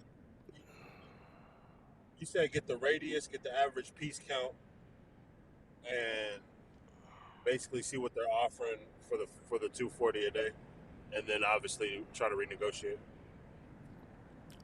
Well, you ain't gonna renegotiate. You never started negotiating in the first place. You just was willing to accept $240 a day. When you came, you say, "Oh man, they offered me $240 a day." Well, honestly, what made me call in is because when you were saying you got somebody in your Discord to get a contract through TQL that was paying like $6 something a day, and I was like, wait a minute, that's paying $6 something a day, and I'm like over here trying to get this contract for $240. I'm like, well, maybe I'm looking at it from too small of an angle.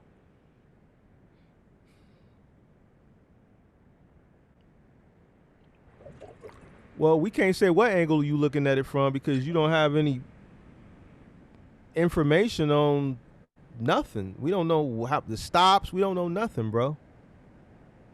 Okay. So we don't know what it's going to cost you to operate. We don't know where you running. Somebody's saying see, look at Trey. He said, "Oh, that's $78,000 a year." Okay, and we don't know what the details are. Just because that's $78,000 a year, it might cost them $90,000 a year to do it.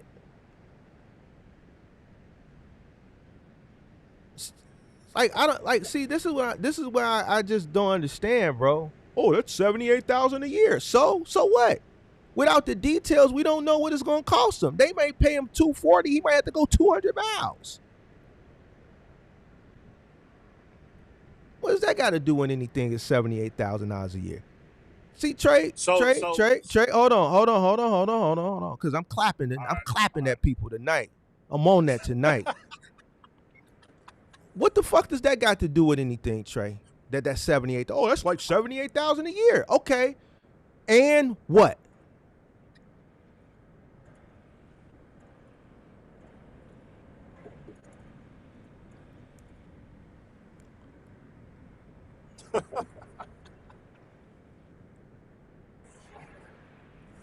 Bro, that nigga Mark going crazy. Dude, I'm on that tonight, bro. Don't fuck with me. I see all that. Right? You can go fuck with your favorite content creators. They gonna block your ass. Me, I'm gonna drop the link and tell you to bring your ass up here and articulate what the fuck it is that you saying in the chat. And if you can't, you a coward. On my mama. See, and the thing is, you know what I look like. I don't know what you look like. So you can see me in the street. Check it out. It's on me. See, that's the difference between me and them.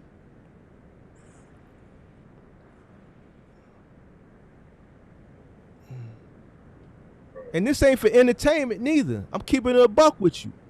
Don't say no goofy shit. If you want to have a debate and you lose the debate, accept your loss. You wrong. You wrong. Don't tell people information if it's false, misleading information. And then when I pull the fucking proof up, motherfuckers still want to go back. Take your L. undefeated. We still batting 1,000. And see, that's what they don't like. He got mad, hit the dislike button.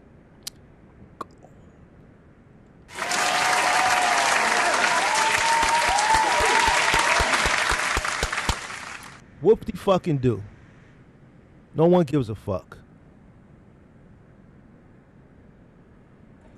Hey, you got to play that goofy as hell. What's up, big dog? I got somebody else in the back, but this done turned into the call-in show. Fuck it. Hey man, right, the space dead anyway. I might as well. I'm the only one who can liven this motherfucker up. You see, when I stop, I take a week and a half off. The old space stop. What's up, big dog? I'm gonna bring somebody else up. Yeah, we could turn this bitch into the smoke show. You know me, I don't make me no never mind.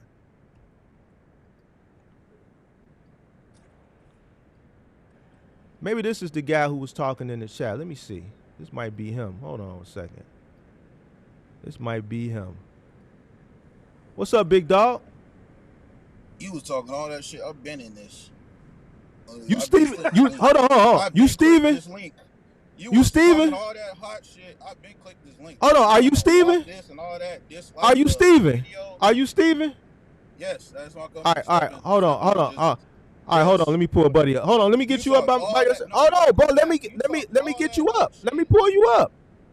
All right. So explain to me. All right. Explain to me. Said I wasn't in here. I've been clicked the link. What the fuck bro, are you talking about? Your name is Zay on here, bro. It ain't Steven Logistics. How the fuck I'm supposed to know that? It said type in your name. All right. So you here now. All right. So you here now, bro, big dog. Now explain to me why you don't need an interstate operating authority when you a registered carrier out of the state of Texas. Explain this to me, bro. First off, we're going to start off with what you said. We got to go back to what you said previously. You said, I lived in Texas. I never wrote that I lived in Texas. I said I had a truck registered in Texas. So we got to go back to what you said. Okay. Double back to that. That's fine. That's what I said. Okay. I said you do not need an interstate TXDOT number to operate in Texas if you have an interstate authority. You're wrong. That is wrong. Listen to what you just said. Listen to what you just said. Hold on. Listen to what you just said. Hold on. The way station ain't going. The way station. Listen. The way station, bro. Listen. The way station does not regulate interstate authorities. It's its own regulatory agency. Listen to me, bro. Bro? Hold on. How old are you, first of all? I'm 29. All right. I know you older than me too. When you just said what you said, the way station don't regulate. All right. Interstate regulatory agencies. All right, so listen. Interstate regulatory agencies are, bro, listen to me. Interstate regulatory agencies are their own agencies. These are agencies that regulate for the state. They don't just regulate trucking. They may regulate electric. They may regulate gas. They may regulate the railroads. All right. We have it here too. The authority, the regulatory agency. So in your state, not your state, hold on. The TXDMV. Here, the Illinois Commerce Commission. The Illinois Commerce Commission regulates it. It's its own. Hold on. It's its own agency. They got their own police. It's its own agency, right? So you can go through a weigh station. The weigh station ain't gonna fine you for not having an Illinois Commerce Commission number if you are a registered trucking company out of Illinois. They can tell you that, hey, you need to get one. They can't. The only people that can cite you if you are a registered trucking company out of the state of Illinois is the Illinois Commerce Commission. The state police can't even cite you for it. It's its own regulatory agency. Yeah. They have their own agents. They have their own police. I didn't have to do any of that. You don't listen. You don't have to do anything, but I guarantee you, and I put this on everything I love. I've been stopped, so don't say if you get stopped. Don't say that. Who stopped you? The Texas DOT. Like what are you talking about? They stopped me, bro. Who stopped you? You just said you went to. Who stopped you? Dude, I didn't have run it. The Texas DOT. Thank you. This was years ago. It's not even the Texas DOT anymore. It's the Texas DMV yeah, they're the now. Texas DMV. My aunt lives there. Yeah, I already know about that. She got trucks too. When you probably was in grammar school when I ran across them. Before I even pulled this shit up and researched it, I was telling them. You want to sit up here and argue with me and say, "Oh, that though." You even read above that too to talk about that part. You even try to talk about that part. Hold on. We gonna go to we gonna have a educational lesson today. Hold on. Y'all young cats, man. Y'all something else, man. Y'all think y'all know everything, bro. Why y'all think y'all know everything, bro? I know what I did. Bro, it ain't about what you did. It ain't about what you. Check it out. What I did. Check this out. Check this out, big dog.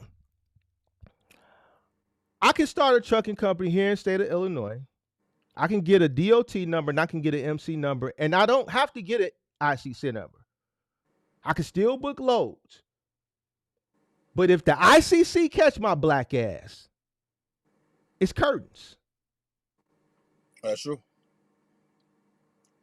The same thing with California. Why? They got the same thing.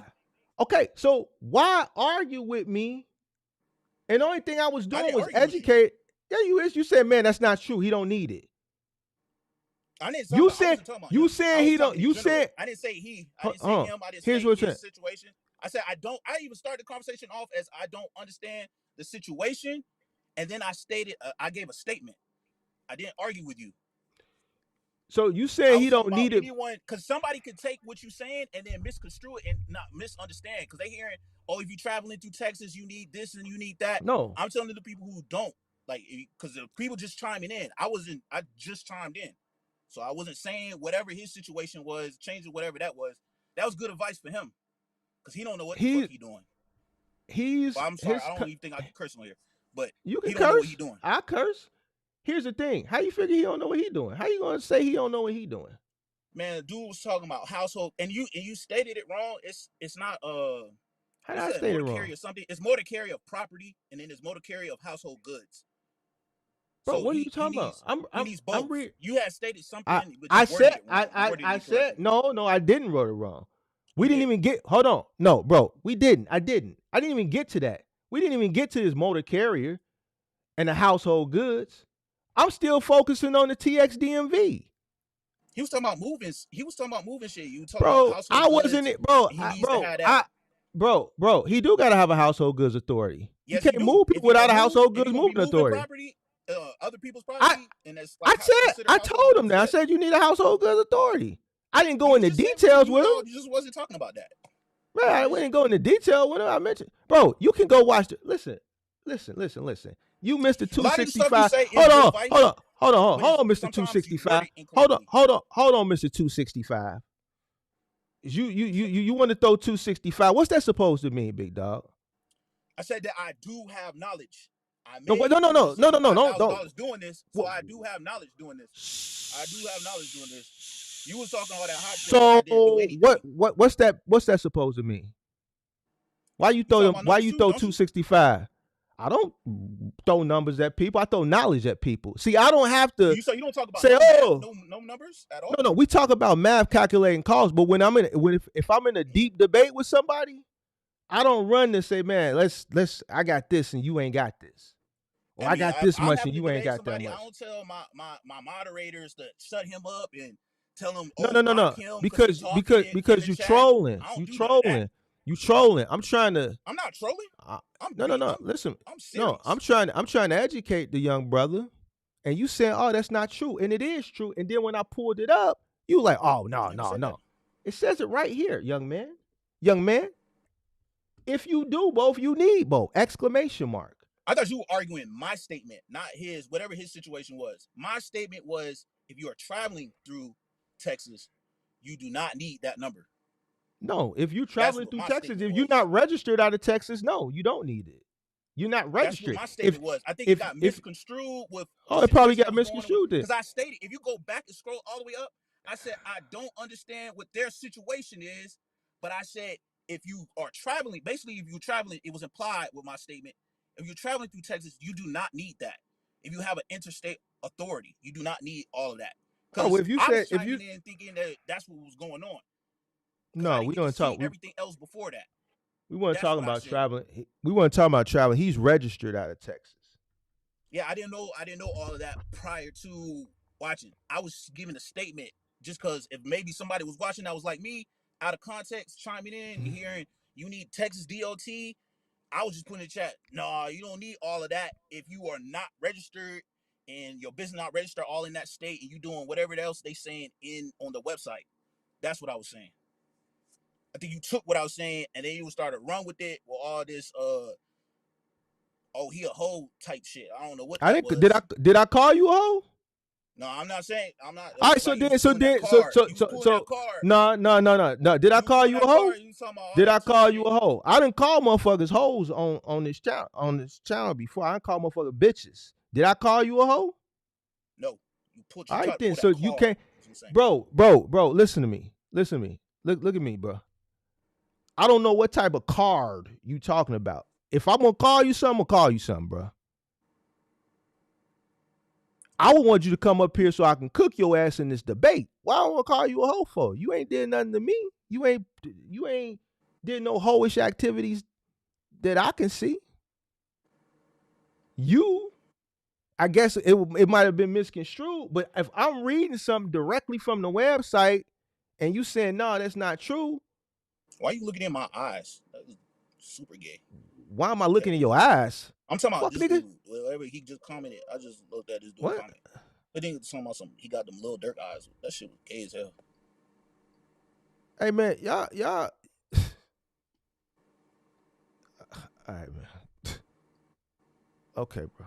It was a misunderstanding. Definitely was.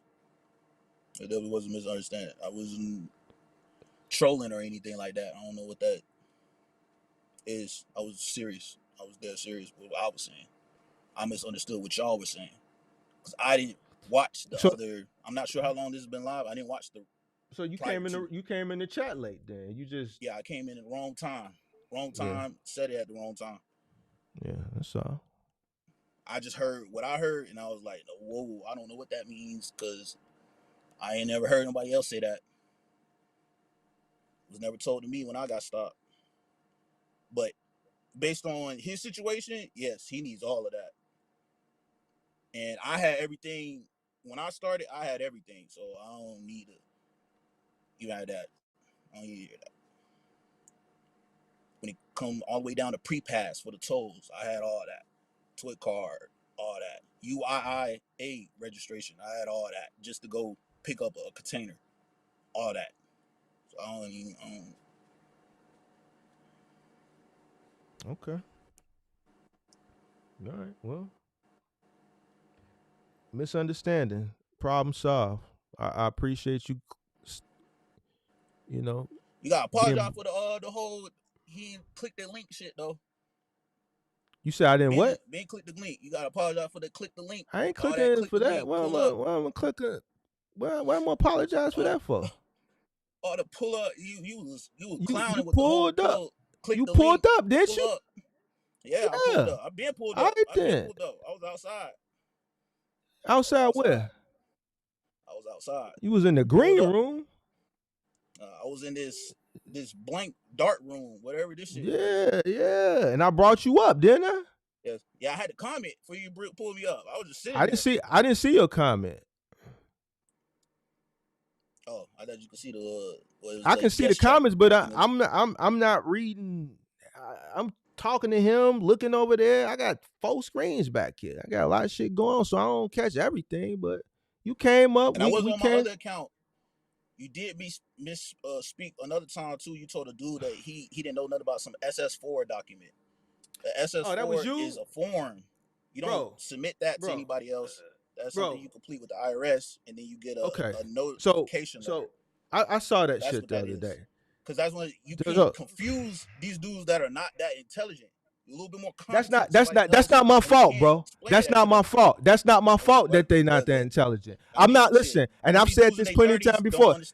But check this out, bro. Like I said before, I've said this many times. I'm not going to dumb myself down because another motherfucker got to catch up, bro. When you dumb yourself down, have a conversation with them. You got to end that. They gonna make you stupid. No. Why? That's why I'm not going to dumb myself down. I'm gonna keep talking. I'm gonna keep talking on a certain level, and then other motherfucker got to catch up. I just try not to do that. It's like what I was saying. I consult. I help people with their authorities and things of that nature too. I don't try to get. I don't try to get on none of that misinformation. So you a content creator? No, I don't create content. Oh, I don't create content. you I don't create content. you consult. I consult. So what you do? Consultants are not all consultants are content creators. You gotta separate those two. Content creators, that's a job. That's a totally different job. That's a broad statement. Consulting can be anything. You can be a strategic consultant. You can be a business consultant. You don't have to be a content creator to be all around a consultant. And people calling themselves a consultant as a content creator, that's crazy. Why is that crazy? That's crazy. You got to be one or the other, and you could be, Why or is you that could be crazy? both. That's you. How are you a consultant? Just because you create content. It could be a female shake ass on TikTok. She's a consultant because she creates content. Come on, man. How can Can't you say be a that. trucker? You will be brighter than that. You can't say that, bro. How can you be a trucker and be a consultant? I didn't say I was a trucker. You not in trucking? No, I left the game. Left the game. Why you leave? Because I wanted to be a freight broker.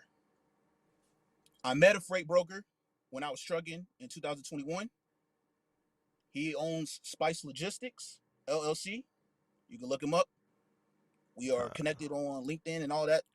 He put me on game with the freight brokerage.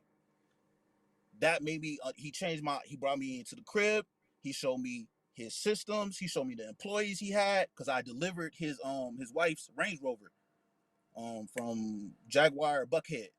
I took it to the Griffin, Georgia, on his 100 acres of land, all that good stuff. And he showed me like how you run a brokerage. And he was teaching me that. And he showed me all that. I ran with it, with what he was telling me, learned a little bit about that. And I kept doing the trucking thing because I wasn't ready for that. And then I'm making the switch. You making the switch. Making the switch. So right now you just I know I got to get carriers, so I'm starting off with the dispatch. I'm starting out with dispatch, and then I'm gonna open up that, because he was really talking about you need to have a network. You gotta have this network. You gotta do all this networking. So I'm a network, build that up, and then I'm gonna start building up the shippers, because I could easily build up the shippers by always running loads already with the carriers. It's easy work. So you a consultant. So basically you charge people to set up their authority. I don't actually charge them. I include that with my dispatch service. If they want me to dispatch for them, I include that. If they want IFTA compliance, I include that. Whatever they need included, I do that as well. And it's not like a all-around flat percentage, 10% for non-CDL, 8% for CDL, 5% for heavy haul. First week is free, and it only applies to the line haul rates. If I get you detention, I don't touch that. If I give you get a truck order not used, I don't touch that. If you get any other type of accessorial charge, I don't touch that, because I know how it is. I've been teaching dudes this. I've started up other dudes trucking companies for them for free. Why charge them? Why do I seen somebody they charge like 1,600. It was like 1,600 or something like that to get them set up on the through the FMCSA. People charge $100 to set up a UCR, and it takes 3 clicks to complete that. What? I did my homie shit that the other day for free, and I'm gonna dispatch for him. He get in a box truck. I'm gonna run that up for him. I know how to dispatch. I know how to get loads. I know how to find the brokers. I know how to find the shippers. I got contacts. He up through there. Easy. So you're a dispatcher. I dispatch now. That's what I do now. So you pay dispatch, free consultant. Yes. I add that as a value add service. That's how I word it. It's a value add service. And the way I get them is say, if you want me to consult for you, Mm-hmm. you got to let me dispatch for you.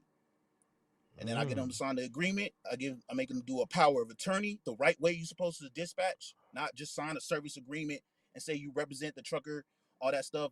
Once I get them to sign a power of attorney, that legally gives me the right to go talk to shippers.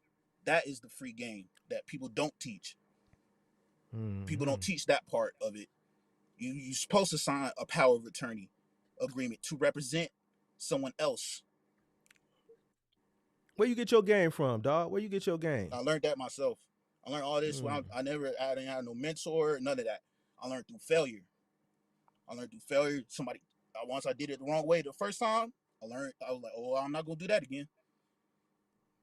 So you felt in the box truck. No, I never had a box truck. Well, I'm I talking about thought when I you say failure, I've had an inspection done on my truck one time, and dude brought up something about my battery being dead on my trailer, something like that. And then I started learning everything about not getting an out of service inspection or nothing like that. Cause I was like, oh my wait. God, I don't even, You never had a truck? I did have a truck. I had a Ford F-350 2019 with it was a regular bed.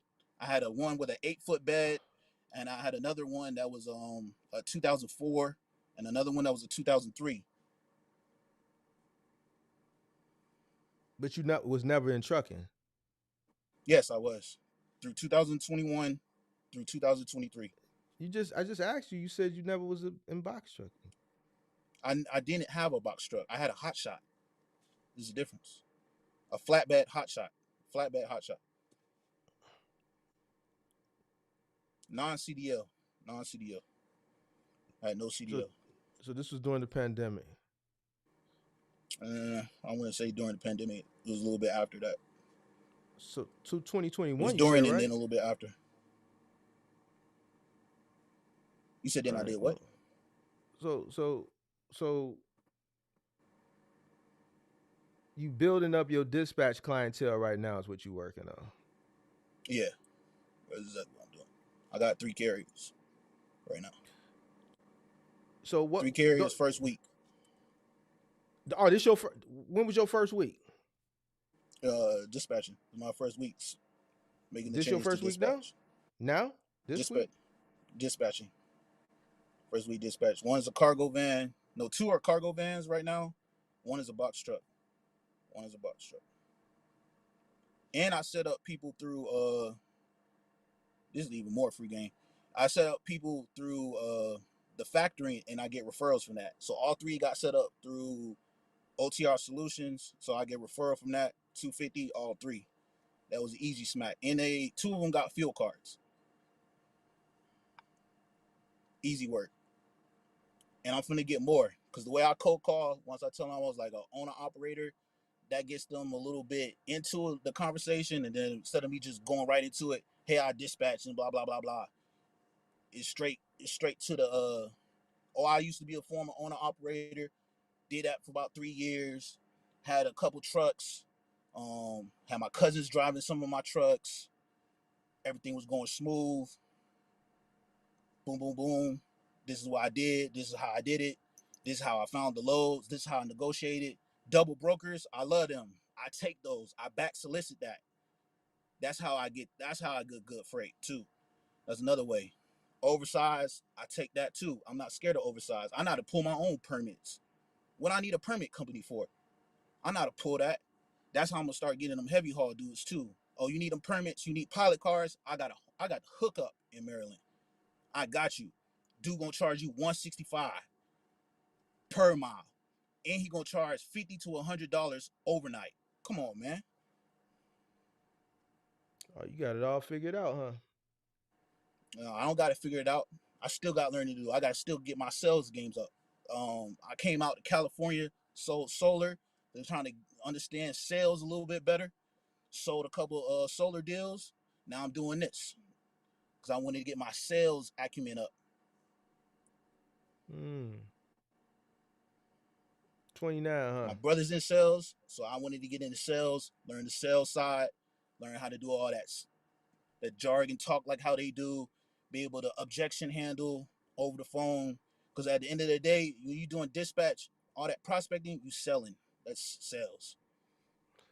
You kind of aggressive, man. I would love to see you in action or hear you in action because you kind of like aggressive. Yeah.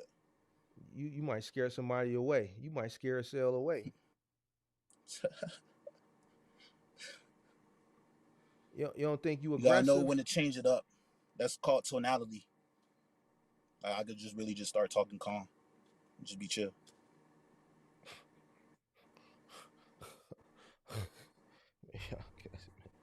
Y'all young cats, man, tickle me, man. Y'all cats tickle me, man. Well, man, best of luck, man. Go ahead and promote yourself, man. Give you some free No, I don't need no promotion. promotion. I just gave free game. You don't want no free promotion? Free. You don't want to. You don't Yes, want to. Spice Logistics in Georgia. The dude's name is Cinnamon or something like that. Solomon Whoa, Cinnamon. Hold on. Spice Logistics and his name is Cinnamon? Yes, Cinnamon. I think his last name is Cinnamon. Cinnamon or something like that. I never knew how to pronounce his last name. It's spelled with like an S instead of a C. Oh shit. That's who you work for? No, that's a broker. That's the broker who taught me about the brokerage game. Freight brokering. Spice Logistics. Spice Logistics. They do a lot of equipment rentals, mostly equipment rental, like United Rentals, Sunbelt Rentals. If it's being transported, like any of that type of equipment, more than likely they were one of the brokers. Bro, you don't They see don't nothing pay wrong that with great. that? You don't see nothing wrong with What? that? Spice Logistics and his name is Cinnamon? Yeah, it sounds corny. It sounds crazy as hell. But he got a whole family and all that shit. It sounds goofy to me too when I first met him, but dude made $50 million in 5 years. That's pretty good to me. And from 2021 to 2015, his brokerage made $50 million. If he talking, I'm a listen. If he got something to say, I'm gonna listen. Well, I wish you the Griffin, best of Georgia. luck, man. Oh, just you from Atlanta then. You in Atlanta. I'm in Los Angeles right now, but I'm from Atlanta. Yes. Yeah, all y'all Atlanta cats, y'all kind of. I was raised in Chicago though, so I Oh, so ain't you fought from the that. I was crib? born in Atlanta. Yeah, South Side, 71st, Racine, all What that. high school you went to? I didn't go to high school out there. I didn't go to high school. I was homeschooled. Why you I didn't go was to high homeschooled a school lot here? too. Huh? Why you didn't go to high school here? I said when I was in Chicago, I was homeschooled. I didn't go to high school out there. What I ages came you was back in to Chicago? I came back to Atlanta after all the middle school years. I came back to Atlanta. So what years was you out here? All my younger years with my aunt. I'm saying, My like, what aunt was the age Dolores. range? What the age range? I don't remember what age I was. I don't remember the age, all that. What year did you move back? How old was you when you moved back to Atlanta? I don't know. I remember I graduated high school in 2013. A long time ago. Oh, so you was in the crib when you was here then? Yeah. You didn't go to home. They homeschooled you, so I you took the wasn't. L2. All that. 71st and Racine, shit. You was over there by the roller skating rink. Over there by Pastor whatever the white guy's Father Flager's church. I think that's over there. Okay. All right. Well, I'm gonna show you a little love since you grew up here, man. Just don't challenge me, dog. You can't challenge Big Mark. Challenge you. You can't challenge Big Mark, dog. I let you get your thoughts off. I was patient, but don't, cause man, Challenge it's just not you. going. That's crazy. It's not gonna go well for you, big dog. Don't challenge Big Mark, dog. I'm gonna show you love though, cause you ain't from here, but you came here, and your aunt is here. So I'm gonna let you. Give you a little Chi-Town love, all right? But don't. The way you was coming at Big Mark, bro, like, nah, bro. Big Mark don't look that big. I'll just call him Mark. And then that's another thing. You want to know how tall and nah, Big Mark ain't gotta be. Listen. It's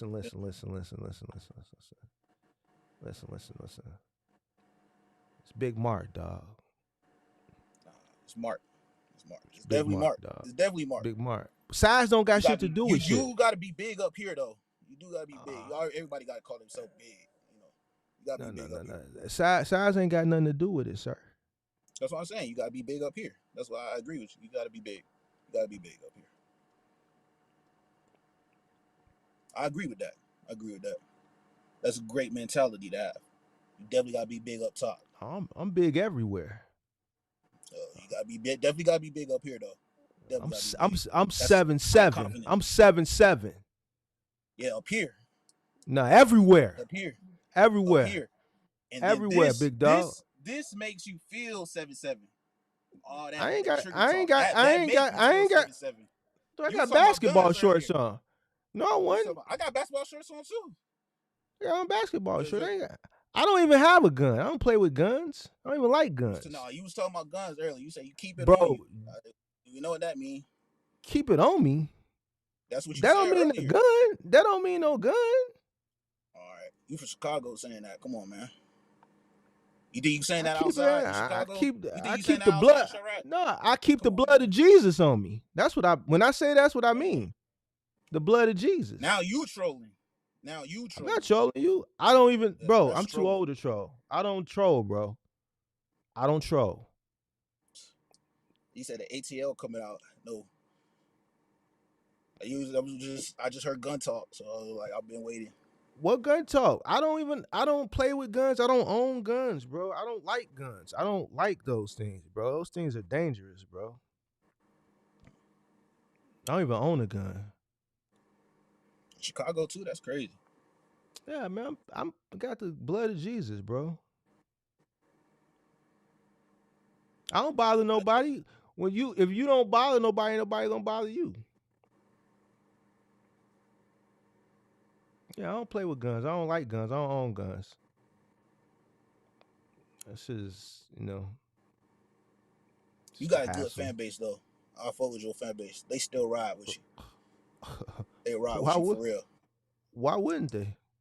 No, I was like, you got some little soldiers. You take care of people, people want to take care of you. I take care of my people. I've always taken care of people. I always look out. I always try to help. You could say the earth is flat, round. They don't care. They rocking with it.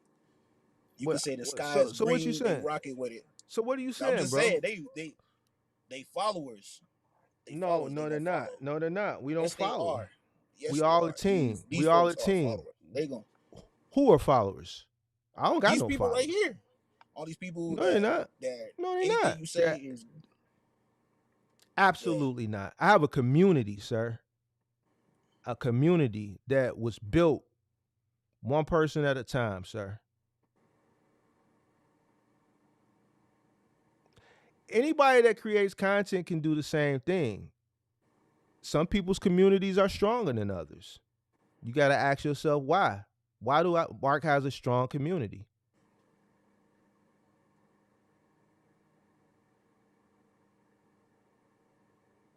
It's just a community, sir. Not followers. We're a community. Community-based group. That's it. So when you build a community up, if they go against you, what is that? A cult? When they go against who? You. My community? Yeah. Why would they go against me? I didn't do nothing to harm them. If they speak out against you, what do they call that? Usually they call that a cult. Are you part of my community? Oh, I was subscribed a minute ago till y'all started talking about all that block shit. I don't be on none of that. Oh, so you unsubscribed? I can't condone the block. I never hit no dislike button, all that too, as you were saying. Well, I got to dislike the video for it because somebody told me this. I can't rock with the whole. Wait. Tell me to shut up. No, I can't. Wait. So you unsubscribed? I was rocking with it until you said. Wait, hold on. You unsubscribed? You unsubscribed, big dog? Yeah, I had to unsubscribe when you hit the block. I When you couldn't. hit the I didn't block, you block told you. me you gotta You not. block him You not blocked. Here's where in the chat. You you told me you messed gotta up. block Hold on, me. hold on. Here's where you messed That's up. Because crazy. when I pulled it up on the screen and I read it verbatim, you still wanted to challenge it, bro. So you came off Challenge like a you. troll. You came off like a troll. Cause I'm reading it verbatim, sir, and you still nah, you don't need it. And I'm like, bro, he needs it. It's right here. It says it right here in black and white with an exclamation Yeah, mark. he need it. That dude need it. He do need it. He need it. That's what you just said. He need it. That's true. Not everybody needs it. Not everybody in Texas needs that. Well, why wouldn't they need it? No, I didn't need it. You're not in Texas. Yeah, I just had a text. I just had a truck that was registered there. That's what I'm just But saying. here's the thing: if you're in Texas, they can definitely cite you. You understand that, right? You I understand don't know that, about the right? registered truck thing. I don't know about the registered truck thing. I don't know So about that. if you're a registered carrier out of Texas, Not registered carrier, registered truck. Like you like registered just truck, think right? about the dudes who get trailers and they register in Montana. Think of that type of situation. so Like I go get a.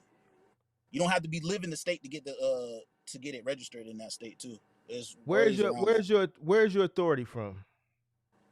Atlanta, Your article of incorporation, I mean, your article of incorporation. Delaware. I incorporated in Delaware. I had a foreign qualification in Georgia. And your truck and trailer is registered In a out of different Texas. state. So your business is incorporated out of Delaware. Your truck is registered in Texas. And what you got coming out of Atlanta, Georgia again? Yeah, that truck was a lease too. That truck was a lease. That one truck was a lease. The one in Texas. I had a leasing agreement for that truck. Was on a lease too.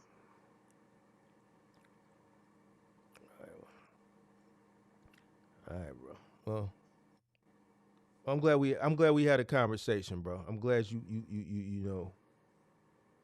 I'm glad you got to see things my way.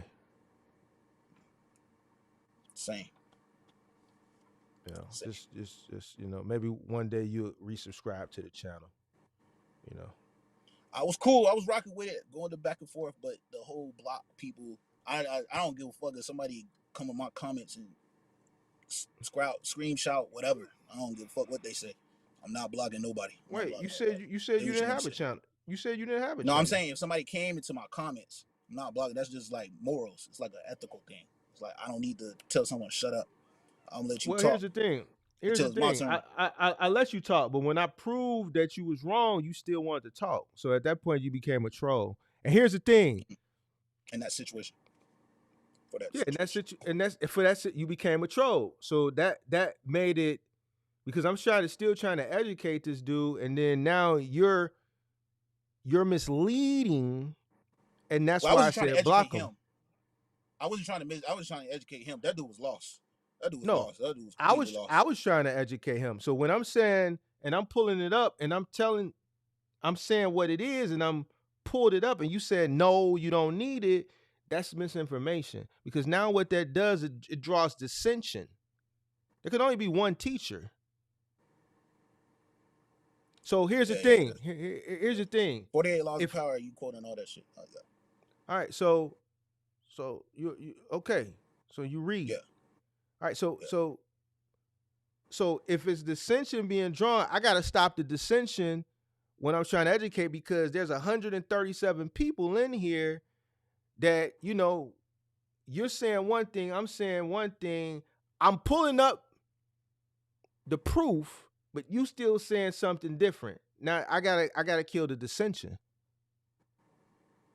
I have to control the room, sir. It's my room. I kept going because you told me to click the link, but I clicked the link and then you wasn't like pulling me up, so I had to keep talking in the chat. Well, here's the thing. I didn't know why that kept going on. I didn't know it was you. If you would have clicked it and it would have been the exact name in the chat, I would have pulled you right up. But when I still had him on the screen, I wasn't gonna. You see what I'm saying? I was still continuing the conversation with him. See, me, I'm not ducking nothing. I wouldn't invite you up. I want the smoke. I love it. I need it. You know why? Because it's great exercise. Yeah. I want Debating is somebody to actually come up good. here. It's It's healthy for the brain. great. It's great. I love it. Yeah. I have to stay sharp. Steel sharp and steel. See, me, I'm not afraid to lose. Cause ain't nobody. What's gonna happen? Nothing. I'm gonna still go to sleep. Fine. I'm gonna wake up in the morning. Fine. It's just gonna be what it is. I lost the debate. Yeah, I'm What not you gonna lose do? sleep over this. It's just No, it's not. You shouldn't lose sleep over it.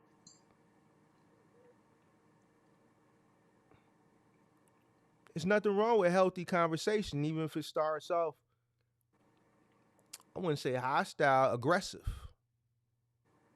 See, the people that can communicate, even if it's from an aggressive tone, and then come to some sort of resolve, and then come down to a 6-inch voice like me and you have, that's good.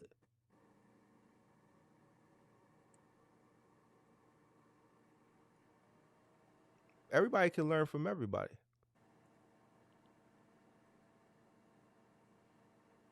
So I ain't no hater, so I ain't doing all that dislike the video stuff. I don't know why you kept saying that. You kept saying that. You well, kept repeating. I did not dislike the video. Here's this. Somebody did when we was going back and forth, but I'm cool with it because it's more engagement. To me, like I YouTube know that doesn't is. really That's why you put the. YouTube doesn't That doesn't affect the like it algorithm. doesn't affect anything. Affect the So algorithm. It doesn't. right, the only people it affects is like you get like channels that like those people that get like emotion. Like I was watching some like people get like depressed and shit. And they go to have mental breakdowns and get emotional because they did a video and they got X amount of dislikes and shit. Like bro, pull your skirt up, B. Like you don't even know these people. These people like the guy who came into my comment, the goofy dude doing the push-ups, bro. These are what these people. This is what I think these people are. Hey, somebody just did it right now because we talking about it. Nobody cares, bro. The dude with the push-ups, I don't know what the context of that was. That shit was weird, but well, he thought he was. Yeah, I'm not a troll. He came talking tough, and I said, "All right, let me click and see what he has going on." And there you have it. There goes 4. I know folks so. on Crenshaw and Slauson. Let's see if we can make it. Let's see if we can make it 10 while y'all at it. You said Crenshaw and Slauson. He said Crenshaw and Slauson. I got folks that was raised on Vermont. Who said that? I know folks out there. Yeah, I don't know what this dude is talking about.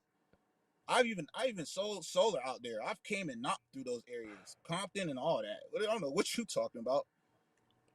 That don't strike no fear in nobody's heart. Talk about some streets. Where do you see that at? That was crazy. This dude, this rich in Chicago dude is it's crazy. You probably don't even stay out there. Rich in Chicago stayed out there for a while. That's crazy. Yeah, he stayed out there for a while. I know folks from those streets. When they was doing all the July 4th shit out there, I was out there with the homies. I don't know what this dude talk about. They people all talk about these certain streets. Like people talk about streets on South Side of Chicago or West Side of Chicago. Talking about don't come around here. Folks don't even be really on that. They be talking about that. That's niggas that do stupid shit be on that. They don't be on that? They don't really be on. They don't really. If you bring something like that to the neighborhood, then they gonna be on that. They don't just be outside pressing folks for no reason. And if they don't know you, then they gonna ask questions. I gotta disagree disagree with that. It's not gonna be on some super disrespectful shit. You got nah, I'm saying super. Like it could sound a little. It could come off disrespectful. It could come off as them checking you. But it determines on how you take it. You got some of these shorties that just be on dummy. They be on crash mode. Yeah. Depending on what type of drugs they be on for the day. It depends on what type of drugs they be on for the day. So that all depends, bro. that all depends. But So it's man, subtle I scam. I appreciate you tuning in. Shout out to everybody that hit the dislike button. It's a bunch of people hitting the dislike button now because I said it don't affect the algorithm, so they just decided that they wanted to hit it. Great, That shit, congratulations. This is what that people shit's so do, bro. goofy. I That shit's so know. goofy. It's what they do, bro. But it's just what it is. That's just content. You gotta understand when you creating content, you can't see the people on the other side, right? They can see That's why you. Instagram don't got a dislike button. The It dislike it button, don't, it Facebook don't, it don't. don't matter. It only affects They removed people it. who it only affect. But you know why they removed it? Because people was committing suicide and going through mental depression Yeah. and Uh, and shit like that because they really care about these. Like I could tell you, fuck you, motherfuckers. Hit the dislike, but I don't get too fucked because at the end of the day, it don't mean anything. They just do it because they're lame. You know what I'm saying? They just feel like that's something that they can feel tough about. You know what I'm saying? People, the unfortunate thing about it is there are people out there that when they do get one or two or three or four, whatever the case may be, it does send them into a deep depression and, you know, it's bad. You know, that's the unfortunate thing about it. But I'm old, bro. So you mean I really don't give a fuck. They can kiss my Me, ass. I couldn't disrespect some of your content. There's a lot of great, good content that you do have. I watched some of it because I didn't really know too much about cargo van and box truck and all that stuff. But most of these dudes want to get dispatched. They're more open to dispatch than some of the flatbed, drive-in dudes. So a lot of the content you do have, where to find loads and stuff for them, that was an eye opener to me. Because when I was doing my thing, when I see loads that's 1,000 pounds, 3,500 pounds, 1 feet, 7 feet, I don't care. That it got to be $2 a mile. That to me, that's just was like I couldn't, nothing can't touch my truck. It was $2 a mile, and that came down to time. It didn't really matter about the miles and all that stuff, just time wise. Why would I drive 1,500 miles for $1,500 because it's paying $1 per mile? That didn't make sense to me. But getting into it now, understand it. Some of the content that you do have was helpful, and kind of talking to some of these dudes Oh man, I because I didn't appreciate really it. understand that market because it don't seem like it was no money in it to me, not enough money. It sounds like you working a job, but now I understand it a little bit more. Some of your content was helpful because of that. Appreciate you, man. I'm glad you took some interest into some of it, man. I wish you the best of luck in your future endeavors, man. You do the same. So, All right, man. Be safe. too. Yep. All right, man. Who's this? How do I?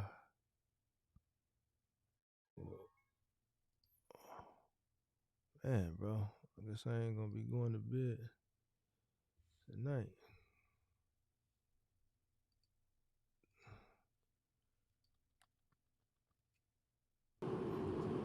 Hello? What up?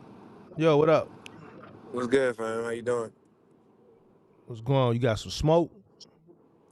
You said if I got some smoke? Yeah, that's what you calling. You one of these haters that's in the chat?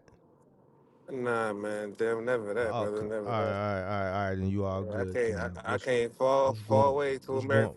from Africa to America to be hating on any other brother. Oh man, you from Africa, bro? Yes, sir. I'm West African, man. I'm Liberian. Oh, okay. What's the deal? But yeah, man. I'm cut straight to it. Um, I own a box truck company called Global Go Logistics. I bought my first truck cash from Ryder. I got on the road for a little bit. Shit, I went all the way pretty much to Mexico and back. Opened my business out in the Carolinas. I'm in North Carolina. Um, things been going smooth, and then I had a little incident when I was OTR after I dropped the load off in Florida. Um, a vehicle pretty much ran into my truck, and in Florida, it's a fucked up situation to where it's his word against my word on an insurance claim or whatever. So pretty much the cop come out and they don't write no statements on whoever was at fault. They just leave it at They just changed driver information pretty much. And long story short, man, I got this Hispanic dude, man, claiming all types of personal injury, and the fucker ran into my truck. And my insurance company pretty much didn't do no thorough investigation, so they labeled me at fault as well. And his insurance paid for his vehicle, my insurance paid for my vehicle, which they didn't thoroughly pay out, because I had to come out of pocket almost like 20 grand to get my truck out the shop through all the maintenance and headaches they caused me after the accident. But long story short, I took a 20K loss getting my truck back out the shop and on the road. I sat down probably like 3 months or some shit like that. And good thing I got a career. I went back to that and I was doing my career as while I was working with the claim and shit like that. All right, cut to the pace. Now today, this fucker got a damn $725,000 claim that he's trying to file against my insurance on some trying to sue my insurance because of the incident that happened. So he swore he had a $125,000 neck surgery, all types of crazy shit, man. I don't know how you have a fucking neck surgery and don't do no therapy, and you get all this paperwork done within a matter of 3 to 4 months. So my thing here now, man, and I'm just coming to you asking what's your advice as far as protecting my assets and shit like that. Far as that shit go, if the insurance company doesn't want to pay him out what he's asking for, can he come after my asset or some shit like that? Or if you kind of aware or familiar with that kind of field. What are you, a LLC? Nah, no sir, I'm an escort. Smart man. Shouldn't really have nothing to worry about. What you got? General liability, $1 million, right? He's suing for 750. All Yeah, is that all medical? that's all medical. Um, and what did your insurance company say? Shit. The lady, she called me. She just was pretty much picking my brain, trying to learn my character, and I just told her straight up, man, like Wait, wait, wait, wait, wait. this Your is insurance company called you, or the law firm that's representing him called you? no, the law firm sent my insurance company a settlement of the 725, and so the lady that's working on the settlement for the injury, she contacted me and let me know this was their offer letter, this what the hell they want to settle for, da da da. But she said she's going to thoroughly investigate, and she'll go from there. But she said 7 fucking 25 is a little fucking overboard. It's way too much.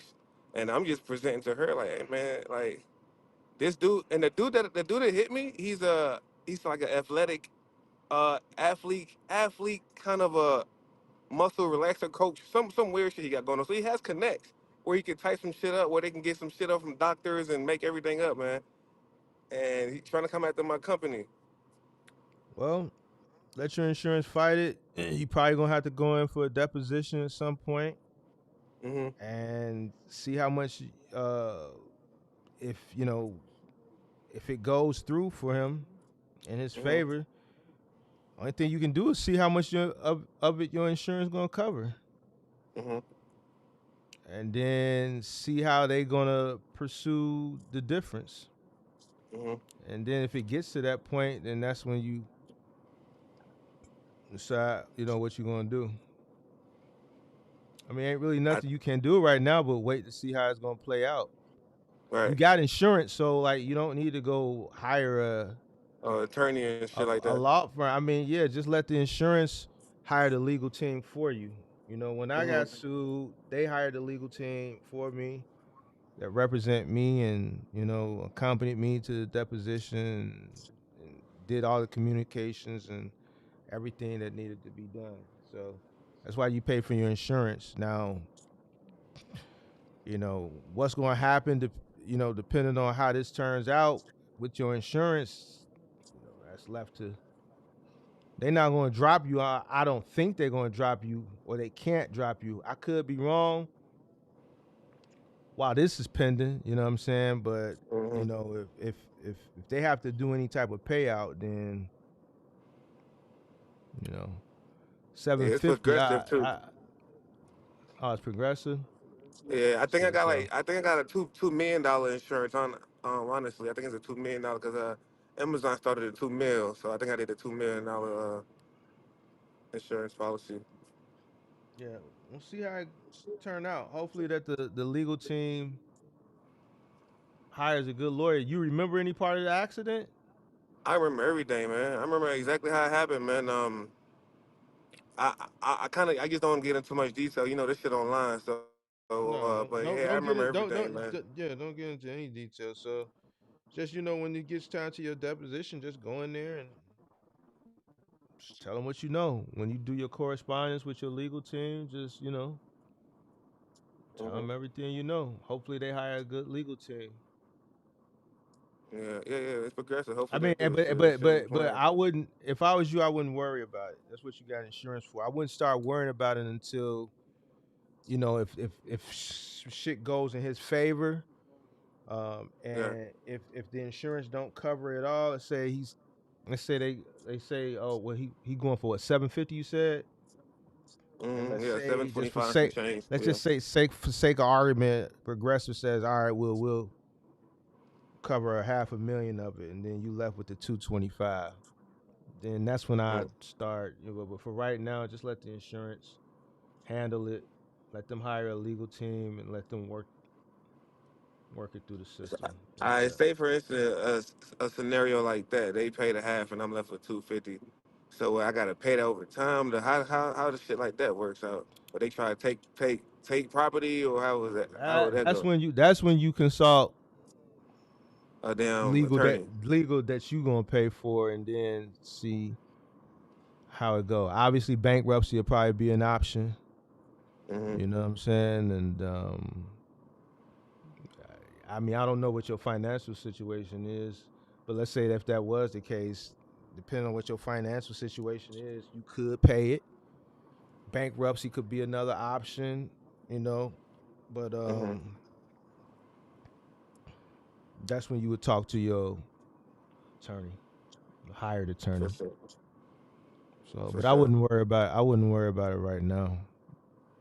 It's too soon to Okay. start worrying. But yeah, but if you're an I S corp, they suing the company. Did you see the? I saw that shit. It had my name on it. It has your individual name on it. Exactly. Why is the truck registered in your personal name, or was the truck was registered in your name, wasn't it? I mean, the truck is the company name. I bought it in my company name, and I mean, when I'm ready to Oh, register it, wait. You was driving, right? yeah, I was driving. So yeah. Well, that's why it's in your name. Okay. That's why it's in there. Yep. So yeah, you were the driver.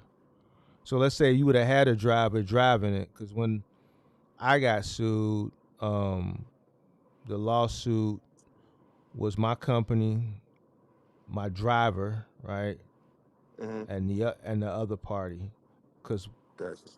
one of the helper that worked for me, he sued. So he sued my company, he sued the driver, which is his coworker, Oh shit. and then he sued the other party that was involved in the accident. Wow.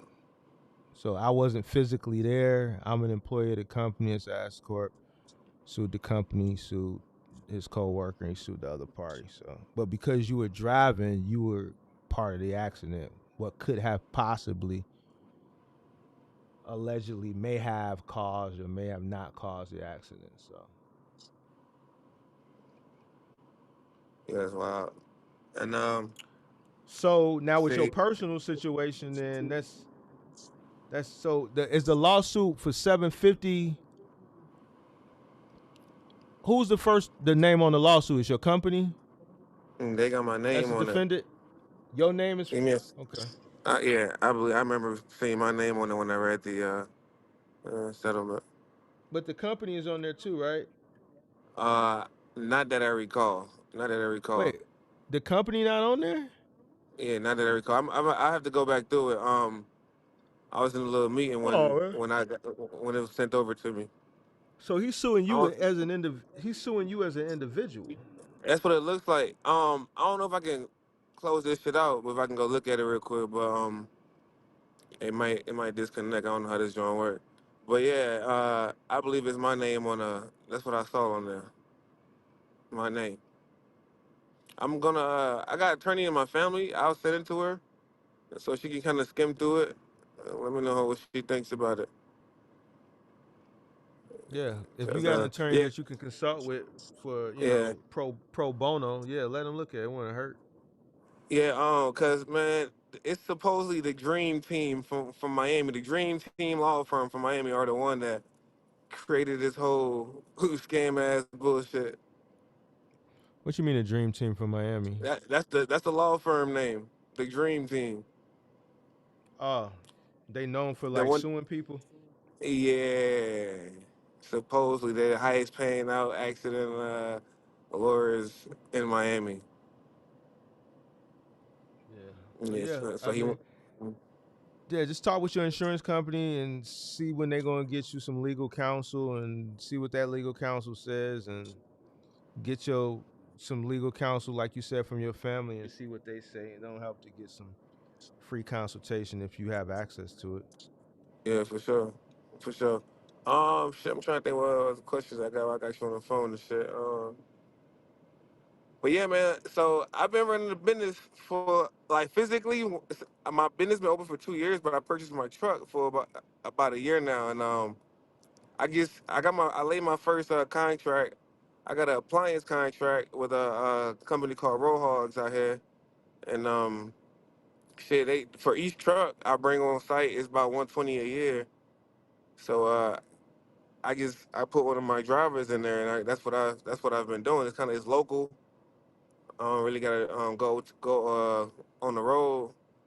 Um, Driver love is it, so I guess I'll just pretty much just start adding trucks to that um, contract there and keep on getting passive income on that load. Hopefully, I can just get some good drivers. Man, that's the thing is because it's a lot of unloading and loading. So Hmm. everybody not built for that shit because you moving appliances and shit like that. So you kind of got to be self motivated and things of that nature. That shit ain't hard, bro. It's a lot of heavy lifting, but you know,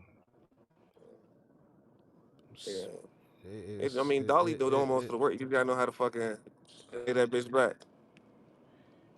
not necessarily. I was talking to somebody yesterday who doing everything with a dolly, and I think he should use shoulder straps.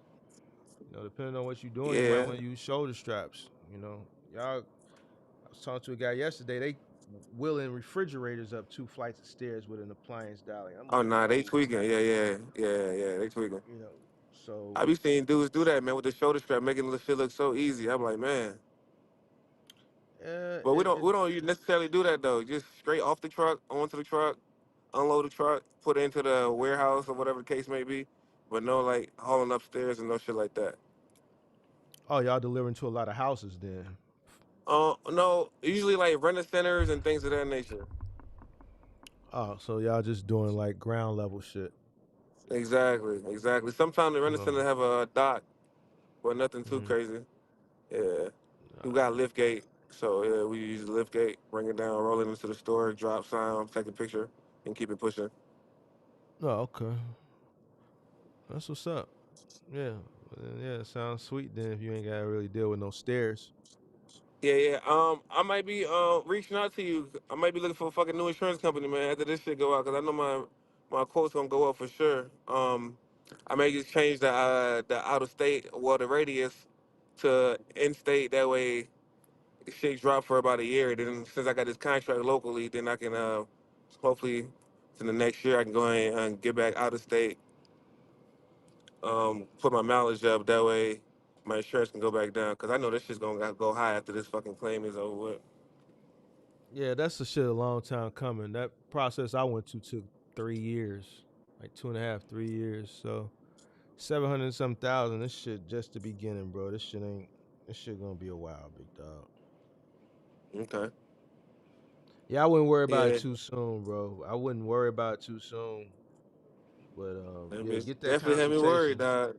No, but no, but they got your name on there, not your company, Yeah, which is man. weird. Which is weird. So you wanna inquire about that. You're right. Because from the looks of it, if it's just you and not your company, that means you being sued as an individual. Exactly. So that's more something to worry about than the company. So I would question that. That's more concerning than the company. You can just file bankruptcy if that was the case. Mm-hmm. And but you Well, as an individual, if the so company was the case, or are you talking about because now I'm an individual, it make the scenario different as far it as makes the filing scenario bankruptcy. different because he's suing you. Right. Shit, So I it can coming still after you file and damn your assets. bankruptcy. That's Yeah, weird but though. you but It's you not don't supposed to but go you like don't that. but you don't want to. That's why I don't understand why is Yeah. he not suing the company. The truck was registered to Exactly. the company. Truck To the was company. registered to the company.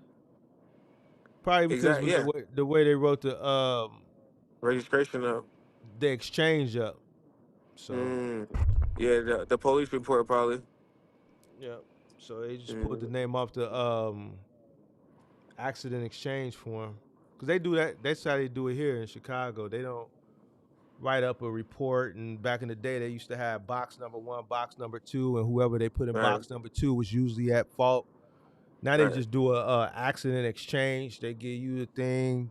You got to go to the police station, pay the fee, $5 or whatever it is. Yeah. Order it online and download it. Pay the $5. They don't do that no more. So Right. it's the same thing here. Yeah, man. For sure. Well, shit, I had to pick your brain on that, my brother. I've been checking your shit out for a little minute, man. And it's funny because every time I watch your videos, some shit I miss or live or something, and we pretty much go over it. I'm like, man, that's the shit I'm pretty much doing. So I'm on the right path.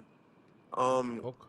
I got a lady, man, that's in the market for a couple of trucks. So if you know any good sales going on as far as box truck, I know it's the end of the year. They usually come up on some good deals. So if you know some, definitely we're gonna change. I'll shoot you a DM or whatever on Instagram, and we'll get off of here and kind of refer me to somebody if you know anybody that got good deals going on trucks for some end of the year sale. All right. Bet. For sure. Appreciate you, brother. All right, man. Be safe. You too. Yep. Yeah. All right, y'all. I'm far past my time. It is 12:30. I've been on since 7. This shit didn't even seem like it's been that long. Time flew.